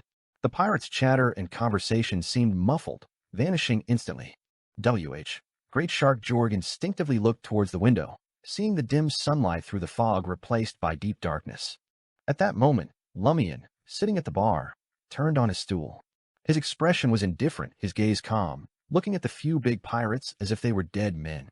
A huge crimson-white fireball shot out. Boom. Amidst the flames and wind from the explosion, the pirates either used their agility or abilities to dodge in different directions. Behind Ship Destroyer, Lumian's figure swiftly emerged in the chaos, letting out hum. 2 beams of white light shot from his nose, causing Ship Destroyer to faint instantly. Witnessing this, Great Shark Jorg felt a chill down his spine, instinctively muttering to himself, "Formidable." Aboard the Nuance, having used the lightning strike ability and created an area attack effect utilizing the current environment, Admiral Deep Sea Hal Constantine had a figure suddenly appear behind him. It was Franca, dressed in an assassin's suit. Franca gripped an almost invisible triangular spike in her right hand while raising her left palm, with an iron-black spiked ring targeting Hal Constantine. Lightning flickered in her eyes. As Franca used psychic piercing on Hal Constantine, Jenna appeared by the door, throwing a Lewis door at Admiral Deep Sea, seemingly to distract him and make him momentarily ignore Franca's assassination attempt. A golden brooch carved into a gorse flower was pinned to her chest. Covered in gray-white scales, Anthony appeared in the corridor, with tiny electric serpents still crawling over his body, paralyzing him and preventing rapid movement. But this didn't stop Anthony from using his ability. Staring at Admiral Deep Sea, with a translucent octopus clinging to his face, his pupils turned vertical, glowing golden. Oh! This ability made the target feel as if they encountered a true dragon, panicking instantly. As fate began to swap and Hal Constantine noticed the anomaly, he struck out lightning. At that moment, Lumian teleported into the captain's cabin, landing on a wooden chair by the window. Soon, tiny electric serpents covered the area, but they didn't last long due to the wooden chair's material. This caused Lumian's body to show signs of paralysis. However, he didn't reveal himself because he was now a true shadow creature, and no shadow being would leave the shadows due to a mild electric shock. Lumian chose to stay in the shadow provided by the wooden chair, quietly watching the upcoming battle. During the fate exchange, he couldn't attack Hal Constantine, which would interrupt the process. So the next step was to see if Franca, Jenna, and Anthony, 3 Beyonders below Sequence 5, could hold off Admiral Deep Sea for at least 2 minutes. Of course, if they really needed to kill Hal Constantine, Anthony could do it quickly with the Winter is Coming revolver, but that was impractical and went against their original goal. Awe and psychic piercing hit Hal Constantine, but the Admiral's face, fused with the translucent octopus, glowed faintly, protecting his soul and spirit, causing only minor effects. As his octopus-like face dimmed slightly, Hal Constantine, puzzled by the unfamiliar assassins, suspected some adventurer group wanted to make a name for themselves and earn a huge bounty. Enduring the dizziness, he grabbed an obsidian trident from the nearby weapon rack and thrust it at Franca. The trident immediately surged with violently flickering silver-white lightning, its heavy tip seemingly trying to pull Franca onto itself. Crack! Franca's body, clad in the assassin's suit, shattered into numerous mirror fragments, while Jenna threw a silent black flame at Hal Constantine before hiding in the shadows again. Anthony also pulled out the exquisite Winter is Coming revolver, aiming at Admiral Deep Sea for a standard shot. The gunshot had just sounded when a sharp wind pierced everyone's ears. Hal Constantine, wrapped in a whirlwind, flew into the air, avoiding the yellow bullet and eerie black flame. He then pointed the obsidian trident at Anthony. The silver-white currents on the trident converged into thick lightning, shooting out. Anthony, experienced as ever, immediately dove away from the door, changing his position and avoiding the direct hit from the lightning, though the resulting tiny electric serpent still affected him, causing his body to tremble and paralyze. The 2 pirates, just recovering from the previous shock, were struck by the new wave, falling unconscious and twitching on the ground. Franca and Jenna were also affected by the indiscriminate attack, revealing themselves from their hidden states. Admiral Deep Sea, Hal Constantine, showed no joy or bloodthirsty emotion but grew more vigilant, his octopus-like face showing doubt. There should be one more assassin. Why hasn't he appeared? What is he preparing? At that moment, out of the corner of his eye, Hal Constantine saw a figure leisurely sitting on the wooden chair near the window. The figure had black hair, blue eyes, a handsome face, and wore a thick dark jacket, reclining against the chair with his right foot resting on his left knee, a mocking smile on his face. Lord of Mysteries 2, Circle of Inevitability. Chapter 785, Performance. Seeing the assassin who had been hiding suddenly sit openly on a chair by the window, calmly watching him as if he didn't care about the ongoing battle, Admiral Deep Sea, Hal Constantine, felt a sudden heavy weight in his heart. Such a posture and expression suggested that the opponent didn't consider him a threat and was absolutely confident in dealing with him. That's why he didn't attack immediately to support his companions, but instead sat there, arrogantly smiling and observing. Without any hesitation, Hal Constantine instinctively aimed his obsidian trident at Lumian. A bolt of silver-white lightning formed in his hand, amplified by the trident's tip, and shot out like a raging thunder serpent towards Lumian. Lumian kept his right foot on his left knee, his face bearing a mocking smile as if Hal Constantine's desperate counterattack was just child's play, incapable of changing the outcome at all. Of course, this was just a front he put on. In reality, he couldn't attack Hal Constantine or leave the 100-meter range, or else the fate exchange would be interrupted. But not being able to attack didn't mean he couldn't influence the current battle. Lumian left his shadow form and deliberately revealed his presence to Hal Constantine, using himself as bait to attract most of Admiral Deep Sea's attention and create a sense of pressure and fear, forcing him to react hastily and increase the chance of making mistakes. Even a hunter who couldn't strike, speak, or communicate could still provoke, scheme, and set traps. The thick silver-white thunder serpent struck Lumian. With a crack, Lumian's figure shattered like a mirror, leaving only the quickly charred wooden chair behind in the ravaging lightning. He disappeared again, and the thunder serpent, constrained by the chair's material, didn't dissipate much. This made Hal Constantine anxious, considering whether to break through the window and dive into the sea. Underwater, he feared no beyond or below demigod level. Even many saints couldn't dive into the depths to fight him. Just then, he felt his limbs and body being bound layer by layer, making it difficult to move or turn the obsidian trident quickly. The bindings tightened rapidly. Taking advantage of Lumian drawing away most of Hal Constantine's attention and caution, Franca had set up the spider silk of a demoness of pleasure, entangling Admiral Deep Sea layer by layer. Faced with this restricted situation, Hal Constantine stopped and let the translucent octopus on his face glow with dawn-like brilliance. The light suddenly exploded into countless fragments, sweeping through the captain's cabin like a storm. The long table with food shattered into pieces, the metal walls were marked with deep scratches, and Franca and Jenna's figures shattered into countless mirror fragments again, while invisible spider silk broke inch by inch, unable to restrain Hal Constantine any longer. In the corridor, away from the captain's cabin door, Anthony was unaffected by the light storm, as was Lumian outlined beside him. Lumian placed his hand on the metal sliding door of the staircase, using his contractual ability. He enclosed the area within the bottle of fiction, with the entry and exit condition being female. This effectively blocked any rescue attempts by the pirates, preventing interference in their battle. Except for teams with female captains, most pirate ships had very few female beyonders, if any at all. The non-beyonder women on board were merely ship prostitutes, incapable of becoming regular pirates. Outside the carnival bar, the real pirates, the disguised Mason, and the rest simultaneously noticed that the glass windows no longer reflected the scene of Great Shark Jorg and the others fighting the unknown adventurer. The glass appeared dim, showing the bar's interior with no bartender or customers. What happened? A pirate asked loudly, uncertainly. What ability was used? Similar questions echoed. They all suspected the unknown adventurer was behind the changes, as Great Shark and his crew wouldn't hide their fight. They would want to showcase their strength to more pirates. Within the bottle of fiction, Great Shark Jorg, wearing black gloves, was surrounded by signs of explosions and charred marks. He had timely distorted the unknown adventurer's attack intent, avoiding injury in the recent bombardment. However, his companion, ship destroyer, another beyonder of the Hunter pathway, had long been unconscious from a combination of beyonder powers and explosion damage. The other pirates were also scattered, none unscathed. Gazing at the unknown black-haired, blue-eyed adventurer several meters away, Great Shark Jorg cursed the teleportation ability. Just as he was about to shift positions and attempt a bribe, the handsome adventurer's figure rapidly faded like a projection and disappeared. Worried it was another teleportation, Great Shark Jorg dove to the side, turning to look behind him. Nothing happened. Jorg and the remaining pirates, suspicious and tense, maneuvered cautiously multiple times, but the adventurer never reappeared. Finally, the bald Great Shark began to grasp the situation. That was just an illusion. We fought an illusion and nearly lost. Where did the real one go? Realizing this, Great Shark Jorg blurted out, *T. The nuance. The unknown adventurer's real target was the nuance and the Admiral. Jorg and the others grew anxious but were trapped in the bottle of fiction, unable to get out.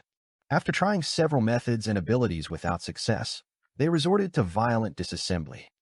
Aboard the Nuance, as the light storm began to subside, Jenna quickly appeared behind Admiral Deep Sea, in a blind spot created by his own body.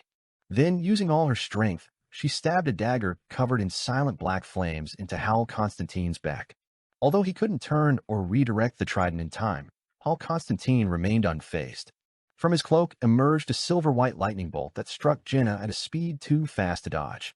Countless tiny electric serpents coursed over Jenna's body, but she seemed largely unharmed and only slightly slowed. The dagger covered in black flames pierced Hal Constantine's black cloak. At the beginning of the fight, Jenna had thrown a Louis d'Or at Hal Constantine, not to seek luck but to activate the decency brooch, completing a bribe that significantly weakened his attacks, defenses, and controls against her for a while. Since then, neither the rampaging lightning nor the light storm had affected her as much as she let on. Her frantic dodging and use of the mirror substitution were meant to psychologically deceive Admiral Deep Sea. She didn't expect Hal Constantine to be unaware of the bribe ability, given that his deputy was likely a briber.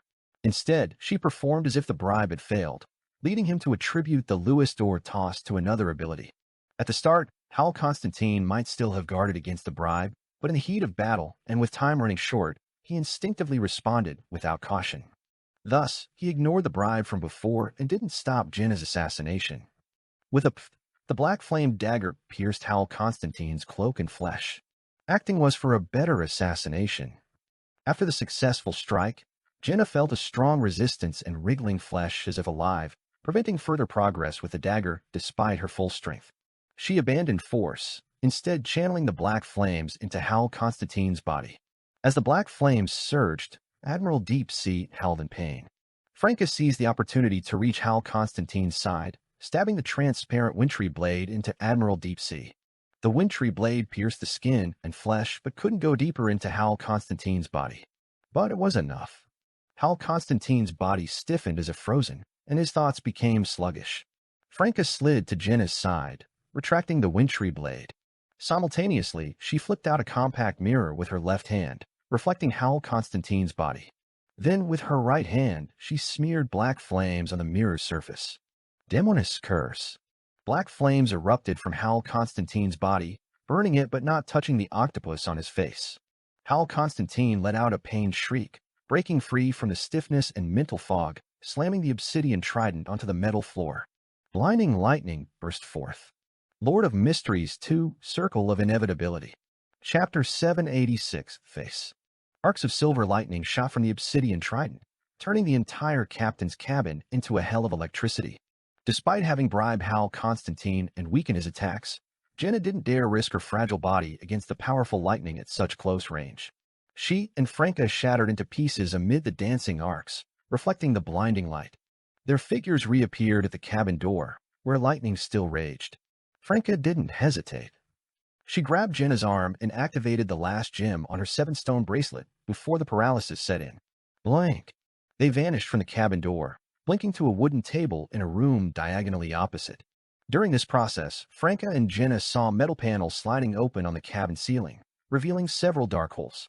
With a splash, blue seawater poured into the captain's cabin like a waterfall, and the metal door shut tight. When Franca and Jenna's figures reappeared, their bodies still crackled with residual electricity, and they trembled uncontrollably. Immediately, the last gem on the 7-stone bracelet shattered, leaving only the 2 diamonds representing teleport. In the corridor near the stairwell, Lumian and Anthony remained unharmed by the electric storm. It wasn't because the lightning hadn't spread through the metal floor and walls, but because Lumian had taken out the gray-white lightning-shaped brooch Fury of the Sea from his traveler's bag and thrown it ahead. One of its side effects was that it had a high chance of attracting lightning during storms. This meant that it greatly attracted lightning. As expected, most of the small electric arcs converged on Fury of the Sea, making it bloom like a bright silver flower. Thus, Lumian and Anthony only felt a mild tingling, retaining their ability to move. Looking at the now-closed cabin door, Lumian raised an eyebrow and murmured, "Did Hal Constantine get seriously injured in the last attack and decide to seal the cabin to recover?" To Lumian, Admiral Deep Sea's response wasn't wrong. If possible, it was indeed one of the best choices under the circumstances, especially since Hal Constantine couldn't gauge the strength of Lumian, who had been merely watching and not acting, nor did he know the full extent of Franca, Jenna, and Anthony's abilities. If faced with something like a banshee's terrifying scream, Hal Constantine, having been weakened by a demoness black flames, would likely die instantly. But sealing the cabin to recover was precisely what Lumian and his companions hoped for. They hadn't planned to kill Hal Constantine before the fate exchange was complete. This quiet waiting scenario was exactly what they wanted. Watch out for secret passages in the cabin. Hal Constantine might escape or jump into the sea, Franca cautioned Lumian as she recovered. She had rich experience in assassinations. "I'm keeping an eye on it," Lumian replied concisely, picking up the Fury of the Sea. He was monitoring the fate exchange situation and his own senses and spirituality. If Admiral Deep Sea showed any signs of fleeing, Lumian would immediately blow open the cabin door. As long as he didn't directly attack Hal Constantine, the fate exchange wouldn't be interrupted. Franca's hand still trembled slightly, and she exuded a faint burnt smell as she remarked, "Hal Constantine's lightning strikes and spirit body and mental protection from items almost ruined all our efforts, along with this unique environment." If not for our abundance of mystical items and our good teamwork, we might have been forced to give up the plan and have you join the battle personally. What's the phrase? An unstoppable force overcomes all obstacles. No matter what supernatural abilities you use, I'll counter with lightning and turn it into a weaker version of a lightning storm using the environment. Jenna, who was also trembling and smelled burnt but was in better shape, nodded slightly in agreement. As the one fighting on the front lines, she deeply understood this. Outside the carnival bar, the pirates and disguised pirates saw the heavy wooden door suddenly swell and shatter. Boom. An explosion followed, sending the door frame and fragments flying. The figures of Great Shark Jorg and his men finally appeared to the onlookers. Most of them were injured to varying degrees, their expressions grim, as they sprinted towards the dock without bothering to disguise themselves. Seeing this, both real and fake pirates had similar thoughts. They lost? Even with all of Admiral Deepsea's top men, they lost? Are they running to seek help from Admiral Deepsea? They're fleeing in such a sorry state. As thoughts raced through their minds, the onlookers turned their gaze back to the inside of the carnival bar. They saw broken tables and chairs, exploded barrels, and the mingling scents of alcohol and scorch, but no sign of the unknown adventurer. This left the pirates and impostors bewildered, unsure of what it meant. In the sealed captain's cabin, now filled with blue seawater, Hal Constantine's cloaked body floated, bubbles constantly rising. His face, with a translucent octopus, hung slightly down, gazing at the submerged metal floor, feeling his soul being nourished, quickly shaking off his weakened state. After several seconds, Hal Constantine slowly but steadily raised his head, looking at the closed metal door. Outside, Lumian turned to Franca and said, "It's almost done. Stand by the door and show your face." If Hal Constantine sees the real face of a demoness of pleasure, he might feel extreme pleasure, which will help with the digestion. This is so weird, Franca muttered as she moved to stand opposite the captain's cabin door, leaning against the metal wall. She pulled down her hood, revealing her radiant and beautiful face. She wanted to strike a pose but couldn't bring herself to do it under everyone's eyes. Lumian, calculating the progress, walked to the door of the captain's cabin and placed his hands on the metal. White-hot flames instantly gathered, compressing layer by layer into the metal door. Rumble! The metal door rapidly caved inwards and then exploded. With a splash, the blue seawater gushed out, momentarily driven back by the explosion's shockwave. Hal Constantine's figure emerged before Lumian, Franca, and the others, a hopeful smile playing on his lips. Taking advantage of the respite, he had activated the Nuen's defense system. He was ready to fight the four assassins with the help of this alchemical ship. In that state, he was confident he could hold his own against even a demigod for a while. This was the main reason he hadn't jumped into the sea when the cabin door closed. Suddenly, he saw an exceptionally beautiful face and a figure, despite partially covered by leather armor, that radiated allure. He was momentarily stunned. At that moment, Hal Constantine's mind buzzed, going blank. That emptiness was immediately filled with extreme pleasure, which erupted, seemingly shattering his soul and scattering it in all directions. He froze in place, his blood staining the blue seawater that hadn't yet flowed out of the cabin. Tears streamed from his eyes, mixing with the seawater. They were tears of pain and tears of joy. Silently, the translucent octopus fell from Hal Constantine's face, revealing his true visage. It was a handsome face, but the features were not deep, rather soft. Seeing this, Franca's heart suddenly raced. This face bore a striking resemblance to the man she had encountered in the Trier Catacomb, Harrison, who was suspected to be from Resurrection Island. Not in detailed appearance, but in style. It was an Eastern-style face, but not purely so, more like a mixed heritage. Stunned, Franca heard an illusory sound of something shattering and felt a complete digestion of the pleasure potion. She saw an illusory starry sky filled with twinkling stars. Lumian was about to kill the severely injured Hal Constantine when he suddenly sensed the environment becoming extremely dangerous. He heard the mechanical sounds of the entire Nuen's mechanism activating. It was like a killing machine awakening. Lumian didn't hesitate. He reached out, grabbing Franca and Jenna's shoulders, and lifted the bottle of fiction. Anthony stepped forward, grabbing Lumian's clothes. The four of them quickly disappeared from the corridor outside the captain's cabin. They teleported back to the motel in Benalmo Port. Soon, the pirates near the dock noticed the Nuen's retract its masts and sails, sealing itself up and submerging into the sea. Great Shark Jorg and his men hadn't even reached the dock. Fleeing? Admiral Deepsea just fled? He didn't even fight the adventurer, just ran, leaving behind his first mate, second mate, and bosun. Various thoughts surged in the minds of the pirates near the dock. Lord of Mysteries 2, Circle of Inevitability. Chapter 787, Magic Mirror Divination's Answers. When Great Shark Jorg and his men arrived at the dock, the spot where the new ones had been moored was now empty, with only the gentle ripples of blue water moving softly in the light fog. At that moment, Jorg and the other pirates stood frozen, as if they were staring at a surreal painting beyond their imagination. Soon, a deep panic gripped them. The Admiral fled on the Nuance. What do we do now? If that unknown adventurer couldn't kill the Admiral and let him escape, will he turn his attention to us for revenge? He used illusions to deal with us. He must have really come to hunt the Admiral. Their thoughts raced, and Great Shark Jorg and his men turned and ran, fleeing the dock area. They needed to find the Nuan's contacts in Banamo Port, relying on their local knowledge to find a secret place to hide and then contact Admiral Deep Sea to decide their next steps. Inside the captain's cabin of the Nuance, Hal Constantine, having donned his translucent octopus mask again, stared at the nearly lightless, swaying seawater outside the thick glass window, feeling his internal and external wounds gradually healing with the help of medicinal potions. He couldn't help but recall his recent encounter. Though it was extremely painful, it brought him an unprecedented pleasure, leaving his soul almost completely blank.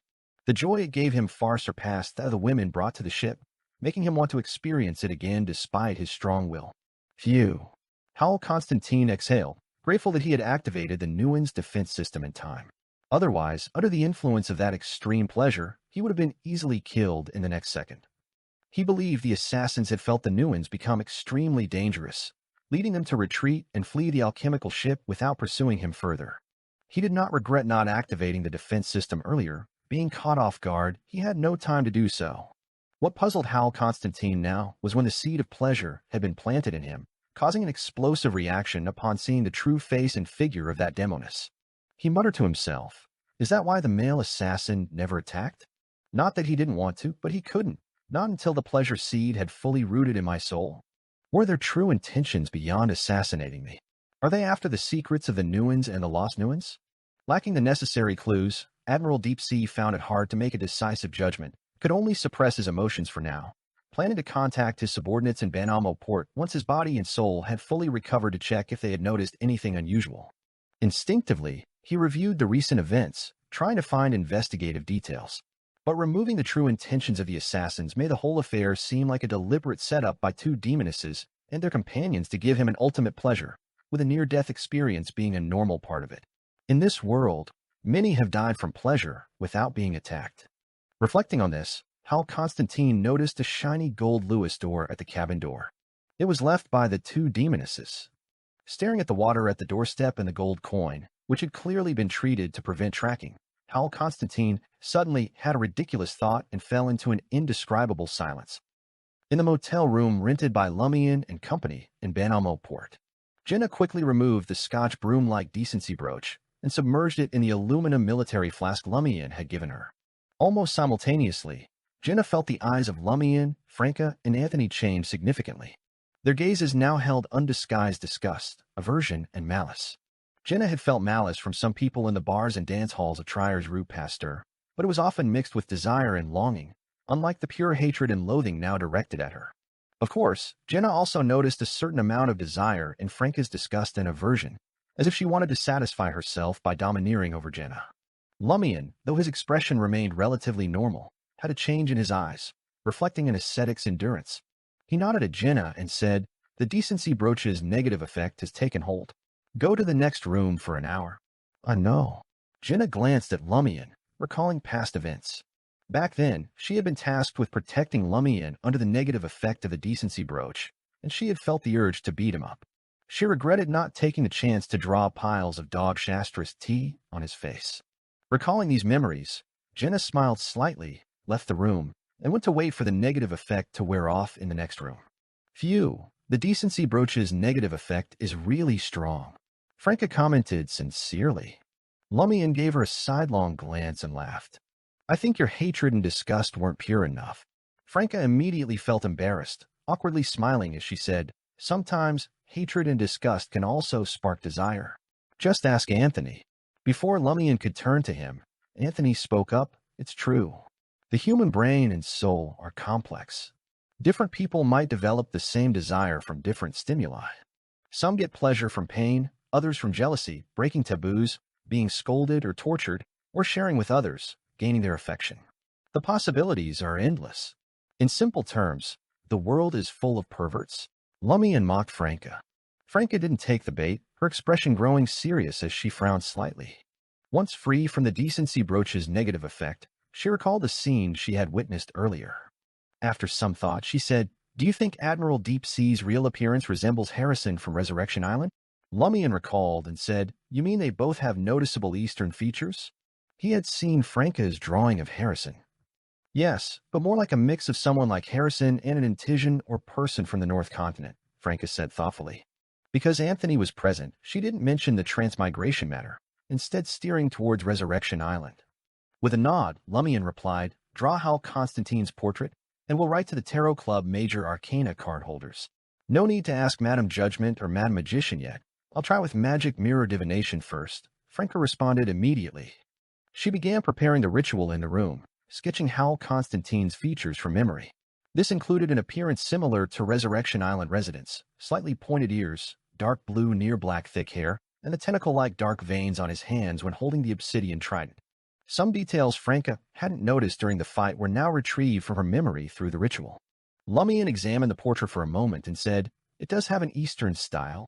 Franca nodded, then busied herself with the magic mirror divination. Soon, the mirror on the desk turned dark, with faint sounds of water echoing within. Franca picked up the portrait of Admiral Deep Sea and asked the target of the magic mirror divination, "What does this appearance signify?" She didn't directly ask about Hal Constantine's origins, fearing it was beyond the magic mirror divination's knowledge. A hoarse, elderly voice emerged from the mirror. "This is an elf." An elf? Lumian's temples throbbed. This was a legendary Beyonder race. Previously, Lumian had only known of elves as a mythical race from ancient times, living on the Sonia Sea's Sonia Island. He learned they were powerful, with their king, Saniathrim, being one of the 8 ancient gods, ruling the sky and sea. In the real world, encountering a true elf since the 5th epoch was rare, only seeing occasional descendants with diluted bloodlines. Franca was equally shocked, blurting out, "An elf or a half-elf mixed with humans?" "Half-elf," the hoarse voice responded. Though a half-elf, Hal Constantine's features show a strong elven bloodline. In theory, the sequence 5 Ocean Songster shouldn't cause such changes. A half-elf? Could the elves be descendants of transmigrators, living and thriving in this world? Elf legends date back to the 2nd epoch. Franca thought deeply, almost forgetting to ask the third question. Gathering her thoughts, she pondered for a few seconds and asked, "Is the Lost Nuans an ancient elven relic?" Though elves supposedly lived on Sonia Island in ancient times, they once ruled the seas, so leaving relics in other seas was plausible. Yes, if Hal Constantine is a pure-blooded half-elf, it makes sense he wore a mask to disguise as a sea monster. The Church of the Lord of Storms supposedly hates pure-blooded elves. The elderly voice in the mirror answered Franca's third question. "I don't know." "All right." Franca ended the magic mirror divination and fell into a long silence. She suddenly regretted using Admiral Deep Sea Hal Constantine merely to digest the pleasure potion this time. Instead of training the team and exchanging fate, they should have gotten Lumian to strike fully with their support to see if they could capture the elf alive. Lord of Mysteries 2, Circle of Inevitability. Chapter 788, Realizations. Seeing the magic mirror divination come to an end, Lumian turned his gaze to Anthony. "The Nuans has definitely fled. Go out and gather information from the pirates. Find out if Great Shark Jorg and the key crew members managed to board the ship. If they didn't, find out where they are now." "Understood." Anthony knew Lumian wanted to quickly determine the whereabouts of Great Shark Jorg and his men to see if they could use them to visit the Nuans again and learn about the elves and the true nature of the Lost Nuans.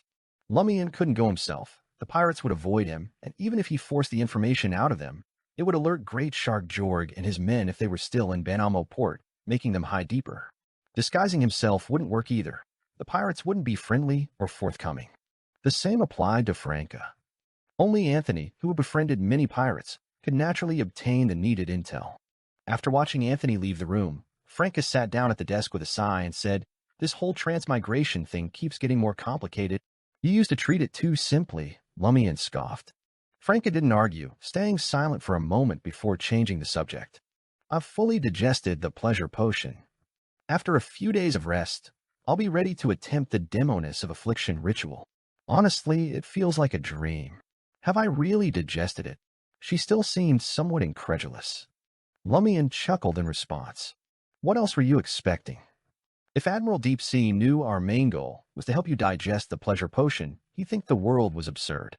He'd wonder if it was necessary and suggest that with a demoness of pleasure's conditions, we could have just asked for his help with a notarized agreement to prevent harm, and he'd happily assist.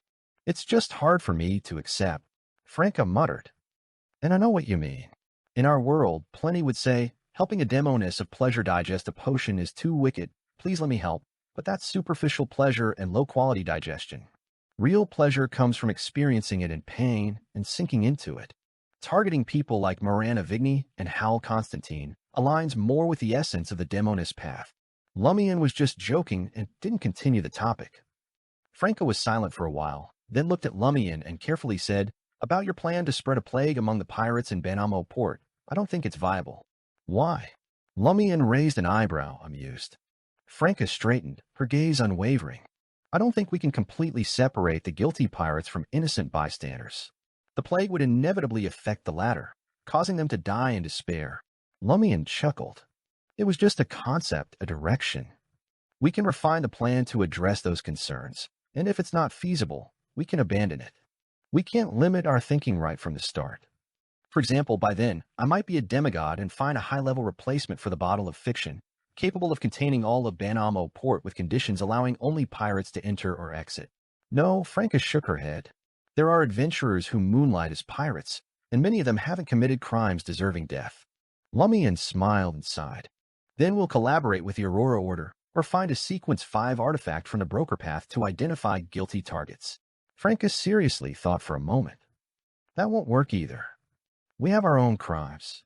Many adventurers have killed pirates. Does that count as guilty? Lumian was momentarily speechless, then laughed. You really are suited for switching to provoker. I was just raising examples. My point being that a plan shouldn't be dismissed outright. We need to analyze its feasibility and consider future changes. Okay. Franca expressed her opinion and sighed quietly. After some thought, she decided to speak frankly to Lumian. Since discovering Project Vortex, you've become more aggressive like when you first came to try her. Or is it the devil's whispers from Hisoka that's constantly stirring your malice? The traveler's bag only mitigates its influence. It doesn't completely eliminate the negative effects. Lumian chuckled, somewhat self-deprecatingly. It's a bit of both. He then grew serious. But more importantly, I've come to some realizations. What realizations? Franca asked, puzzled. Lumian nodded. I was going to remind you anyway. You've been a demoness for a long time. Haven't you noticed the inherent nature of this pathway? Franca fell silent. Lumian continued in a low voice. Like the hunter pathway, it inevitably brings catastrophe and calamity. We are destined to belong to darkness and represent destruction. Think about it. What's the general perception of hunters and demonesses among beyonders? Danger. Hunters are seen as bloody dangers, and demonesses as evil dangers. We can't escape this impression, nor can we deny it. The subsequent potion digestion and advancement rituals will push us deeper into darkness unless you choose to stop advancing and remain where you are. Otherwise, we'll face challenges that test our very souls. You could consider switching paths, but your only option would be the hunter pathway. Seeing Franca's expression change but still remaining silent, Lumian suddenly laughed. What I'm trying to say is give up on purity. Don't shy away from darkness and evil. We need to confront these things. Only then can we find ways to avoid evil and discover the light within the darkness. We will all be tainted by darkness. We are stained black. We must strive not to fall, not to betray our inner principles. Franca was silent for a while before sighing deeply. Affliction and despair give me bad premonitions. But walking in darkness, seeking light within it, won't we be corrupted bit by bit and eventually fall completely? Lumian chuckled. Do we have any other choice? We can only keep fighting our own darkness and evil until we die. Franca tersely acknowledged his words and expressed her thoughts. Actually, all beyonders are like this. The paths of gods are inherently dangerous and inevitably lead to madness. Hunters and demonesses just make it more obvious and direct. She couldn't imagine the struggles and pain if she had chosen the devil pathway. When the negative effects of Jenna's decency brooch wore off, Anthony returned and briefed Lumian and the others on the current situation in Banamo port. The Nuans had indeed fled, and Great Shark Jorg and his men hadn't boarded and were now missing. In the following 2 days, Lumian and his team disguised themselves and searched Banamo port for the first mate, second mate, and bosun of the Nuans. However, they found no significant leads, whether through social investigation or mystical tracking. Instead, they discovered some suspected associates of Admiral Deep Sea had also disappeared. Lumian suspected Great Shark Jorg and his men had left Banamo port through some secret means. Whether they returned to the Nuans remained unknown. In Trier, in an apartment in Quartier de la Cathedral commemorative, Angoulême de Francois set up a ritual and summoned the messenger of the Seven of Cups. He saw a rabbit-shaped spirit body emerge from the flames, dressed in an odd manner, a miniature silk top hat between its ears, tiny gold-rimmed glasses on its nose, a black trench coat clearly not meant for a rabbit, and holding an iron-black revolver size for a large rabbit. The messenger of Hidden Blade is quite cute, with a unique style. Who knew she would dress her messenger like this? Angoulême picked up the pre-written letter and handed it to the adorably dressed rabbit messenger. The rabbit gave him a cold, sharp glance. Angoulême retracted his previous thoughts. In one of the motel rooms rented by Lumian and Company in Banamo Harbor, Franca read Angoulême's letter and said with some difficulty, 007 has a lead on the Mirror people and wants us to follow up, but we still haven't found Great Shark Jorg. She was more interested in the secrets of the elves than the Mirror people. Lumian leaned back, relaxed, and said, the worst-case scenario is that Great Shark Jorg and his men have already returned to the Nuans through secret means. We won't get any results staying here. So let's leave. Once the alert is lifted, those people might come out. Meanwhile, we can make long-term plans to keep an eye on Banamo port. Maybe the Nuans will return for supplies. Agreed, Franca accepted reality. At that moment, Jenna noticed a problem. Rabbit Chassel was still in the room. She hadn't paid it for delivering the message. Lord of Mysteries 2, Circle of Inevitability. Chapter 789, at the stake. Jenna observed Rabbit Chassel, who increasingly resembled Gehrman Sparrow, and carefully asked, what do you need this time? One of the later volumes of The Great Adventurer? Or something else? Luckily, few people knew about her messenger, and Rabbit Chassel didn't deliver messages frequently. Otherwise, Jenna would have to consider providing different knowledge. Rabbit Chassel lowered its paw, holding the revolver, and said in a thoughtful tone, give me a pair of boxing gloves that a rabbit can wear. What kind of request is that? Lumian said with a chuckle, I don't remember Gehrman Sparrow ever wearing boxing gloves. This imitation doesn't quite fit the persona. True, but Gehrman Sparrow has blazing danets.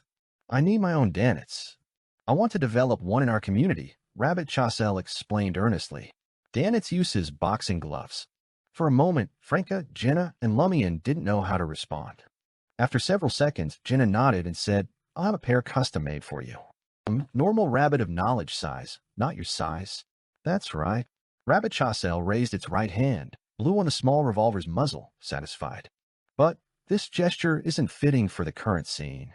Franca noticed that Rabbit Chassel was still an immature rabbit of knowledge, mimicking and repeating much without truly mastering it.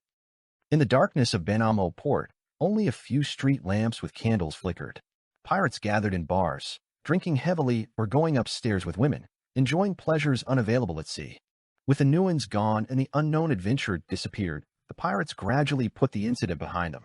After all, everyone felt embarrassed. No one would ridicule another. As pirates, they knew they might die in a storm, during a robbery, or in a mutiny on their next voyage. Dwelling on past problems was meaningless. Indulging in the present was the only option. Of course, they also talked about the unknown adventurer's strength and what had happened inside the Nuans, wondering why Admiral Deep Sea fled in such a hurry. I think that adventurer was waiting for Admiral Deep Sea. Does he want to recreate Gehrman Sparrow's great feats? Hooey, son of a bitch. What great feats? We're pirates. He succeeded but didn't completely succeed. He defeated Admiral Deep Sea, but let him escape. Is he close to the power of the kings? What's happening on the sea?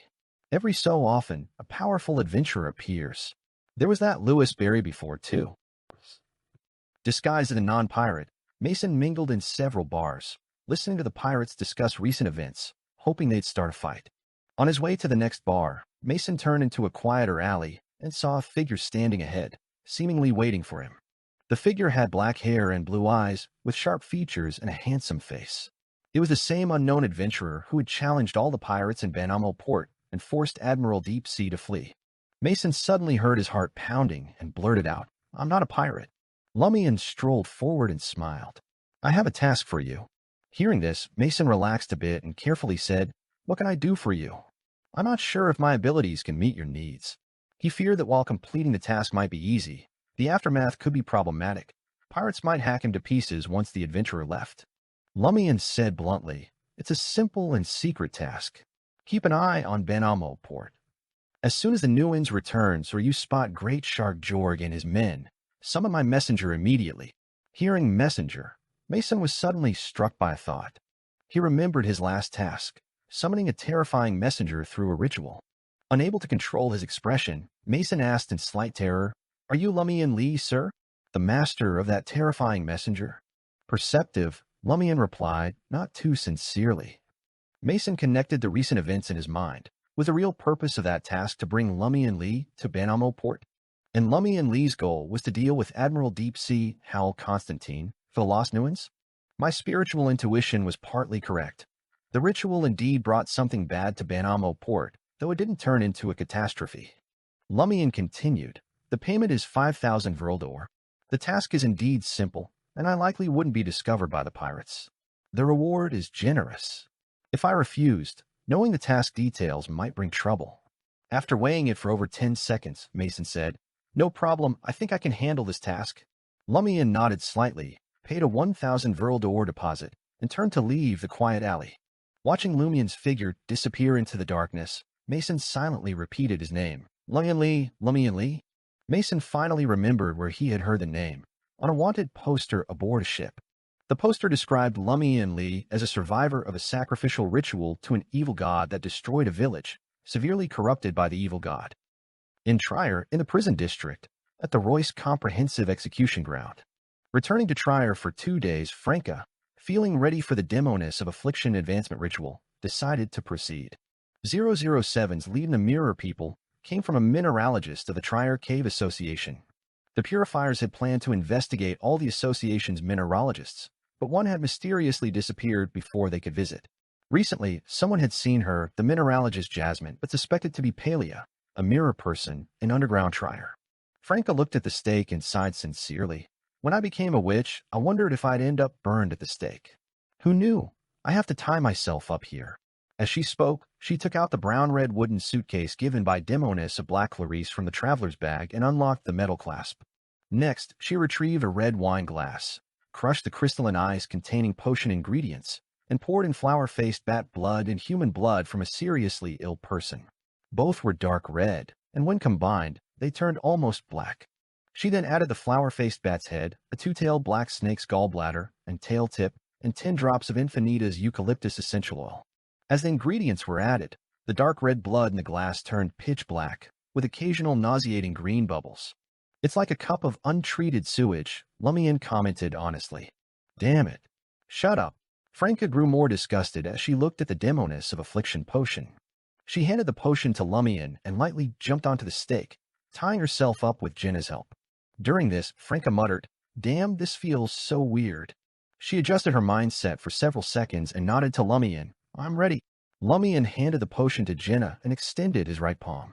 A ball of crimson-white flames flew out, landing on Franca, who immediately felt pain. Her body instinctively wanted to dodge and contract, but the ropes held her firmly. Jenna quickly jumped to her side, one hand holding the ropes and the other bringing the potion to her mouth. Franca forced herself to gulp down the pathogen-like dark green potion. Whether from the flames or the potion, her head quickly grew hot, and her mind became fuzzy from heat. She involuntarily recalled past pleasures, including her own experiences and the feedback from her partners. At that moment, Franca was both the giver and receiver of pleasure, drowning in it from body to soul, almost dissolving like spring water. Her thoughts drifted, her will sank, and herself was lost in various intense pleasures. However, the pain accompanying those pleasures kept her slightly conscious. It was the mental resistance and spiritual conflict with Gardner Martin, the emotional gap with Jenna, as if they could never truly unite body and soul. The extreme pain from the burning flames on her body was like invisible threads pulling herself and consciousness, making her sway like a kite in a storm, not completely out of control. Swaying, Franca instinctively cursed in her mind. Damn, it hurts so much. This ritual is trying to kill me, isn't it? Cough, cough, hot smoke in my throat and lungs, so uncomfortable. Am I dying? Damn it, I can say I smell good now, like food, the scent of roasted meat. Lumian, Jenna, and Anthony stood before the stake, watching Franca's body gradually turn black and her expression twist beyond beauty. Even Lugano, ready to provide medical help, felt a bit heated, their minds wandering with certain thoughts and urges. Facing this horrifying scene, they had inappropriate desires. Fortunately, it wasn't severe and was bearable. After several more seconds, the crimson flames on Franca's body turned pitch black, then into crystalline ice shards, falling off in pieces. The shards took the charred skin with them, revealing Franca's new, tender, and glistening skin underneath.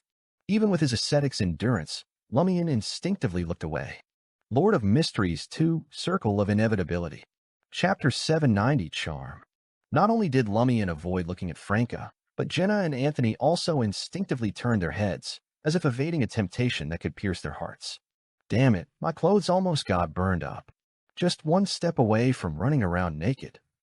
Thankfully, Franca's cursing reached Lumian and the others' ears, bringing a sense of familiarity and dispelling the earlier temptations. Franca then disappeared from sight, took out a set of clothes from the traveler's bag, and changed in a nearby, secluded corner. She then deactivated her invisibility, tied up her ponytail, and walked back to Lumian and the others. The beautifying effect is really impressive. Franca took out a mirror, examined herself, and poked her cheek as if testing her skin's elasticity and smoothness. Lumian chuckled and said, "Is that the only change the affliction potion brought?" Franca was about to speak when she suddenly remembered something and glanced at Lugano. Lugano immediately said, "I need to go back and prepare dinner for Ludwig." Okay. Lumian nodded. After Lugano left, Franca felt the changes in her body and spoke slowly. Enhancing appearance, figure, and charm is just one aspect, and it's the least important. No, it's not unimportant, but it has little to do with becoming stronger. No, I remember someone saying beauty is part of a woman's power, just like handsomeness is part of a man's. Anyway, you get the idea. The other changes include charm becoming an active ability instead of passive state. As a Beyonder in the Demoness pathway, Jenna easily understood Franca's meaning. Before, you showcased your appearance, figure, and aura, naturally enchanting anyone who saw you. Now, a glance, a gesture, a word can completely charm someone. Yes, Franca said with a smile, but combined with showcasing my appearance, figure, and aura, the active charm ability will be more effective. Charmed enemies will hesitate to harm us, unable to use their full strength. Some might even give up resisting just to get closer to us. In daily interactions, if charm is used repeatedly on someone, they will truly fall in love with us over time. Franca glanced at Lumian, her eyes twinkling. She wanted to test the effect of charm and see how it compared to the endurance of an ascetic. Lumian suddenly felt Franca's lake blue eyes deepen, as if hiding countless words, and her fair, smooth skin seemed delicate enough to break with a touch. An indescribable feeling surged within Lumian, causing him to curse aloud. Damn it. Stop experimenting with your abilities here. Charm works well if it can make an ascetic curse. Franca thought to herself, then said seriously, "It's just that I've just advanced, and the potion's power is leaking out, making it hard to control." "Do you think I'll believe that?" Lumian retorted, realizing he felt unusually agitated.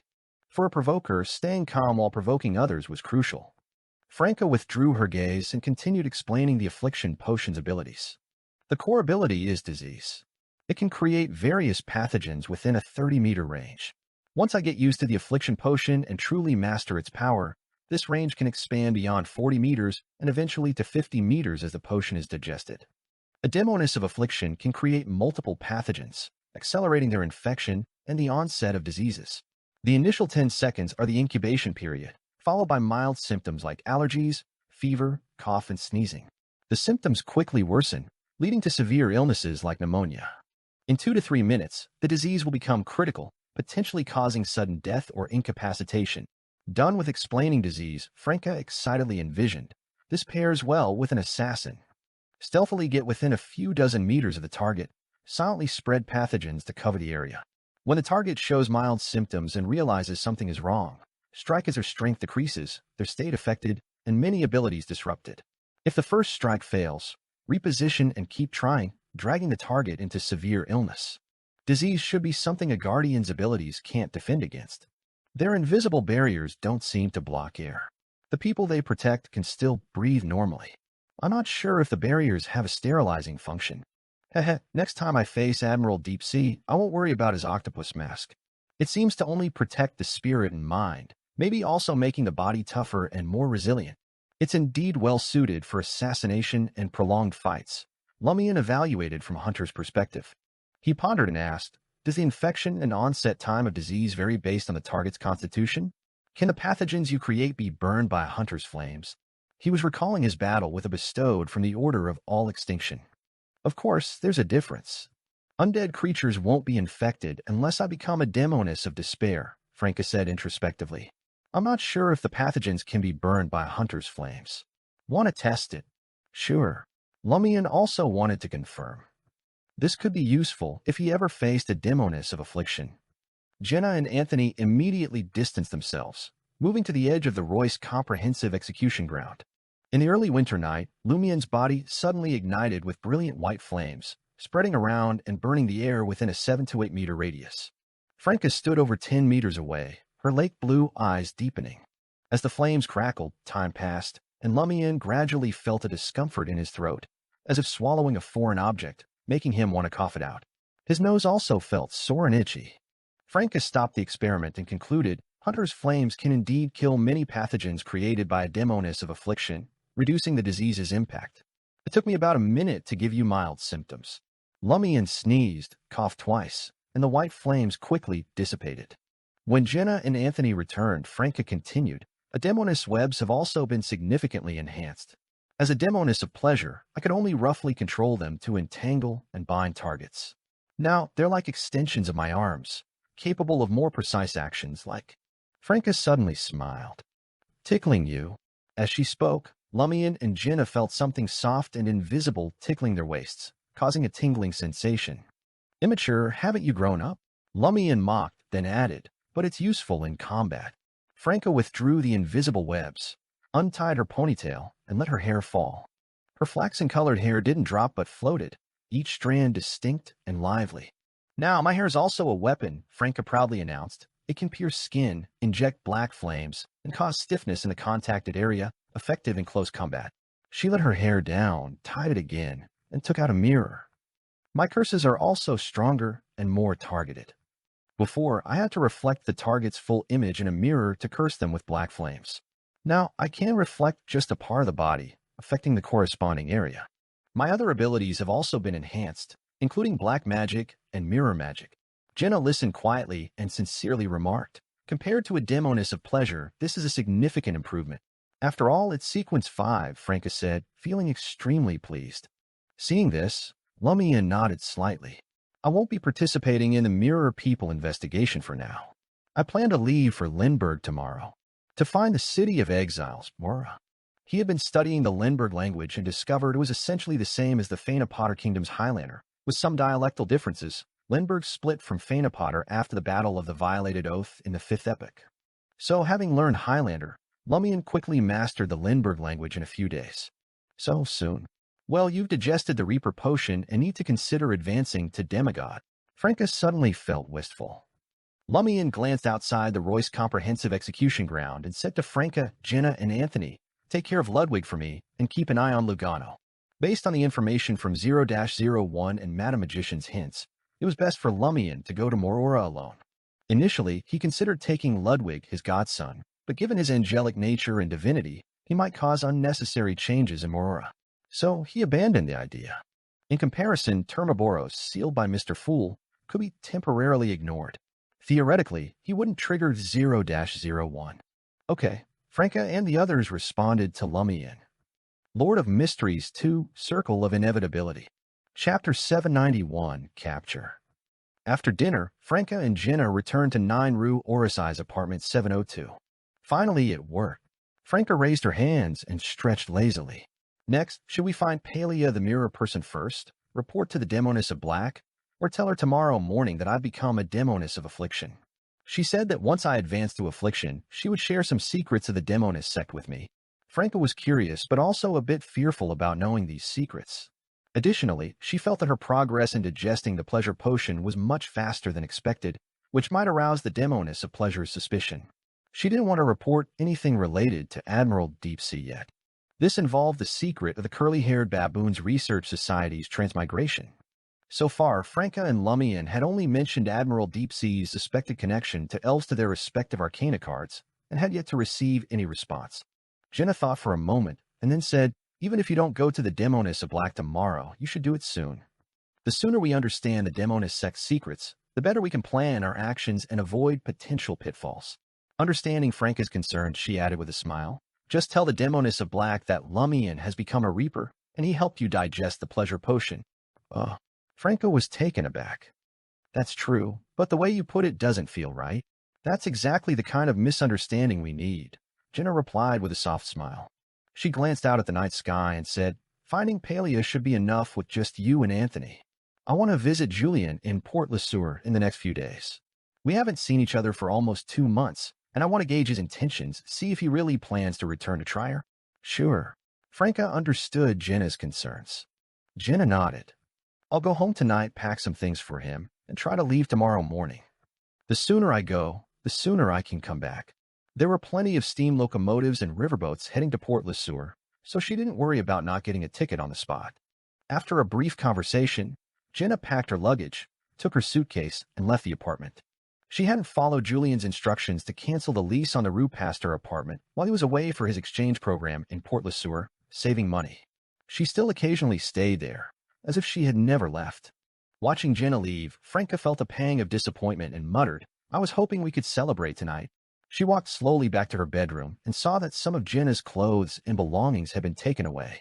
As she looked at the now tidier and cleaner bedroom, Franca seemed to understand something. She fell silent. She felt that the affliction potion had been somewhat digested. Chug, chug, chug. A cream-colored steam train with brass patterns sped along the tracks, heading towards the capital of Lindbergh as Hara, nestled among the mountains. Lumian sat in a second-class carriage, looking around leisurely. Without coordinates for Azhara and unwilling to go through the messenger hassle again, he chose to teleport back to the Riston province, take a steam train to the border, and then smuggle himself across the mountains. With pre-exchanged Lindbergh currency, knowledge of black market traders, and intermediaries, Lumian easily obtained new identification and bought a ticket to Azhara. Lindbergh was a small country, so he would reach his destination by the evening. As Lumian observed, he noticed that Lindbergh residents favored light-colored clothes and brass accessories, each carrying a book to read quietly during the journey. Even those who conversed did so in hushed tones. At stops, passengers were eager to help elderly people or those dressed as scholars, showing heartfelt respect. "No wonder this is the land of the god of knowledge and wisdom," Lumian silently mused. Lindbergh was a nation of single faith without a royal family, where the Church of Knowledge exerted strong control and influence over the country. Perhaps sensing his gaze, the young man next to him, holding a book, glanced at Lumian's Lindbergh travel guide and asked with a low laugh, "Are you a foreigner?" He spoke in Lindbergh, then switched to Highlander, Loanese, Antisian, and Fasak. Lumian was a bit surprised. A typical Lindbergh second-class passenger knew so many languages. Moreover, it felt like the man was showing off. "Yes, I'm from Intis, and I speak Lindbergh," Lumian replied cooperatively. "What's your name?" "It's impressive, you know all the North Continent languages." The young man adjusted his light-framed glasses and smiled. "My name is Sauland, and I'm just a small company employee. Actually, once you learn one language from the North Continent, the others are easy. If you start with Ancient Fasak, it's even simpler. We Lindberghers begin learning Ancient Fasak in our compulsory education." Sauland's tone carried a hint of pride, almost looking down on other countries still plagued by illiteracy and people who didn't know foreign languages. "In theory, yes, otherwise I wouldn't have mastered Highlander so quickly. My Dudanese is just barely passable." Lumian didn't mind Sauland's slight arrogance. The Lindberghers he met this morning all had a similar attitude. Keeping his voice low, Lumian said with a smile, "You're quite civilized, showing great respect for the elderly and scholars, and reading on the train instead of chatting or playing." Sauland replied with restrained pride, "In Lindbergh, knowledge is the most precious, and scholars have more knowledge. Elders, throughout their lives, accumulate a lot of experiential knowledge." Sauland let out a self-deprecating laugh. "Reading is a habit from childhood and a necessity. You wouldn't know that our lives are filled with exams and evaluations. In school, in companies, and even in church, where we take theological tests during grand masses to show our piety and respect for the God of knowledge. Lumian suddenly felt this wasn't necessarily a good thing. No wonder Ludwig is reluctant to return to the Church of Knowledge. But Aurora would love it here. She wouldn't want to live here herself, but she'd certainly want to send me here to study. Seeing the foreigner beside him fall silent, Salent sighed and said, "That's why I didn't stay in Ishara after graduating. The pressure is overwhelming: qualification exams, annual competency reviews, monthly company evaluations, job training exams, and so on." Lumian couldn't help but hiss internally. So this is the daily life of Lindberghers, especially those in Ishara? Ludwig's vague descriptions didn't prepare me for this. I thought only students had it hard. Thank goodness Aurora took me in and not some Lindbergher. Talking about this made Salent feel melancholic, prompting him to lower his head and return to his book. Judging by the time, Lumian realized they were close to Ishara, so he started pondering the issue of the city of exiles, Morora. He hesitated and then asked Salent, "Have you heard of a city called Morora?" Salent thought carefully and then replied, "No, neither in reality nor in any legends." Lumian gave a noncommittal grunt and turned his gaze back to the quickly receding mountain scenery outside, as if their conversation was just casual small talk. If Madam Magician couldn't find it, I probably can't either, unless I kidnap a demigod of the Church of Knowledge. Since the Church of Knowledge placed parts of the abscessed hand in Morora, can I use the connection between the body parts to find the city? The Church of Knowledge expects and allows me to go to Morora, perhaps even hoping for it. Will they give me a hint? With these thoughts, Lumian grew more determined. As dusk fell, the steam locomotive stopped at a platform paved with gray and white stone slabs. Lumian, carrying a small suitcase, walked with Salent through the station, decorated with book sculptures and brass patterns. The wind howled through the mountains, bringing cold but refreshing air. As they approached the entrance of Ishara steam train station, Lumian saw several clergy members from the Church of Knowledge in white robes trimmed with brass blocking the way, checking the documents of passengers. "What's going on?" Lumian asked. Salent glanced over and casually replied, "Routine exit checks done alternately by the church and the government." "I thought they might randomly stop people to test their knowledge," Lumian joked. Salent turned his head sharply, eyes filled with fear, as if to say, "Are you a devil? Even the church bishops wouldn't think of that." Lumian shrugged and stepped forward to have his documents checked by the clergy. The elder leading the group scrutinized Lumian, glanced at his documents, then signaled to the others. Lumian was quickly surrounded by the clergy, all poised for action. The elder stared at him and said sternly, "We found a wanted criminal. Take him away." Lumian raised an eyebrow. In a split second, he decided not to resist, extending his hands to let the clergy cuff him with silver handcuffs. Lord of Mysteries 2, Circle of Inevitability. Chapter 792, Judgment. Inside the slow-moving carriage, Lumian, handcuffed and shackled, stared at the window with iron bars welded and covered with thick cloth. His belief in his own judgment grew stronger. When the clergy from the Church of Knowledge accused him of being a wanted criminal, his first reaction wasn't to be on guard, but to feel a wave of confusion. He sensed that those performing the routine exit check were there specifically for him. But apart from Ludwig and the 0-01 incident, he had no interaction with the Church of Knowledge and hadn't harmed their interests. Why are you Lindberghers so enthusiastic about catching an Intigian criminal? Did you even verify the details and the target's current abilities? As thoughts raced through his mind, Lumian, noticing Salent's surprised, fearful yet relieved gaze, thought of a possibility. Is this the hint from the Church of Knowledge? No, this isn't just a hint. They're directly escorting me to the destination. The City of Exiles, as the name suggests, is a place for exiling criminals. When I'm arrested as a wanted criminal and sentenced to exile, I'll naturally be sent to Morora. Isn't this method a bit too straightforward? How did they know I was coming? Although I didn't disguise myself, I kept a low profile the entire way. Are high-sequence beyonders of the reader pathway adept at prophecy or divination? Lumian glanced at his waist, looking at the traveler's bag that hadn't been confiscated. He couldn't help but silently grumble. They didn't confiscate a wanted criminal's belongings or take measures against potential dangerous criminals to restrict the use of beyonder powers. This performance is too unconvincing. Are they afraid I won't notice and might resist, causing losses? Lumian silently took the traveler's bag from his belt and tucked it into the inner pocket of his thick jacket. He didn't want to make things difficult for the clergy of the Church of Knowledge. Their poor acting doesn't matter, but I can't be equally patronizing. What if other serious offenders, nearby Ishara citizens, or assisting police officers see the traveler's bag. They think the clergy of the Church of Knowledge are unprofessional. After driving for a while, the vehicle finally stopped. Under the strict guard of several clergy members in white robes trimmed with brass, Lumian was escorted to a massive white tower. Before he could take a good look at the tower's full appearance or even see its spire to confirm its grandeur, he was pushed through a side door, down a stone staircase, through a dim corridor lit by several gas wall lamps, and into a cell made of black iron. Lumian glanced around and saw about 8 people already inside, all handcuffed and shackled. Some were even chained through their collarbones, fixed in place. Such restraints would be effective even against Beyonders, but they couldn't suppress those with more mystical abilities. If it were me, being locked up like this would render my hunter combat skills useless, but wouldn't stop me from starting fires, provoking, scouting for weaknesses, swapping fates, or teleporting to escape. Come on, can you be more professional? This performance is too fake. Lumian thought as he watched the elder who had arrested him open the iron cell door. The slightly aged clergyman stepped aside and said to Lumian, "Stay here and await your judgment." Judgment? You haven't even done the judgment yet. Have you given up on pretending? Lumian cooperatively shuffled into the cell. Clang. The iron cell door was closed and locked.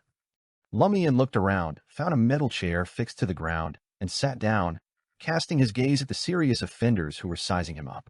A young man with glasses sitting opposite him raised his chin and said, "Didn't expect someone younger than me to arrive. Brother, what crime did you commit?" Without answering, Lumian asked in return, "What about you?" The young man with glasses smiled and said, "Murder. Most people here are murderers.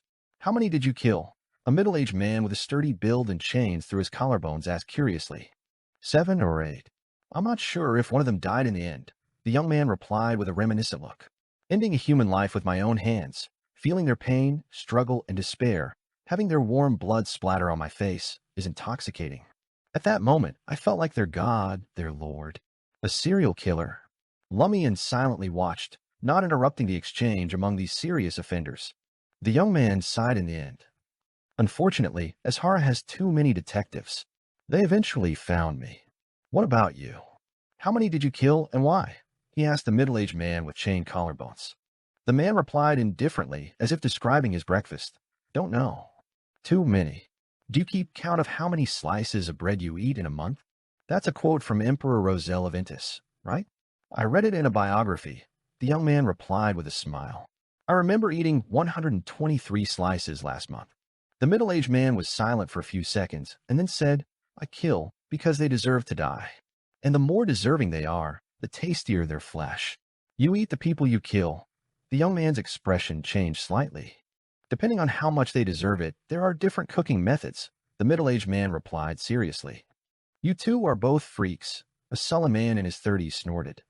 The young man didn't get angry and asked curiously, Why did you kill? I didn't kill for the sake of killing. I just wanted to rape them. Blame them on resisting too much, the sullen man answered with a look of disdain, as if saying he was different from these perverts. The young man laughed and pointed to a woman with disheveled brown hair and collarbone chains. She also rapes and kills, but that's incidental. Her main purpose is collecting reproductive organs. Sitting quietly on a metal chair, slightly leaning forward, Lumian couldn't help but shake his head. Does Lindbergh have too many murderers? On average, each has a few body counts. The gentlemanly young man looked at Lumian again. What about you? What major crime did you commit? Lumian thought seriously for a moment and said, Murder, blasphemy, arson, kidnapping, extortion, intimidation, deceit, causing explosions, inducing miscarriages, worshipping evil gods, attacking government officials, blackmailing the Orthodox churches. The young man was stunned for a few seconds and then laughed. Brother, haven't you committed too many crimes? Why else would I be here? Lumian replied casually. True.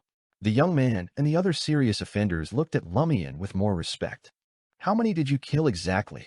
The young man asked, as if he could immerse himself in the details. Lumian shook his head and said in a low voice, I didn't count and don't want to answer. It's not something to boast about. It's like a farmer culling wheat. I'm just doing my job. Would you be happy doing your daily job well? The young man was silent for a moment and then said, What's your name? I'm gay.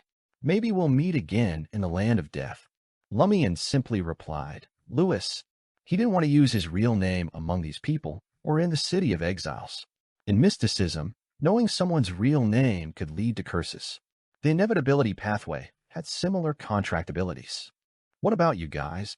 Gay asked the others. Les, the middle-aged man, replied. The sullen man hesitated but answered, Vijpan. Julie, said the woman with disheveled brown hair, her gaze lingering greedily on Gay and the others' crotches. After the serious offenders introduced themselves, Lumian smiled and said, I didn't expect Lindbergh's security to be so bad with so many serial killers. Right? I'm from Intis. I haven't been in Lindbergh long.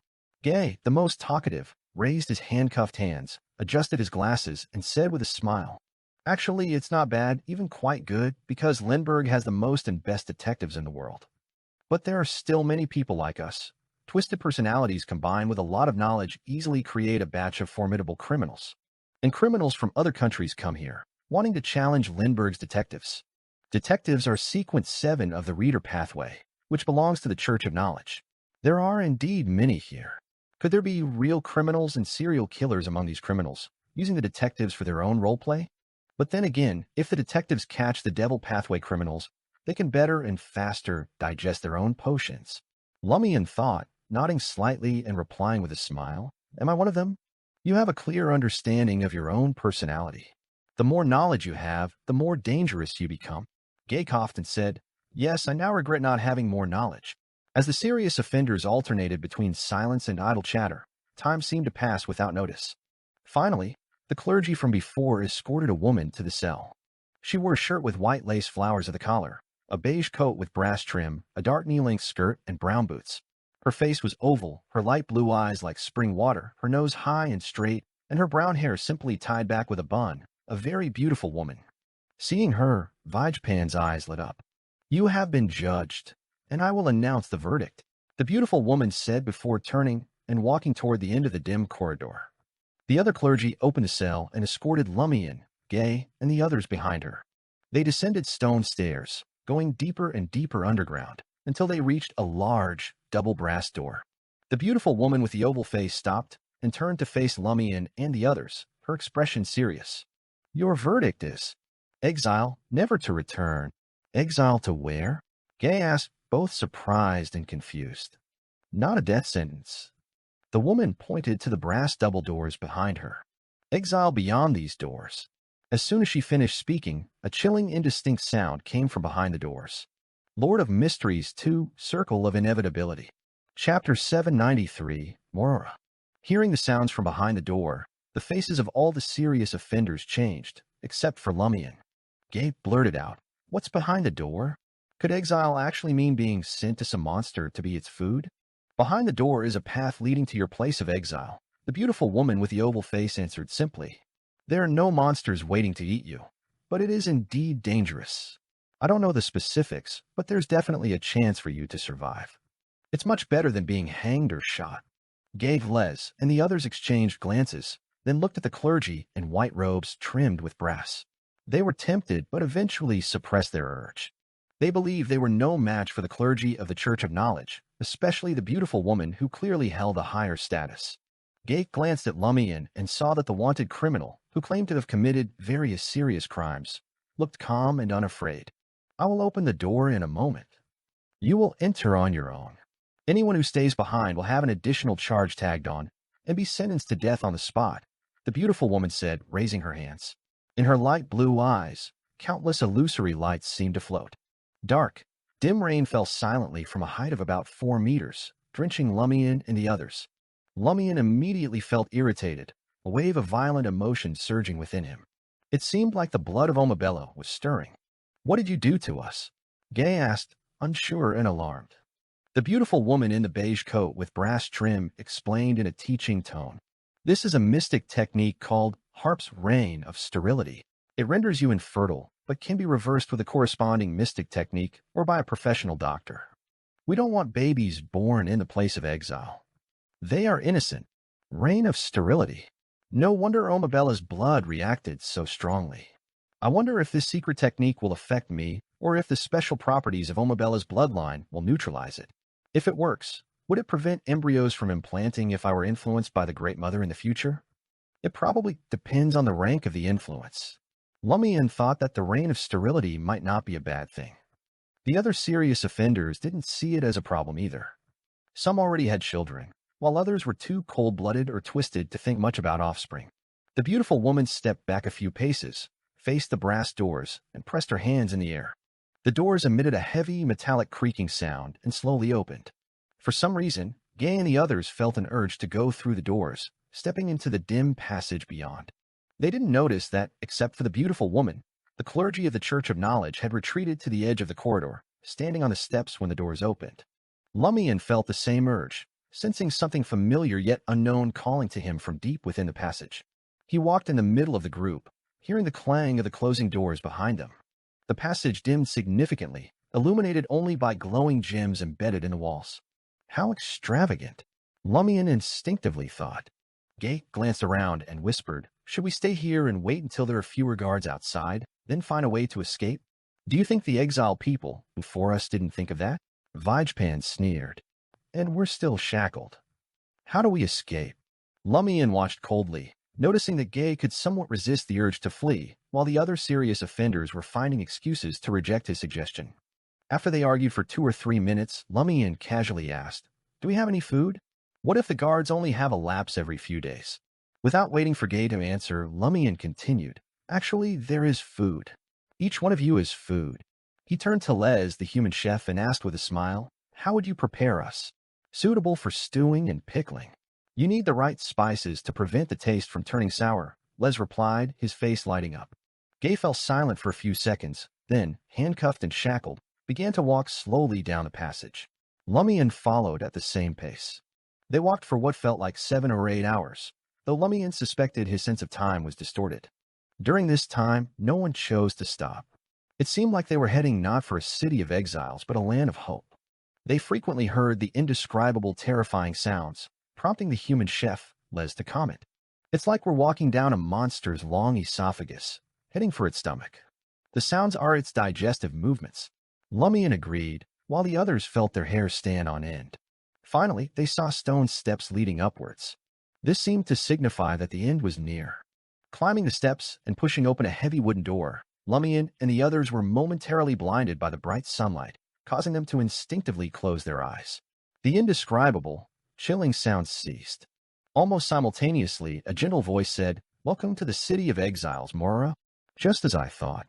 Lumian sighed silently, opened his eyes, and looked around. They were in a grand prayer hall of a cathedral. Sunlight streamed through stained glass windows, creating a sacred and radiant scene. The walls without windows were adorned with murals depicting mythical stories, while below stood brass bookshelves filled with various books and scrolls. It felt more like a library than a church. The speaker was an old man in a white robe trimmed with brass. He was in his 60s or 70s, with graying hair, gentle and clear amber eyes, and no trace of cloudiness. He held a thick book in his left hand, a standard scholar clergyman of the Church of Knowledge. Yet Lumian felt he wasn't a real person, suspecting he was a specially crafted puppet. "Morora? This place is called Morora?" Gay asked curiously, opening his eyes. The old man nodded. "I am Heribert, responsible for all theological affairs in Morora."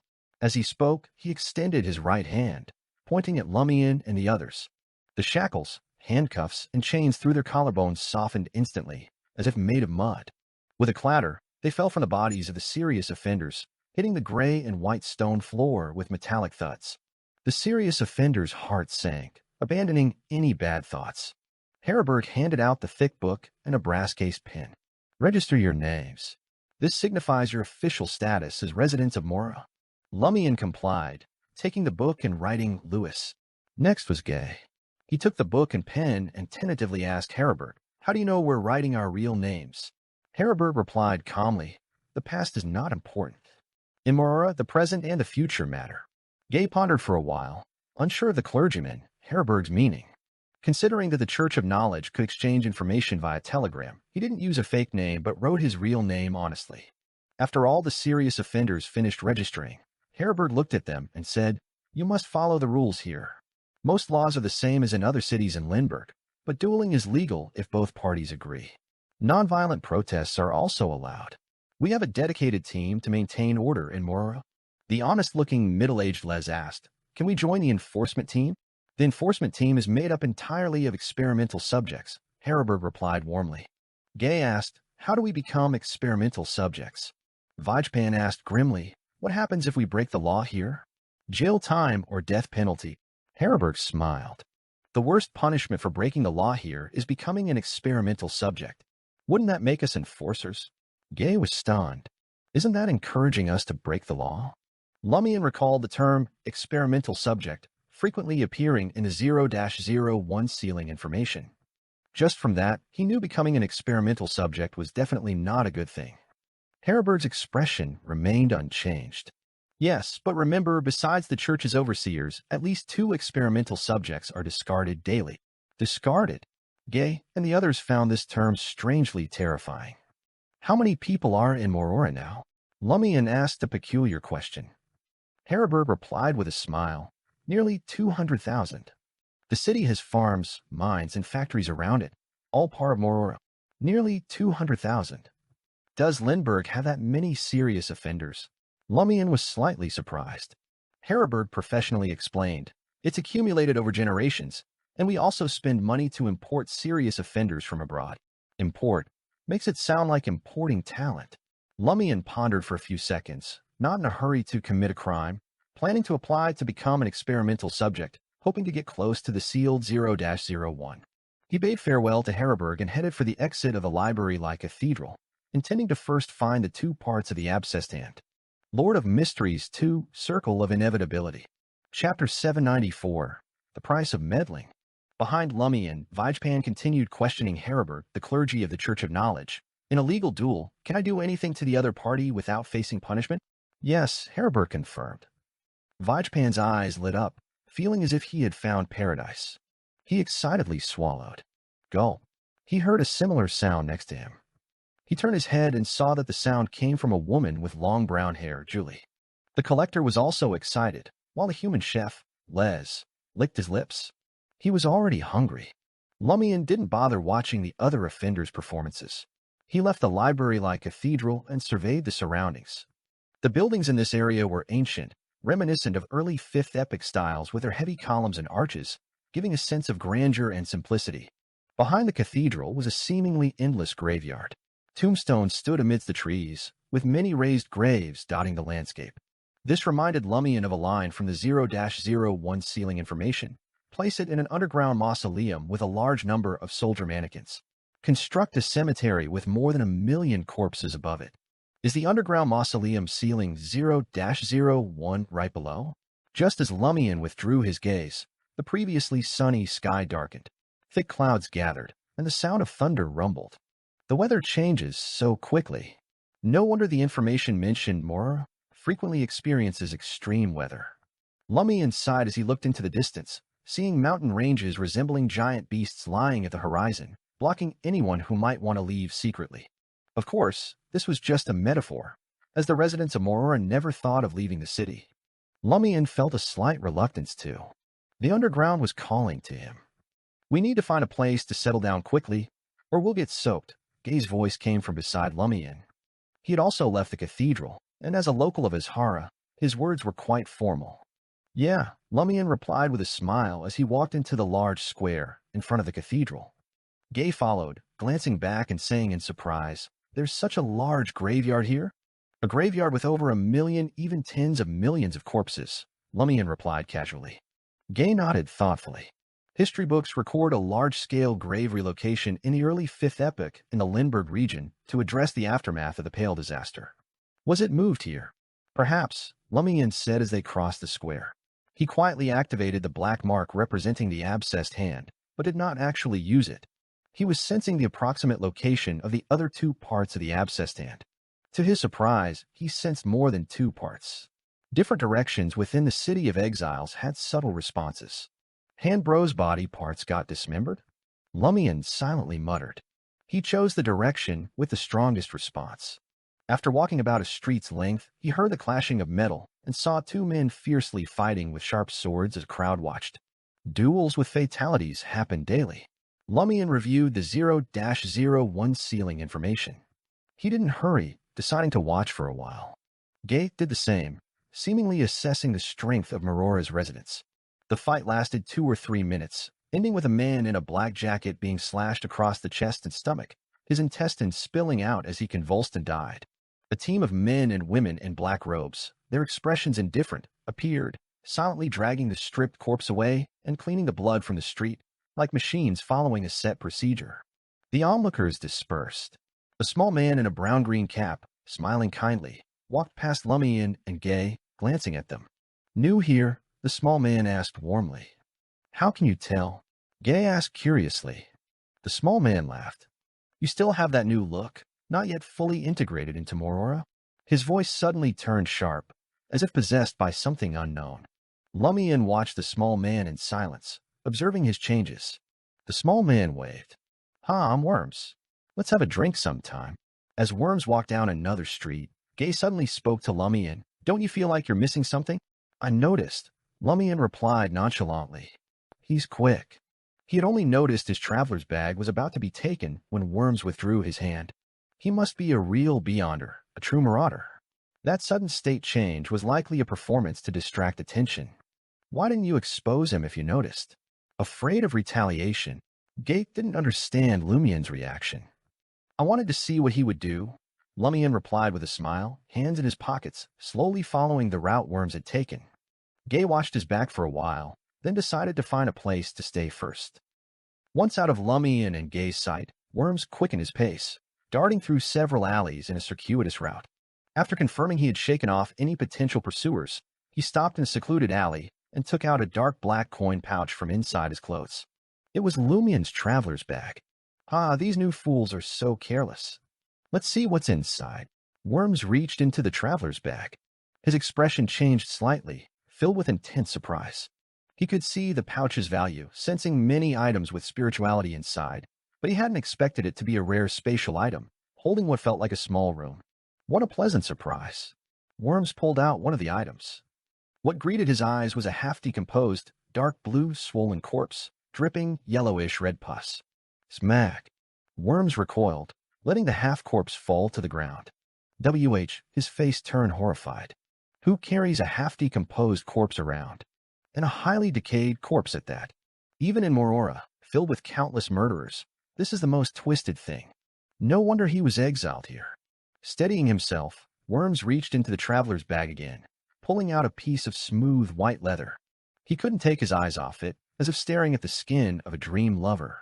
He quickly noticed some black words on the leather that he didn't recognize. Seems to be words that can trigger beyond her powers. This leather must be very valuable. I should copy it and find someone to decipher it without arousing suspicion, Worms thought in delight, caressing the leather, unwilling to let go. Suddenly, he felt his throat itch. Cough, cough, cough. He started coughing more and more violently. Within seconds, he coughed so hard it felt like his heart would tear apart. Worms spat out a mouthful of blood. This isn't right. How'd I suddenly get so sick? Worms, vaguely understanding, threw the leather to the ground. But his coughing continued, even more violently. While coughing, he thought of a way to save himself. That guy put such dangerous leather in his pocket, he must have prepared a cure.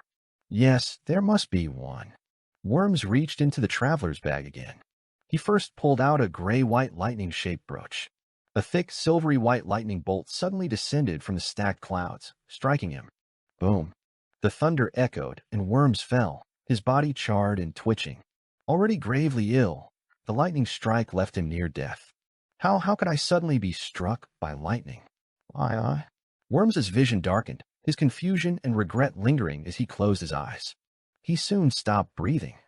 About 10 seconds later, Lumian turned into the alley, walked to Worms, looked down at his body, and shook his head with a smile. Rummaging through others' belongings is very dangerous. After a pause, Lumian regrettably sighed. I wanted to follow you and get in touch with Maurora's Beyonders. You let me down. And you didn't even get to the more dangerous items. As he spoke, Lumian picked up the traveler's bag, placing the items back inside in their compressed form. The fury of the sea brooch, the demoness of despair human leather, and the half-corpse of the abscessed hand. I guess being a generous soul is all you can do, Lumian muttered, extracting 537 sass in gold from Worms. That was about 2,863 Vroldor. Pocketing the generous soul's gift, Lumian waited for Worms's Beyonder characteristics to manifest. About 2 minutes later, a team of black-robed enforcers entered the alley. The leader looked at Lumian expressionlessly and said, Did you kill him? No, he was struck by lightning. Maybe he did too many bad things, Lumian replied with a smile, explaining earnestly. He was a thief and stole my stuff, so I chased him here. The enforcers stared at Lumian as if verifying his truthfulness. After a moment, the leader nodded. You may leave. Lumian didn't move, smiling as he said, his belongings should be mine, right? Lord of Mysteries 2, Circle of Inevitability. Chapter 795, Old Friend. The leader of the enforcers was around 40, clean-shaven, with dark brown eyes. He responded to Lumian's question without any expression. There's no such rule. He meant there was no rule stating that all items on a thief's body should go to the victim. Lumian smiled and asked, but there's also no law specifically prohibiting it, right? Right. The leader of the enforcers nodded slowly. Lumian's smile broadened. Coming to Morora means cutting all ties with the past, right? This was inferred from what the clergyman Heriberg had said in the cathedral. Yes. The enforcer did not deny it. Lumian probed further. And this thief doesn't have any other heirs in Morora, does he? Before being sent to Morora, serious criminals were sterilized. Unless they were part of a criminal family or found a partner with similar criminal interests here, no one in Morora had legal heirs. The enforcer didn't answer Lumian immediately. He pulled a thick book from under his black robe and started searching for the relevant records. Do you know this thief's name? Lumian asked thoughtfully. The enforcer nodded. His name is Worms. Soon, the records were found. The enforcer read in a flat voice, his parents and siblings are not in Morora, and he hasn't married here, at least not officially registered. So, according to the laws from where I come from, a thief's possessions go to the person who caught them if there are no other heirs or claimants. Lumian began to explain, just like in a legal duel, the victor can take the spoils. The enforcer stared at Lumian for a few seconds before saying, okay. He and his team stood patiently as Worms's Beyonder characteristics manifested, merging with one of his fingers, which then broke off, turning semi-transparent black. Lumian put away the Beyonder characteristics, but didn't leave immediately. Instead, he stayed, watching as the enforcers dragged away the body and cleaned the blood and scorch marks from the alley. The clouds above thickened, and lightning and thunder grew more frequent. Finally, the alley was clean and quiet, with only Lumian remaining. Lumian nodded thoughtfully, murmuring to himself. The enforcers seemed to remember the appearance and names of every Morora resident. After becoming enforcers, they are still human but not quite human anymore. He felt that the so-called enforcers, who were actually experimental subjects, acted like puppets following set procedures, lacking self-awareness and deep thinking. He had deliberately asked if Worms's belongings were his, not out of greed for the Beyonder characteristics, although that played a small part, as Beyonder characteristics were valuable.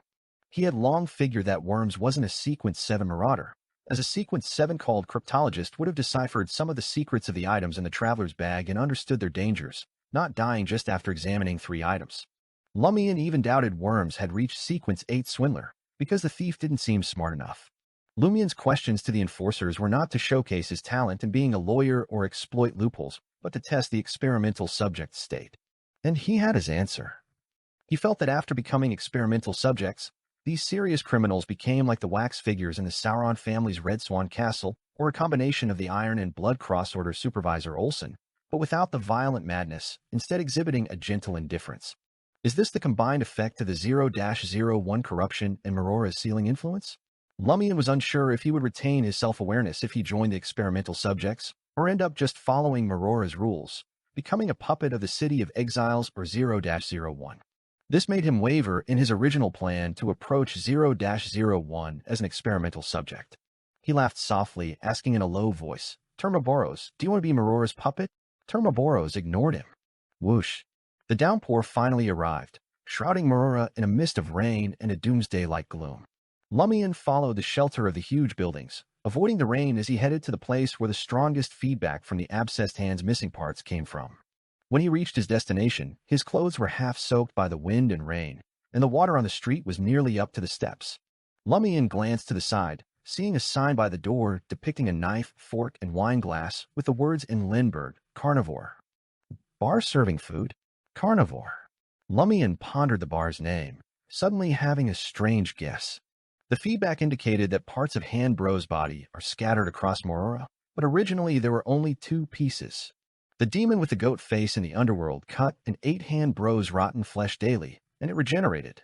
This bar is called Carnivore.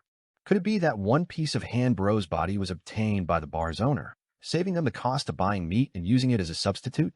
Other bar owners in different cities might not do this, but in Morora, they likely would, since they were exiled here for serious crimes. The bar owner might even be a perverted butcher who killed people and sold their meat. If that's true, things will be troublesome. Who knows how many people have eaten and integrated Han Bro's rotten flesh, and what impact that might have. Can I merge the remaining parts once I find the original two pieces? Lumian muttered silently for a while, then ran through the rain and pushed open the heavy wooden door of the carnivore bar. Upon arriving in Morora, after almost reassembling the abscessed Han's body, he had started referring to it as Han Bro, half jokingly and half to show closeness, hoping it wouldn't attack him when fully restored, as there might be other dangers then. Just as he entered the bar, bringing in the rain, Lumian saw a familiar figure. That figure sat on a high stool in front of the bar, their hair tinged with red, eyebrows and eyes leaning towards brown, looking handsome yet unlikable due to their overly sharp features. Albus Medici. Lumian tensed, though his expression remained calm as he smiled and walked towards the bar. He used to think Albus Medici was mysterious and possibly involved in some conspiracy. Later, he learned about the existence of the Red Angel Medici, realizing this former king of angels had orchestrated a massive plot and successfully obtained the sequence one beyonder characteristic of the Hunter pathway from Vermonda Sauron in 4th Epic Trier. This made Lumian associate Albus Medici with the Red Angel, suspecting Albus was the king of angels' agent, sent to Morora to find a way to get close to 0-01. For Lumian, this was bad news, as Medici was close to ascending to the Red Priest divine throne. Albus Medici noticed Lumian's gaze and turned, looking back at Lumian, who had made no effort to disguise himself beyond restoring his hair color. "What brings you here?" Lumian smiled as if meeting an old friend. Albus returned the smile. "What brings you here?" "Of course, I was captured." Lumian laughed, sitting beside Albus and tapping the bar counter. "Give me a steak, tenderloin, medium rare," he told the bartender, who looked as if he had lost his parents. "Are you mimicking me?" Also being randomly captured and ordering a tenderloin steak, Albus said, one foot on the stool's footrest, the other resting on his knee. Before Lumian could respond, he relaxed and asked with a smile, "What crime did you commit?" "Murder, blasphemy, arson, causing explosions, kidnapping." Lumian repeated the crimes he had told Gay and others before, but not in the same order. He was relaxed as he asked, "What about you?" "Me?" Albus jiggled his foot resting on his knee. "Murder, arson, inciting riots, attempting to overthrow the government." "Which government?" Lumian asked in a tone of old friends reuniting. "Intis." Albus shrugged. "Don't ask me why I tried to overthrow the Intis government and ended up in this strange city in Lindbergh. I don't know either." "That's such a patronizing answer." Lumian nodded in agreement. "Yeah, I didn't commit crimes in Lindbergh either." As the two former Iron and Blood Cross Order members chatted, 2 steaks were served. Looking at the steaks on white porcelain plates, slightly bloody and with a good-looking texture, Lumian remained silent and didn't pick up his knife and fork. He sensed a connection. This was indeed the abscessed Han's rotten flesh, cut from the body. After a few seconds, Lumian glanced to the side and found Albus Medici also staring at the steak without moving. Lumian smiled and asked, "Why aren't you eating?" Albus responded with a radiant smile. "Why aren't you?" Lord of Mysteries 2, Circle of Inevitability. Chapter 796, Duel. In response to Albus's question, Lumian let out a soft laugh and muttered to himself, "This guy seems pretty sharp." No idea when he was exiled to Morora, but this must be his first time eating here. Did he come here because he noticed some people in Morora behaving strangely after eating at this bar? As these thoughts raced through his mind, Lumian slapped the bar counter. He jumped off the stool and coldly said to the bartender, whose expression had remained grim, "Serving this kind of meat is steak to me? Get your boss out here." The bartender was taken aback. "Are you certain?" He wasn't embarrassed or angry at Lumian's attitude. Instead, there seemed to be a slight hint of pleasant surprise. Lumian didn't answer but conveyed with his eyes that he wanted the boss to hurry up and come out. The bartender immediately shouted, Boss, someone's about to wreck your bar." Within seconds, a figure rushed out from the kitchen. The figure had messy, fluffy hair and a very fat face, layered with flesh that made his eyes appear small. Yet his body was quite standard, showing no sign of obesity. At this moment, he was wearing a white apron and holding a cleaver, glaring angrily at the 2 customers near the bar, shouting in Lindbergh, Who's going to wreck my bar?"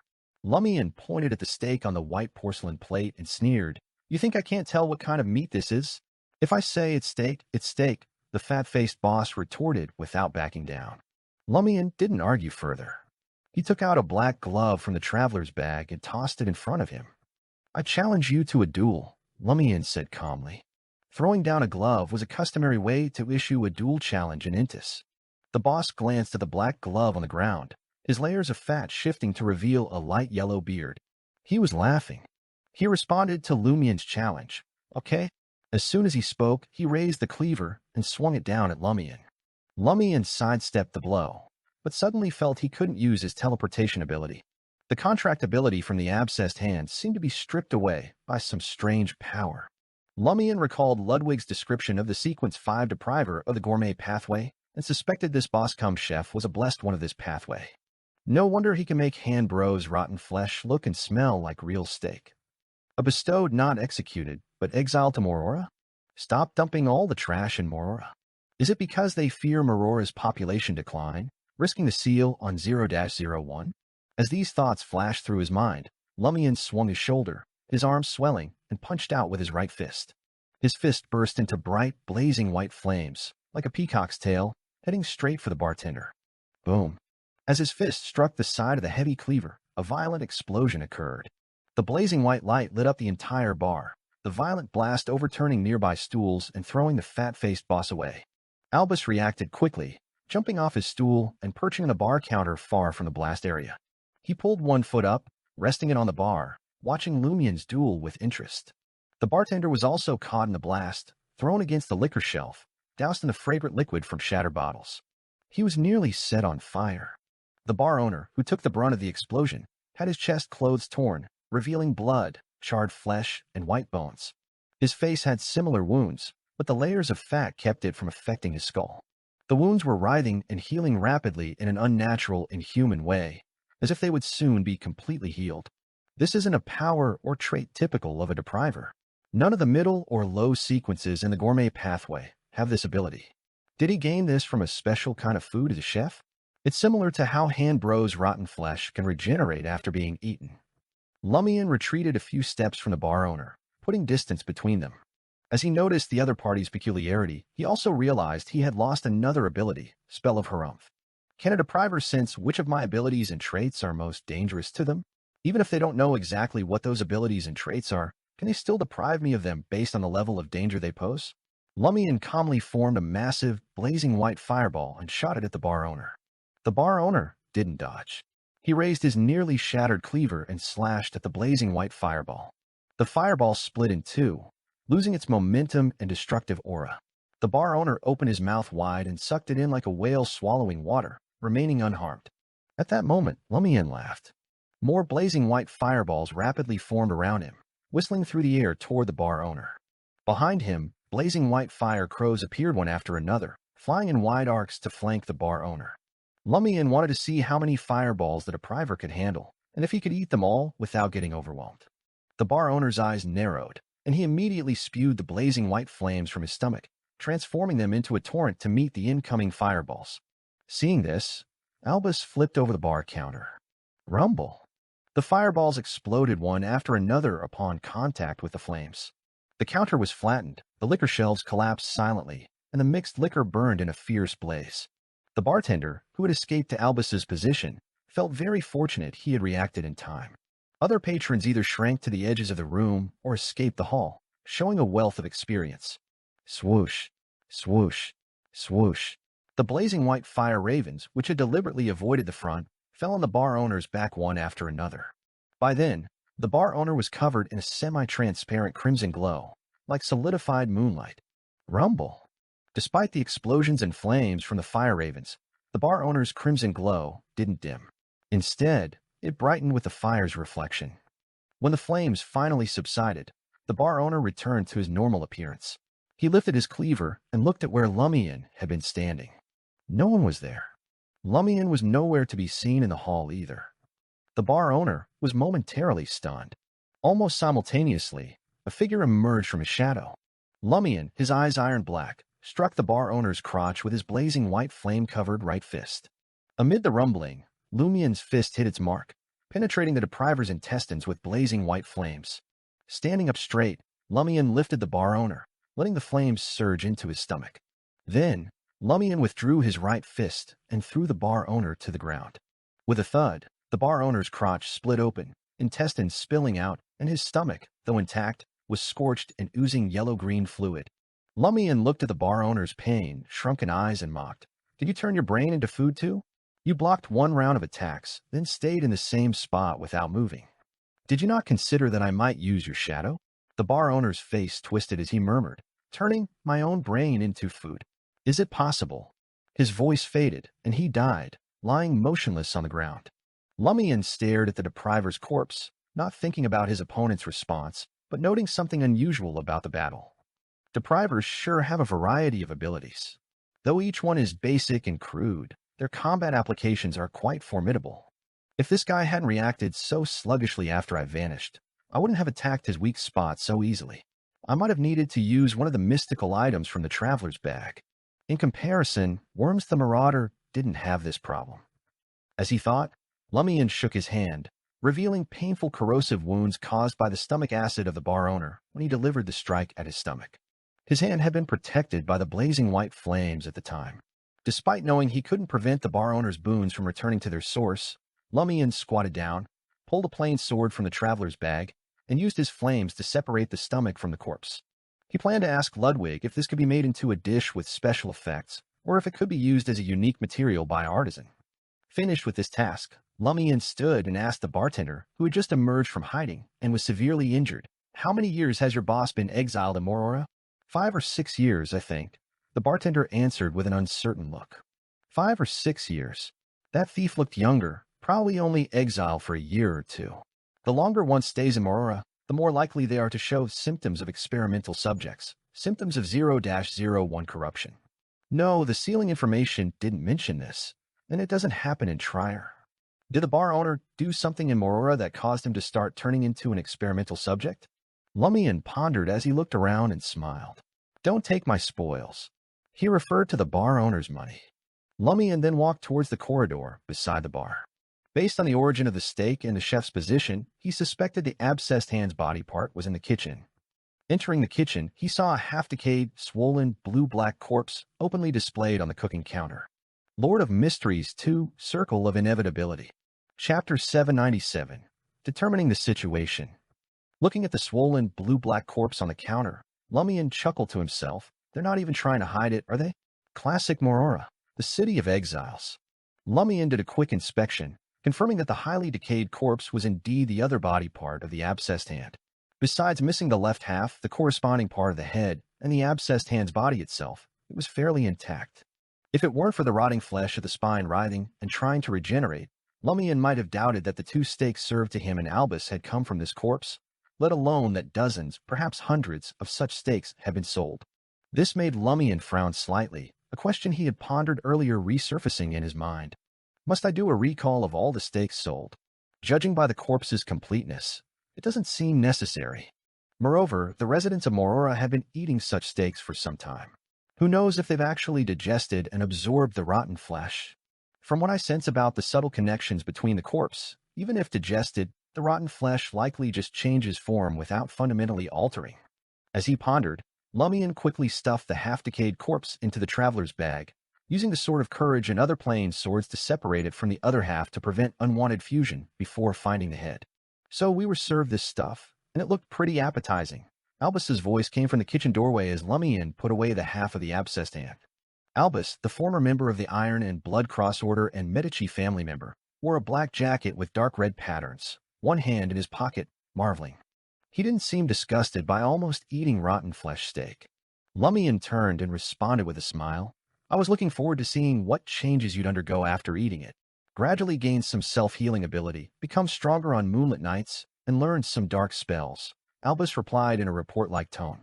But in return, self-control would significantly decrease, intelligence would regress, and nightmares would be frequent. So you came to investigate after noticing the odd behavior of those guys? Lumian asked with a smile. He wasn't really seeking confirmation, he had already determined it. He was using this question to indicate that he was also investigating and hadn't come specifically for the half-corpse. A hunter must conceal their true purpose to avoid traps set by others. The red-haired Albus smiled. They tried to keep this a secret, hoping only they and their collaborators could enjoy this bar's special food. Who in Morora isn't selfish? Lumian asked, changing the topic. How did you notice their intelligence regression? Albus raised his right hand, palm up. If their intelligence hadn't regressed, how could they have revealed their secret to me so easily, leading me to this bar? Lumian nodded slightly, looking thoughtful. So, should I kill you to keep this secret from spreading? Albus met Lumian's gaze calmly, smiling. Do you think those idiots can keep a secret? With that, the Medici family member turned and walked towards the bar hall, exposing his back to Lumian. Lumian stood still, watching him leave, as if deep in thought. For a moment, he had the urge to kill. He considered using this chance to eliminate Albus Medici to prevent him from interfering with his approach to 0-01, or even marking it for the Red Angel before him. Ultimately, Lumian resisted this impulse. For two reasons. First, he judged that becoming an experimental subject would severely impact his self-awareness. Unless it was his only option, he didn't want to try it. In that case, having an extra person, a cannon fodder to help navigate the dangers, was a viable strategy. Second, he wasn't confident he could kill Albus Medici. If Albus was still in the same state as when they explored the Red Swan Castle, he would be easily dealt with, but several months had passed. He had become a Reaper and had even fully digested the corresponding potion. It was unlikely the other party hadn't made any progress. Moreover, if Albus was indeed representing the Red Angel in approaching 0-01, the King of Angels would likely enhance his descendant's strength, providing powerful items to ensure he was among the apex below demigods, capable of handling Maurora's dangers. Lumian didn't leave the kitchen immediately. He checked around again. He was looking for any other special ingredients. The bar owner's slightly sluggish behavior made him suspect it was caused by randomly eating something in Maurora, a common cause of death for beyonders of the gourmet pathway. Unfortunately, Lumian only found ordinary ingredients like flour, butter, and milk. He then went up to the second floor of the carnivore bar, entering the depriver's bedroom. He planned to stay here as the dual winner for the time being. The bedroom was cleaner than Lumian expected. No grease stains, no cockroaches, mice, or insects. Aside from being slightly messy, it was fine. Lumian walked around the bedroom, trying to activate the black mark on his right shoulder to see if he could teleport out of Morora. He couldn't sense any of the places he had been to. As expected, I can't leave.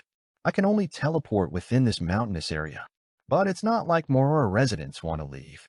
I wonder if Albus has such thoughts. Lumian muttered silently, taking out ritual materials from the traveler's bag. He conducted his second experiment, summoning a messenger. But neither the doll messenger nor his own messenger responded to his call. Disconnected from the spirit world? At least to some extent. As expected from a place ceiling 0-01. Lumian stood at the window, gazing at the dim environment and the slightly less intense rain, feeling the cold dampness seeping in. He proceeded with the third experiment according to his plan. He walked to the full-length mirror in the room, placed his right hand on it, and activated a black mark on his body. He was using the contractual ability from Bloody Jack to sense the mirror marks he had left elsewhere. In the blink of an eye, Lumian sensed 3 faint marks through the mirror. They were in Moran Avigny's study, the Blue Avenger's treasury, and Franca and Jenna's rented apartment. This meant that if Lumian could enter the mirror, he might be able to use his teleportation ability to reach the mirrors corresponding to these marks. Even if not, he should be able to exchange information with the outside world through them. Lumian was both pleasantly surprised and satisfied that his hypothesis was confirmed. Having read the 0-01 data, he knew its origin and its connection to Fourth Epoch Trier. Given the similar sealing methods, many details should also be consistent. Trier had a special mirror world, so this place likely did too. Trier had mirror people, so this place likely had them too. The experimental subject's detail, if not blindfolded, the one who leaves the mausoleum will be a monster resembling him, was evidence of the mirror people and the special mirror world's existence. Based on these premises, Lumian thought using the mirror world's abilities might establish some contact with the outside world. With this hypothesis, he borrowed the mirror cufflink from Franca, who became a demoness of affliction. In a few days, she could use the pretext of investigating mirror people to request charms from the demoness sect that would allow her to use the mirror world for teleportation. Lumian reached into the traveler's bag and took out the glass-like cufflink. He didn't rush to confirm if it could be used to leave directly or only to transmit information, as the mirror cufflink had only 4 uses left. He'd wait for important information or urgent matters to test it. Gurgur. At that moment, Lumian's stomach growled with hunger. He couldn't help but gripe internally. Seriously, the Church of Knowledge is so stingy. Not even a meal or a sip of water before sending me into Morora. I'm not Ludwig, who can finish all the prison food. Muttering, Lumian descended to the first floor, intending to cook something in the kitchen and wait for the rain to stop before looking for the abscessed hand's head.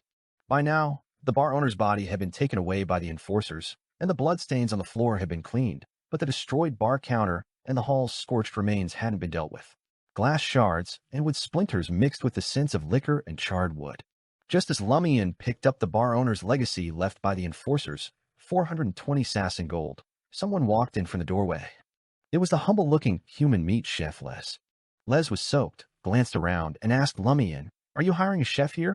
The law of beyonder characteristics convergence?" Lumian suddenly laughed. "Sure, go to the kitchen and make something. I'll try it and see how it tastes." Lord of Mysteries 2, Circle of Inevitability. Chapter 798, Higher. Les looked at Lumian with confusion and asked, "Can you make decisions for the owner here?" "Yes, because I am the owner now," Lumian replied with a smile, pointing to himself. The human meat chef Les was even more perplexed. Weren't we just exiled to Morora together? It had been less than an hour since they arrived. Lumian tilted his head and pointed his chin towards the destroyed bar area. "I had a duel with the previous owner and won this bar from him." Les' eyes suddenly lit up. "Is he dead? Where's his body?" "The enforcers took it away, probably to be buried in the cemetery," Lumian said, walking to the edge of the hall and picking up a relatively intact chair, placing it next to the ruined bar. Les sighed regretfully, but followed Lumian's suggestion and went into the kitchen to start cooking. Lumian wandered to the bar area, searching for the 2 steaks he and Albus hadn't eaten. They were torn to pieces in the violent explosion, scattered among the debris, completely charred and carbonized. After examining them for a while, Lumian noticed that the steak fragments showed no signs of writhing or regeneration. The fire had destroyed any subtle connection to the corpse, making them seem entirely dead and no longer part of the abscessed hand. These probably don't need to be recalled. High-temperature flames can restrain the self-healing ability of the separated rotten flesh, but it's unclear how much it affects the corpse itself. Besides, the separated rotten flesh must only have a limited self-healing ability. Otherwise, each piece could grow into a new hand-bro, and there'd be no need for hand-bro to find a whole corpse. After pondering for a while, Lumian brought over a small overturned round table from the edge of the hall and placed it next to the chair. He sat down, patiently waiting for Les to prepare lunch. As time passed, Les brought out a mixed salad, creamy mashed potatoes, and other dishes. Lumian took a spoonful of mashed potatoes and tasted it, finding the texture unusually smooth and the flavors of starch, cream, and fat deliciously combined. "Not bad," Lumian said, raising his left hand and giving a thumbs up. Les stood beside him, smiling humbly. "I used to own a restaurant specializing in human meat," Lumian teased provocatively. Les shook his head. "Back then, I was a normal chef with excellent, but still human cooking skills." "Then why did you start eating people?" Lumian didn't directly ask when he started worshipping an evil god. He didn't know which evil god corresponded to the gourmet pathway. Les' expression gradually darkened. "My wife had a friend who always filled her head with the idea of a luxurious lifestyle, introducing her to so-called high society members, even encouraging her to have affairs and squander money. She secretly mortgaged our restaurant. Her goal was our restaurant from the start.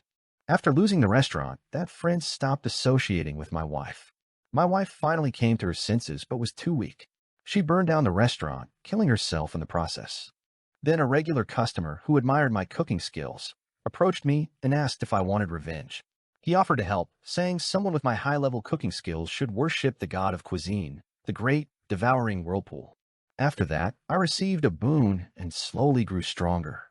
After becoming a true chef, I found that woman and made her into the most satisfying meal of my life. From that day on, I enjoyed eating the flesh of the damned and gained the ability to discern who deserved to die. Was that woman also a follower of an evil god? Hearing this, Lumian strongly suspected that the first person Les ate was a bestow to the broker pathway. Perhaps Les' restaurant was part of a transaction. Yes, Les confirmed, she worshipped the so-called truth. When she met my wife, she was still weak. As expected. Lumian smiled. The ability to discern who deserves to die is quite useful. When I capture a broker pathway sequence 7 or higher, I'll leave it to Ludwig to handle. After finishing the meal as prepared, Lumian nodded in satisfaction. I'm willing to hire you as the chef for this bar. Let's discuss your compensation and responsibilities. All right, Les said, assuming a listening posture. Lumian picked up a white napkin and wiped his mouth. There's quite a bit of wine left in the cellar. Clean up the bar, rebuild it, and display the wine.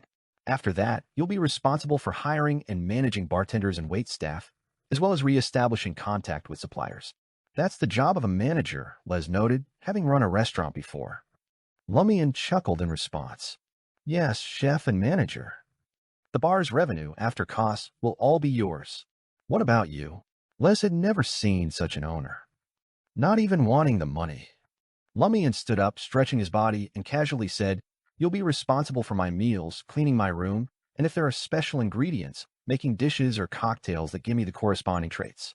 Also, I don't eat human meat. Les stared at Lumian for a few seconds and said in a deep voice, You seem to know a lot about a chef's abilities. Lumian glanced at the now-stopped rain outside and walked towards the bar's entrance, smiling. The previous owner of this bar was a depriver, but unfortunately, I deprived him of his life, so he can't share his culinary skills with you. Moreover, my godson is an angel of your pathway. Les fell silent.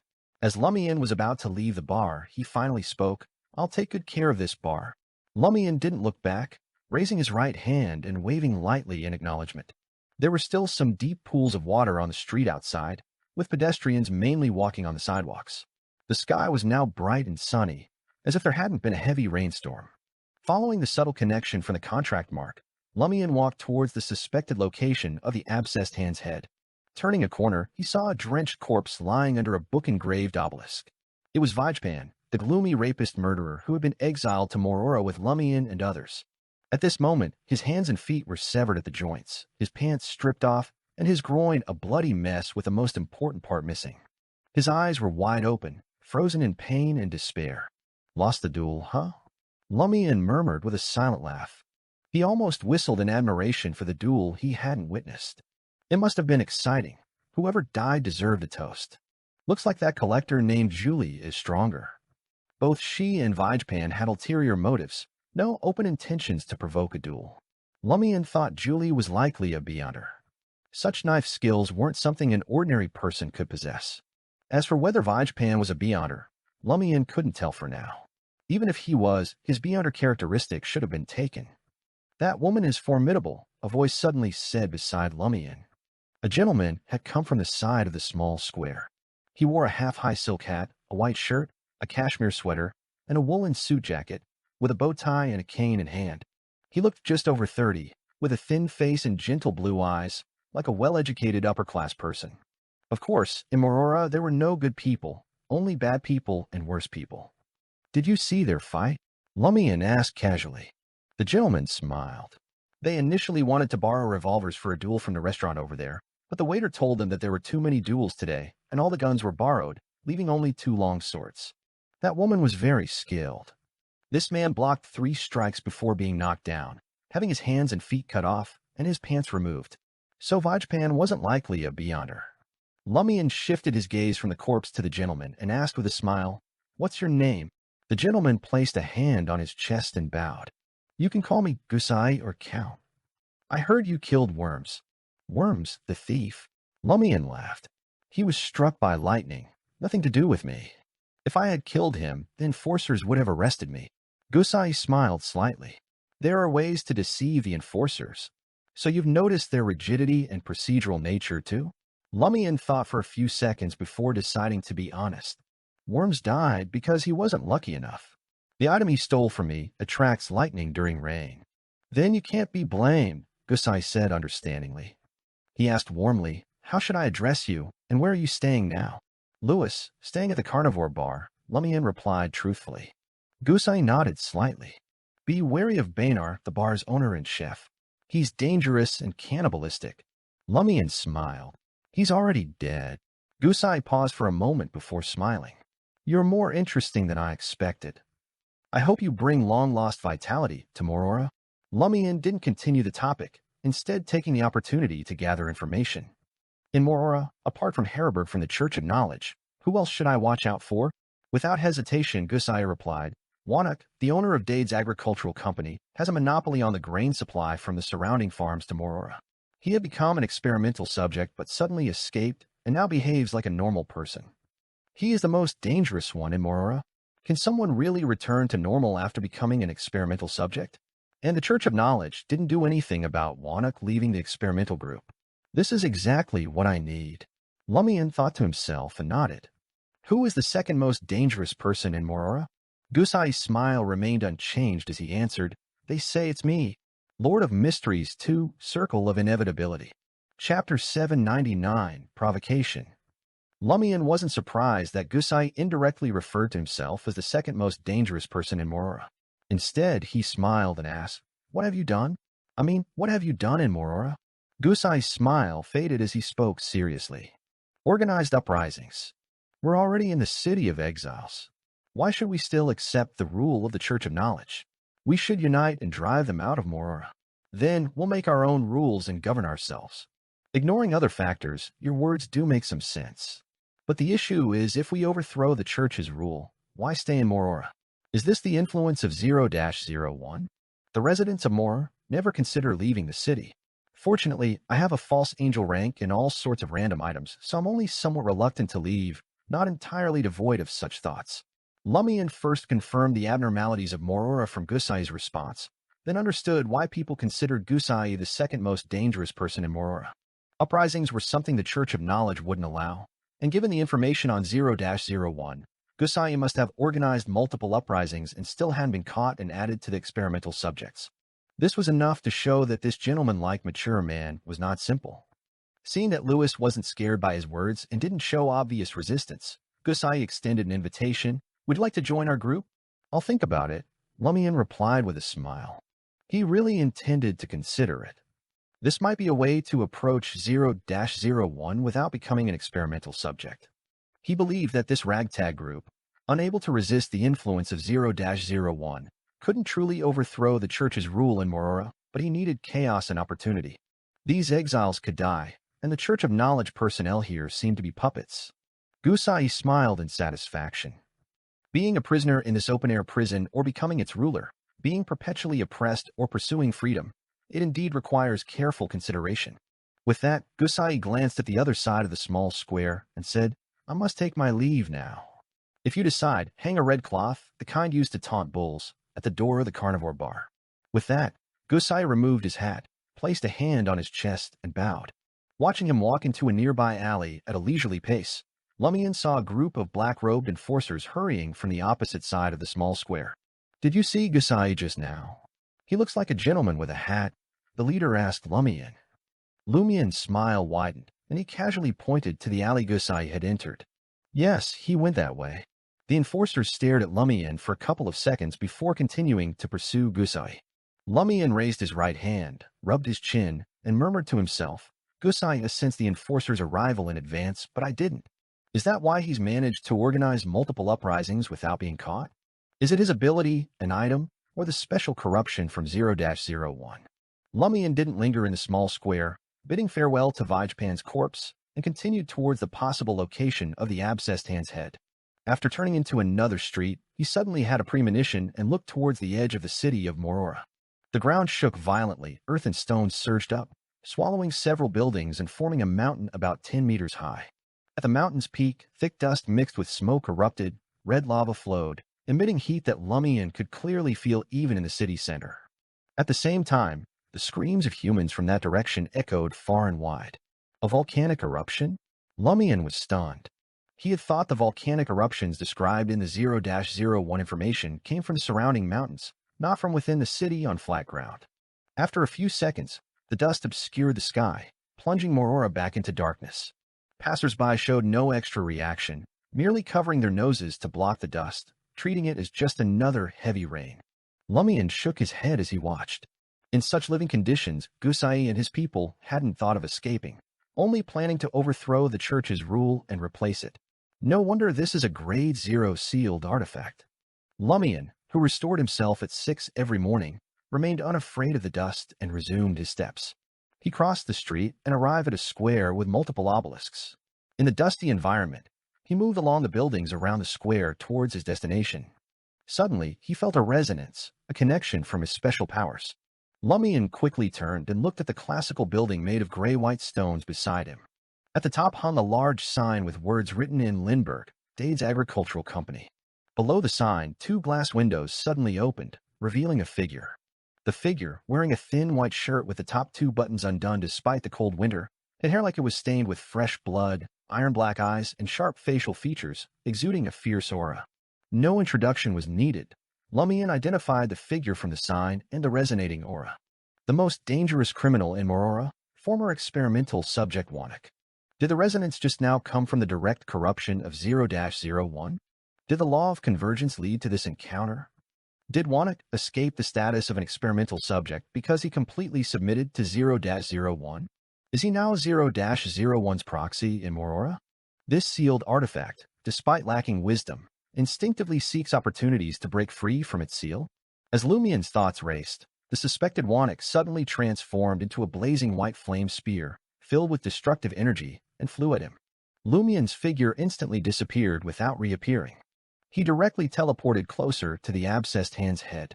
In his ears echoed the taunting voice of the suspected Wanik. Coward. Chicken. Lumian snorted, not turning back to fight the man. I'll first gather the abscessed hand's body.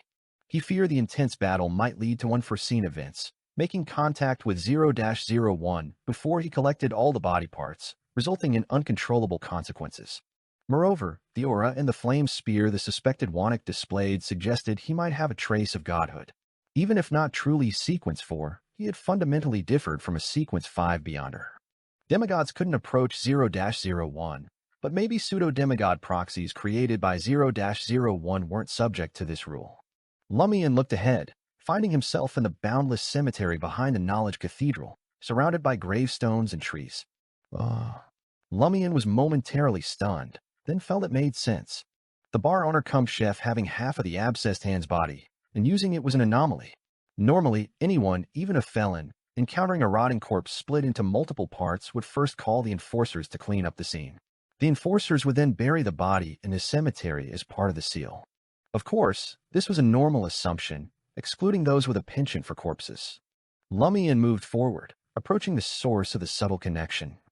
During this, he remembered something. Madam Magician said dangerous things might happen once the abscessed hand's body is gathered. It's best to complete this step within the City of Exiles to offset the corresponding risks with the presence of 0-01. If I get the Handbro's head later, does that count as gathering the body? Will that cause dangerous events? Maybe I should wait a bit longer. Wait for dangerous and difficult-to-handle situations before teleporting back to gather Handbro's body to create unknown risks and muddy the waters? I can't face the dangers of the Handbro alone. Sharing is caring. Also, Madam Magician implied that the Handbro might break the seal and enter Morora once its body is gathered. Otherwise, how could it be considered complete? Normally, not even a messenger can be summoned, nor a contract creature. This might help me escape Morora. As Lumian pondered, he stopped at a recently filled pit without a tombstone. His contract mark told him a part of the abscessed hand's body was in this pit. Seeing the unusually fresh marks on the pit surface, Lumian felt a tightness in his chest. He crouched down, extended his hands, and performed a directional blast. With a rumbling sound of explosions, he blew away a large amount of soil and unearthed a black wooden box from the bottom of the pit. Opening the box, Lumian saw a highly decomposed, blue-black, swollen ear and a folded white paper. Lumian unfolded the paper, seeing words written in Intision. As expected, you want this rotten head. But unfortunately, I got it before you went to the carnivore bar and hid it. Maybe you can ask me for it. Albus Medici, Lord of Mysteries 2, Circle of Inevitability. Chapter 800, New Waitress. Lumian admitted that he felt a bit provoked. However, it was still acceptable. If his guess was right, he and Albus would eventually cross paths again regarding 0-01. It was better for the abscessed hand's head to be in Albus's possession than lost or hidden by some unknown person. Lumian now regretted not acting against Albus at the carnivore bar. He had hesitated and wanted to use him. At that time, it was hard to predict that Albus had already obtained the abscessed hand's head. Silently, Lumian activated the black mark representing spirit world traversal, sensing the subtle connection between himself and the abscessed hand's body parts again. He intended to use this to find Albus. The feedback is all similar. No way to distinguish which is stronger, which might be Handbro's head. Did Albus do something to suppress the feedback? Or completely block it? Lumian slowly exhaled, taking the abscessed hand's ear from the black wooden box and placing it in his traveler's bag. He carefully examined the area around the grave, hoping to find clues to Albus's whereabouts. Unfortunately, Albus was also an experienced hunter, very adept at covering his tracks. Containing his emotions, Lumian turned back to the carnivore bar amidst the dust and clouds from the volcanic eruption. As he stepped through the door, Les, the human cook, who had found someone to repair the shelves and bar counter, stopped working, hammer in hand, and turned to him. "I hired a waitress. You can decide on that yourself," Lumian said, uninterested in the bar's operation. He only cared about getting 3 meals and free lodging under the guise of being the boss. Les, ever diligent, added, "You know her. Julie, who came in with us. The collector." Lumian almost choked on his own saliva. Why would a man hire such a collector as a waitress? Won't he feel a chill down there? Before Lumian could ask Les reasoning, Julie descended from upstairs. She had changed into a dark slit dress she found from somewhere, with her chest barely concealed under a thin veil. Her previously dirty face was now clean, and her long brown hair was simply tied up, her features clear in Lumian's eyes. Despite having been around 2 demonesses for a long time, Lumian found himself impressed. This female convict didn't look perverse or mad, with slender brown eyebrows and brown eyes that seemed to hold a gentle autumn water, her skin delicate and white, her demeanor gentle and elegant, contrasting sharply with her enticing figure. She was a uniquely beautiful woman, exuding an allure beyond normal. Like a demoness. Lumian had to admit Julie's previous disguise with dirt and loose hair was quite effective. Another case of the law of beyonder characteristics convergence. Lumian sighed, responding to Julie's tender, affectionate gaze. "Why do you want to be a waitress at my bar?" "I need a job to support myself." Julie smiled gently, as if they were in some city instead of Morora. Lumian suddenly changed the topic. "Why do you like collecting that part of men?" Julie's gentle brown eyes suddenly showed an indescribable madness. She smiled and answered with a tone of longing. "I just want to reclaim what's mine." Another victim of the demoness sect? Now turned perpetrator. She must have transformed from a man to a woman like Franca, but unlike Franca, she had severe psychological issues, resulting in her abnormal hobby. Lumian guessed while confirming that Julie was likely a demoness, and not a low-level one, at least a sequence 6 demoness of pleasure. Lumian then murmured, "Your way of digesting pleasure is to rape men and then cut it off at the climax to make them experience the fall from heaven to hell? That fits the nature of a demoness of pleasure, but it's too direct and brutal, lacking the beauty of self-struggle.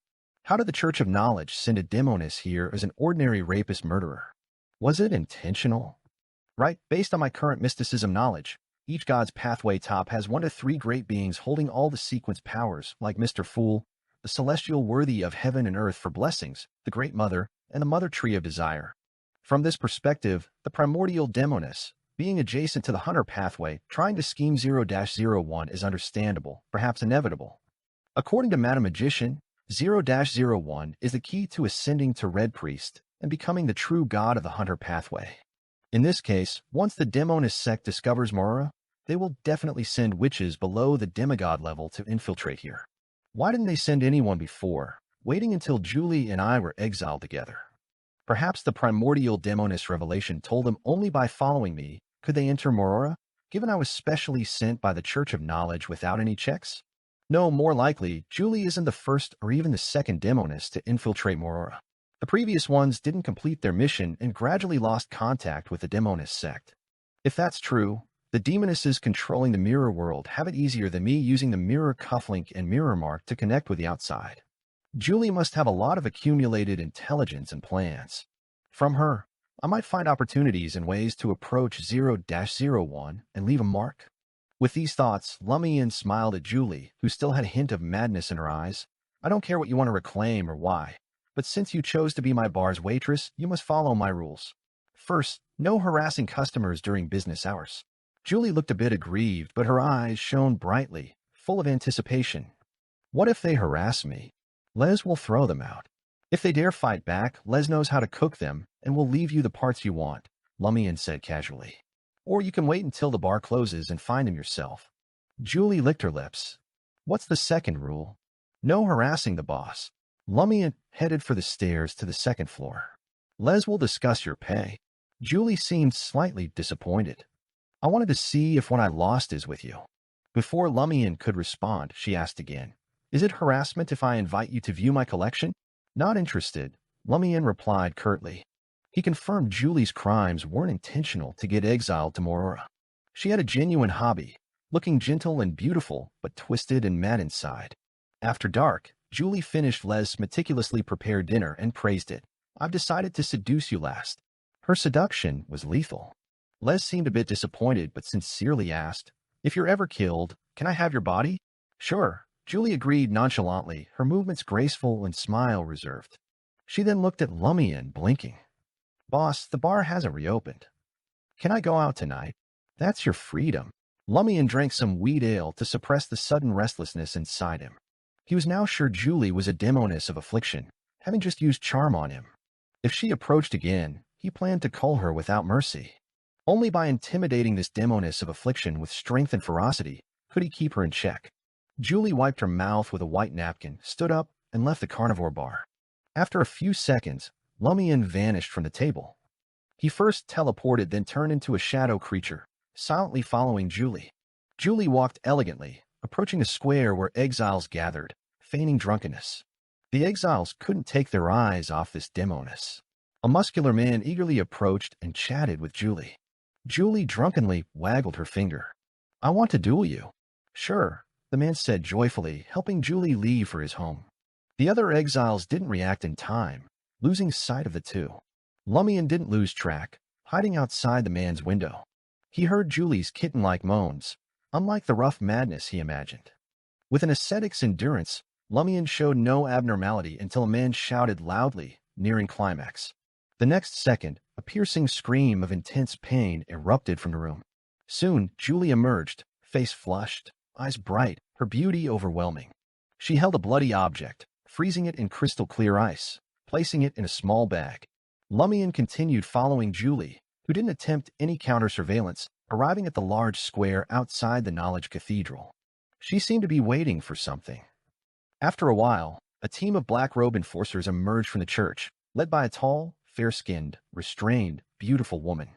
Julie's eyes lit up, her face glowing with joy. She approached the enforcers excitedly, shouting at the leader, Celeste. The tall woman in the black robe glanced at Julie indifferently, asking emotionlessly, Who are you? Julie's expression froze.